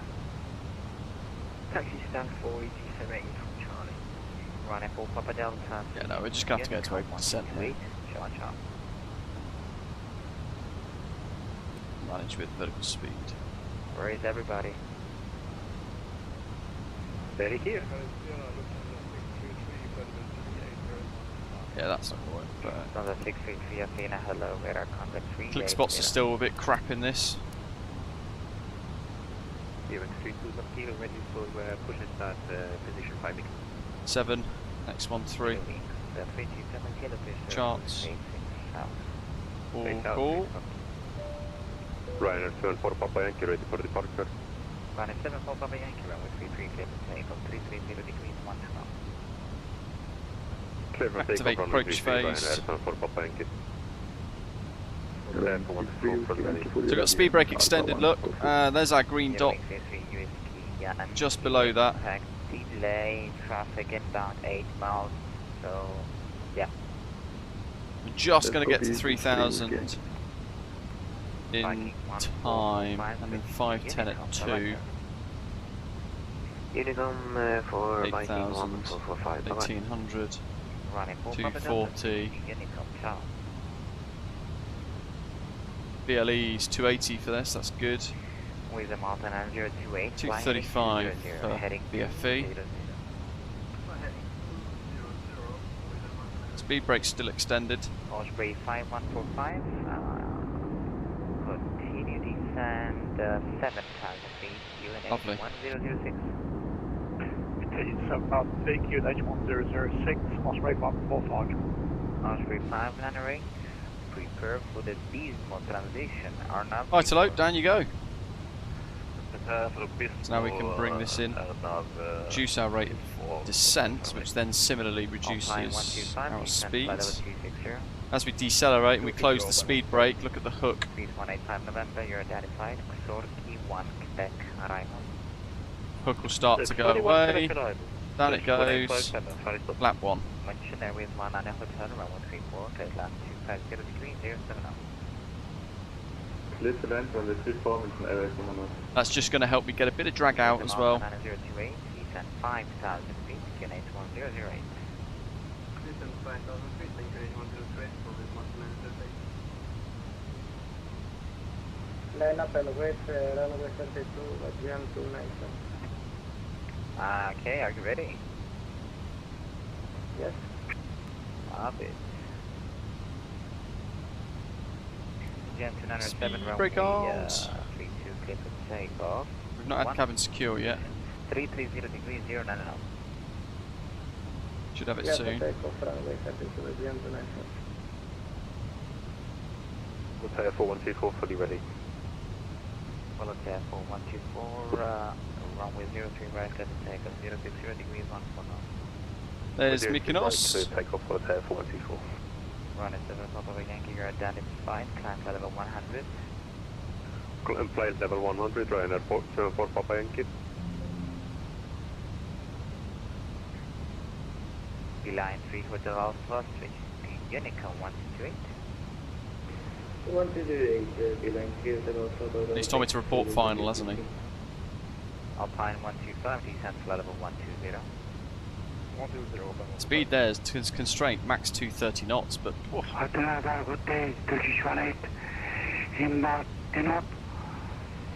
205 knots, which means we can go flaps 2. Hello. Let's get a bit more drag out. 2000, 1400. That's going to help decelerate us now to near about 180 for the turn.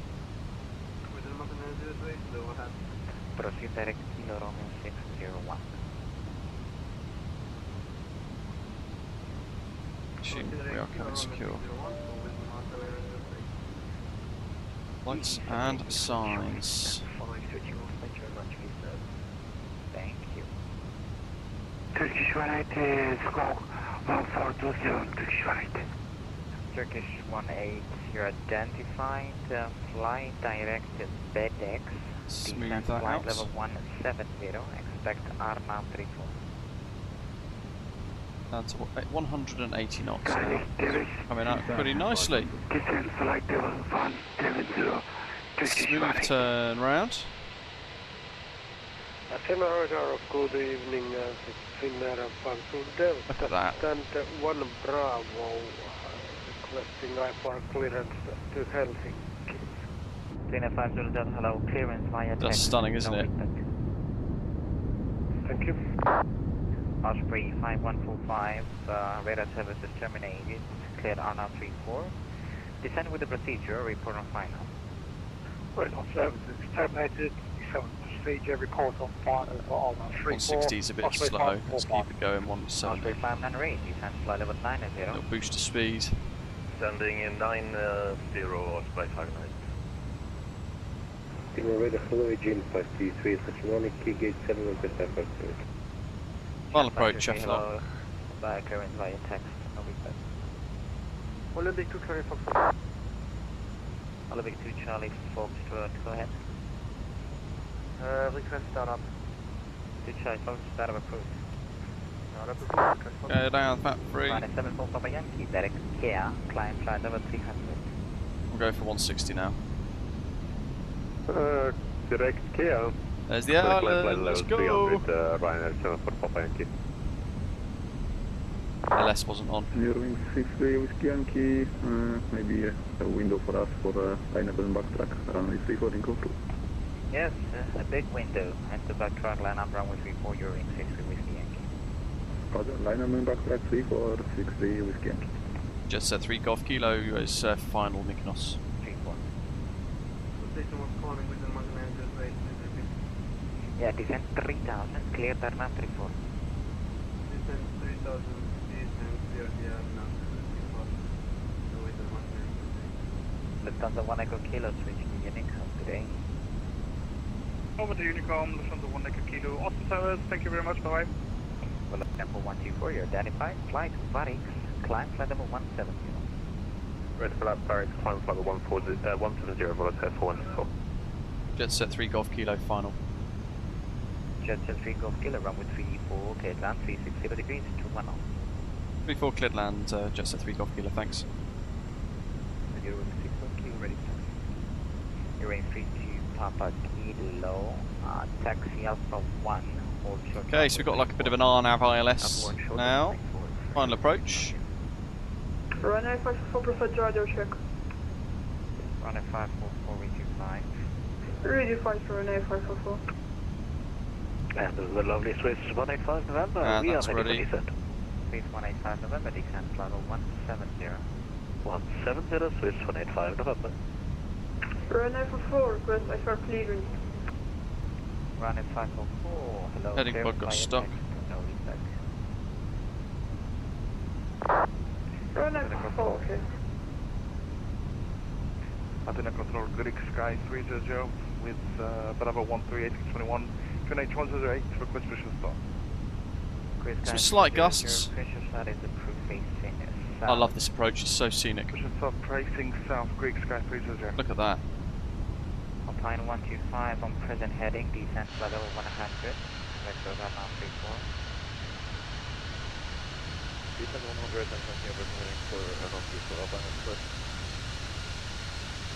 Snel van een hoge gekregen. Chanel with 100 hotel, taxi system 1. 601 versnellen minimaal. Turkish 180, descent flight level 110. Descent 110 to Charlotte. Hello, 251 direct Araxos, correction direct Nemes, climb flight level 130. Again 297, you're identified, direct Nemes, climb flight level 230. Direct Nemes, flight level 230, again 297. Osprey 5 and range, radar services terminated, clear the mount 34, descend with the procedure, report on final. Yeah, definitely gusts. Osprey Fahrenheit, clear the descent for runway 34, 500, Gearing 3, my battery Alpha 2, motor Alpha 2, runway 34, expect some kind of delay, have another inbound on runway 34. 100. Sorry, problem 3 kilo. 50. Request descent on the performance side. Fine. Zero wings, 63 Whiskey Yankee, runway 34, clear for takeoff, 250 degrees, 07 knots. Take off runway 34. Oh, very long landing. Just floats forever. With the mountain That's the biggest criticism of this, manual brakes.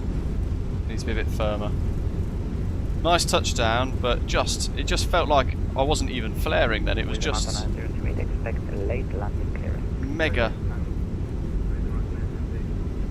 float.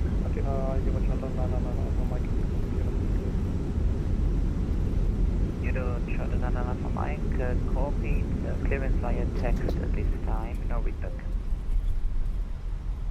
But we're definitely going to get a penalty for long landing, late landing there. Papa Yankee, final level. Because of how long Final level will be flight level was. 350, Ryanair 74 Papa Yankee. Okay, you need an even level, so 320 will be fine.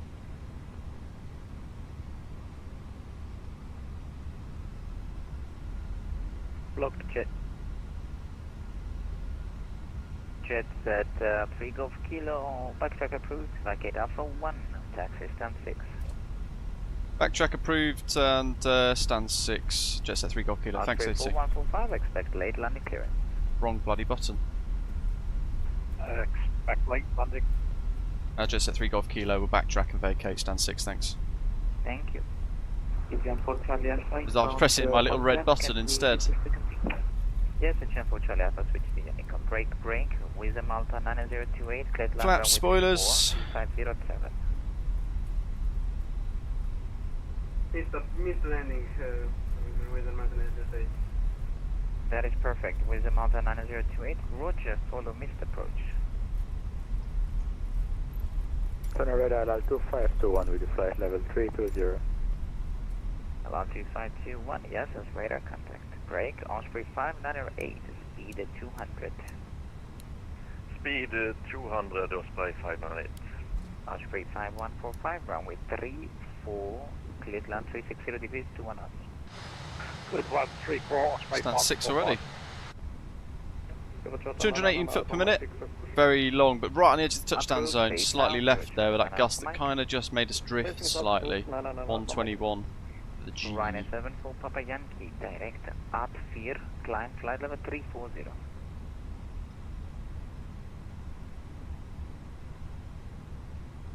Turkish 180, flight level 110. Turkish 18, descent 3,000 feet, QNH 1008, cleared at Mount 34.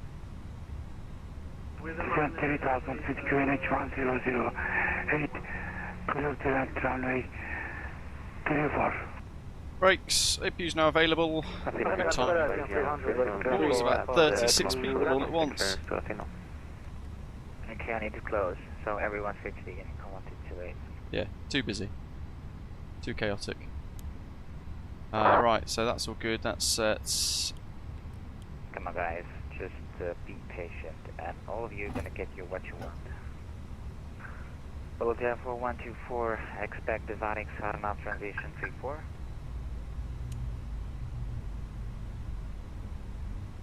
Olympic 455, descent flight level 160. Descent flight level 160, Olympic 455. Done. So, Kick you're us wing off. 63 uniform Seatbelt signs. Yankee, you're identifying, climb level 240. Climbing level 240, 63 Whiskey Yankee. Alpine 125, descent 5,000 Got one on feet, final. 1008. Descent 5,000 feet, Guinness 1008. Here he comes. With a Malta 902 fly heading 130, climb 4,000. I'm heading 4,000, heading 130.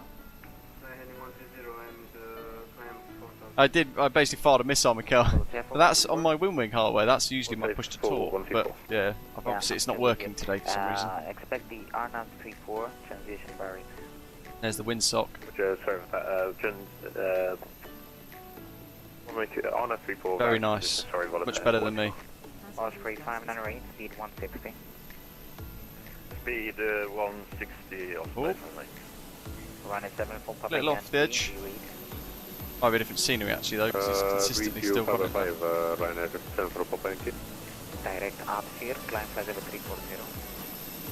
That needs to be solved as well, because doors 2 is an emergency exit row. Olympic 445, velocity at 2 alpha. Velocity 1 alpha. Bit weird. It's actually ruined the screenshot as well. Alpine 125, right heading at 290, descent 3,000.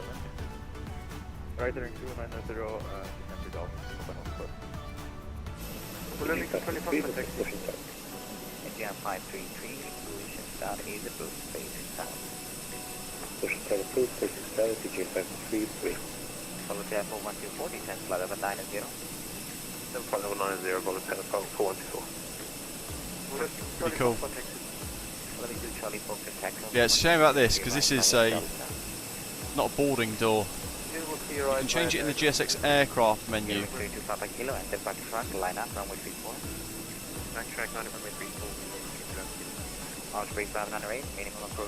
It's great, it's so like ganglion long, isn't it? Let's see what we've done on New Sky then, folks. I'm expecting like a 9. Little profit. Oh, 10! Challenging conditions. Just, look at that distance and threshold, 614, right on the edge of the accepted range.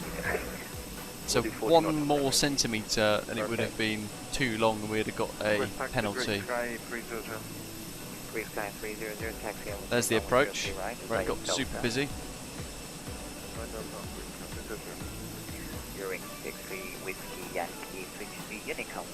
And once we've disembarked, I have also recorded the landing on flight recorder, so we will replay it and see what it looked like from the outside if you guys want. We've got about 10-20 minutes left.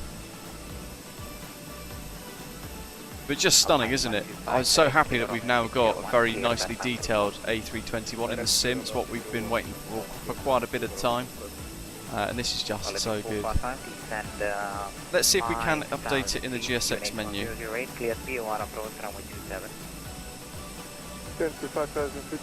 Is it in just GSX settings? Or is it customize airplane? Ocean 51 Yankee requesting startup. Motion 51 Yankee, we're ready with caution. Okay, Ocean 51 Yankee, pushing start approved facing south. It's going to be in the aircraft thing. It's meant to have an You're in charter 99 from Mike. what you call it? GSX profile already with it, doesn't it? Because it recognises everything else really well, including the cleaning doors there.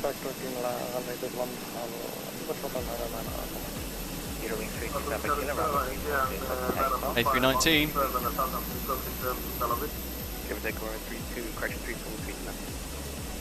GSX.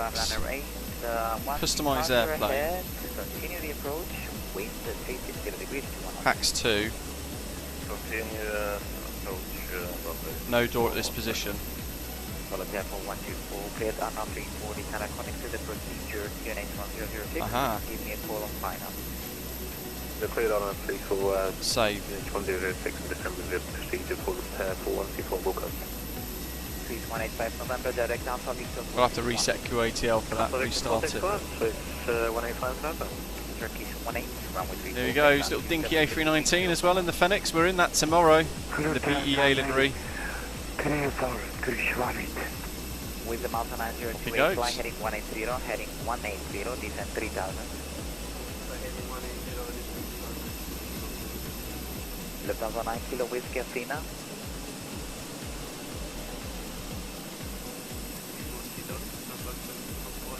I do miss those tails. They were iconic, weren't they? The First Choice Airways ones, and the Britannia livery as well, for that matter. Okay, clearance by your text, no request.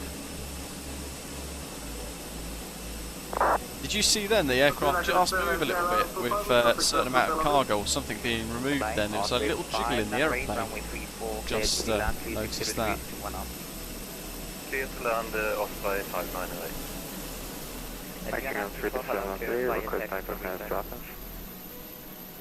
Got another one in? Great, good effort. Clearance by your text, no request. Paulius, welcome on board, thanks for subscribing. Aegean 675, yes, that's Airway, Aegean 533, request. Aegean 533, taxi only. So let's close all this. Foxtrot, yeah, Charlie and Foxtrot. Hold the runway 28 via Charlie Foxtrot. I'm going to restart QATL purposefully, because it will then clear all the gump. If you want to Delta November, position proof I'm going to start the engines, so we can then do a replay as well. How many have we got flying in that's left? Fading in the A319, MPS coming in. Oh, we've got Declan as well, Osprey 616. Totally different route. That's why I didn't see him. He's coming over Thessaloniki and stuff. Big 455, flying heading 330. Heading 330, Big 455. Went out to 1 turn, ready to go. QNH 10, Greek Sky 300. Great Sky 300. Cool, so we've got 2. 3 including MPS is on final now. Takeoff, Greek Sky 300. 3185 November, descent flight level 110, expect Alice X303 right. Alice X303 right, descent flight level 110, Swiss 185 November. Here he comes in the 737. What are you doing?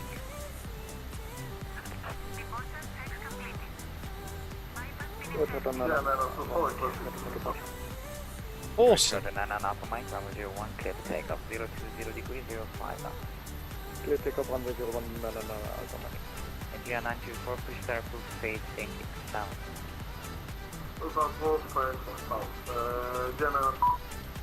He's managed to get the turn as well. Don't quite know what's going on with GSX. Callan 486, yes. Not on a pushback. I'm going to exit QATL. I'll start pushing back without even realising. Basically, I'm going to fire all the lights on. Turkish 18, copy, taxi 2. And it wanted flaps 1, because that's where we were at, with ground spoilers armed. So we're pretty much at the same state we were in earlier. 373, we're at the pushback. I'm just going for the backtrack. No, not going back to Gatwick, William. It's a long day. There's one on final, getting close. Running 90, claim by text, no request. MPS better hurry up. How are we doing? Engine 1's now available, ignition mode norm. It's really good, Rab, yeah, it's great. But it does float far too much on final, which is its only kind of down point, really. Everything else is great. Osprey, Fahrenheit, backtrack, taxi, exit Alpha, 1 Osprey, Fahrenheit, max speed Follow careful 124. You're gonna make it 1360. Slow down a bit. Remember, MPS don't vacate above 50 knots. Yeah, follow careful 124. Make it right 360. You've still got a 10 just, yes. I'm looking forward to the A319 tomorrow. We're in the BEA, British Airways Retrojet Airbus A319 from Fenix Simulation. We're flying out of London Heathrow for beautiful Bologna in Italy as well. We're going to be going to get some bolognese from Bologna. So definitely want to check in for tomorrow's live stream for sure. Get that speed off MPS Gaming, otherwise you're going to get a speed penalty. He's done a 360 on final, which is tricky in itself. Aegean has just pushed. Osprey 598 vacated runway. Thank you very much, taxi standard trade. Mykonos is great. 077 kilo, hello. So scenic. Speed 185 November, descent 3000. Cleared LFX 303. Yeah, a lot of people loving the A319. For me, I like the longer, quirkier jets, a bit more tricky to handle, that kind of thing. But I am very much looking forward to checking it out tomorrow and seeing what we have to deal with. 10 with and stuff, it's going to be quite cool. Green flag 300, you identify climb level 110. Right, I'm going to go on to observer mode, I think, in a moment. I'm just trying to get an idea of who's where.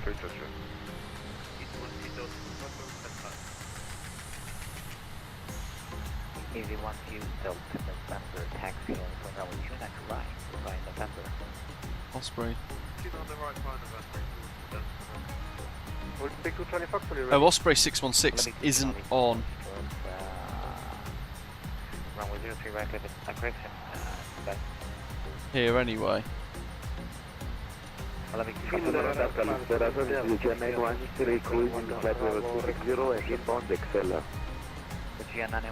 think that's meant to be a TUI A320. 7074. Yeah. Squawk 7074, GM913. Viking 1346. Viking 1346. Viking 1346, hello again, and continue So we've present heading. got one left to land. So with that in mind, I'm going to log off for you MPS. You can take my stand if you want, matey. Yeah, connect as observer. Laptering 130, Viking 1346, thank you. Aegean 913, radar contact 360. Finnair for Delta, schedule Bravo, request push start. So what I'm going to do... Oh, that's us. Aegean 373, red protector. How are we doing? Flaps, spoilers, gear, blah. Here we go. So, this was our little landing earlier.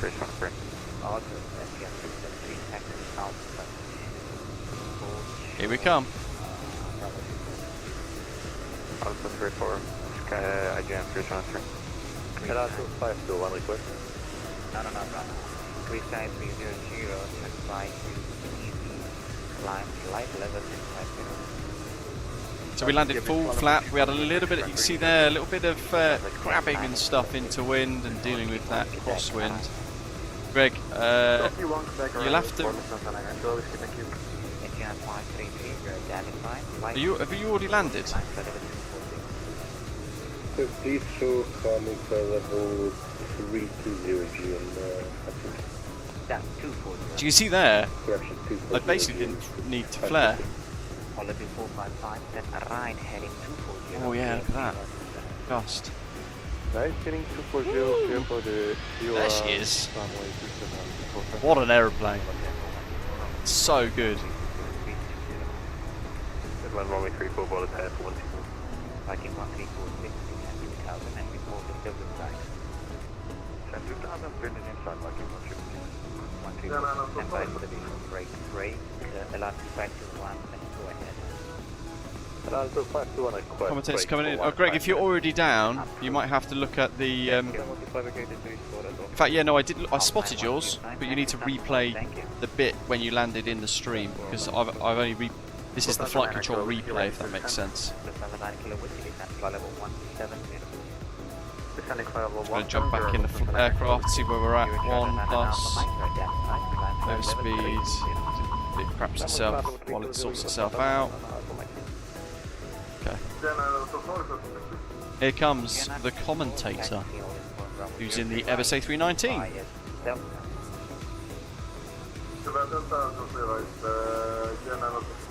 On the B2 Charlie Foxtrot runway 03 right, left to take off, 020 degrees 1 for knots.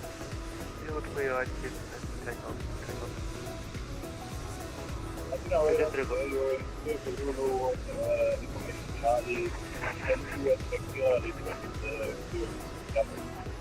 Hello, you're into vehicle 02, I look at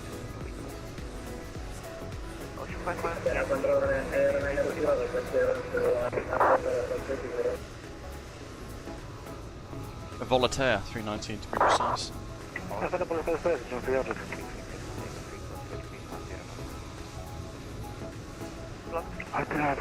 That windsock now is very variable. It's almost collapsed actually, the wind, and then it gusts, so that makes it tricky. You see it flicking about. Now this is the only flight today, John. It's a 4.5 hour stream. Oh, there you go, look, a little bit of variation, holding it nicely. Oh, VATSIM, what are you doing? There. Okay, so he's about there then, is he? I don't know what VATSIM was. I think VATSIM was bugging out then. There's the dinky little Voltaire. Line up 01 and... My man, Jerry!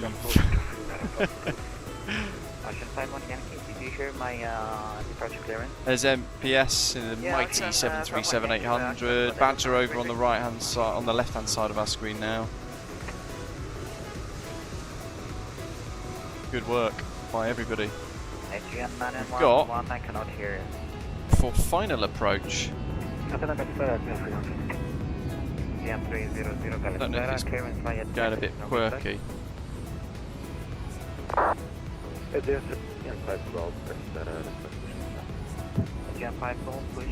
Yeah, flight control replay doesn't like this.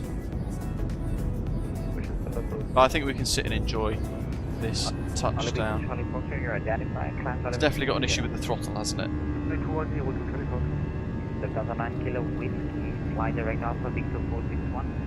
You'll have to ignore the engine noise. It's obviously not picking that up particularly well, unless I'm constantly fighting it. Maybe I could do that actually.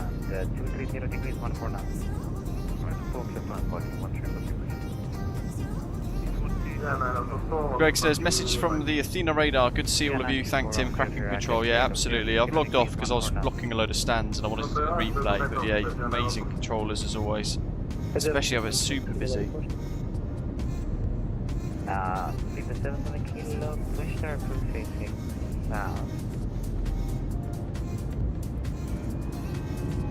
Pushes it for 5 south, 373, enter back track line up runway 34. Back down line up 34, again 373. This is the final approach now. Look at the sea. 20 knots that wind. Yes, that's Calipera.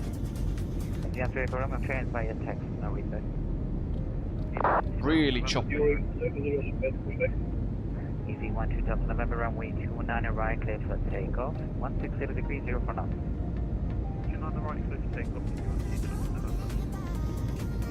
On the big 2 Charlie Fox for direct Xavis.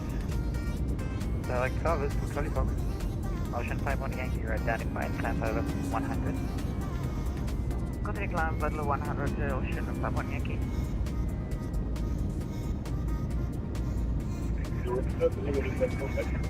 Hearing to direct, you'll push there for facing south.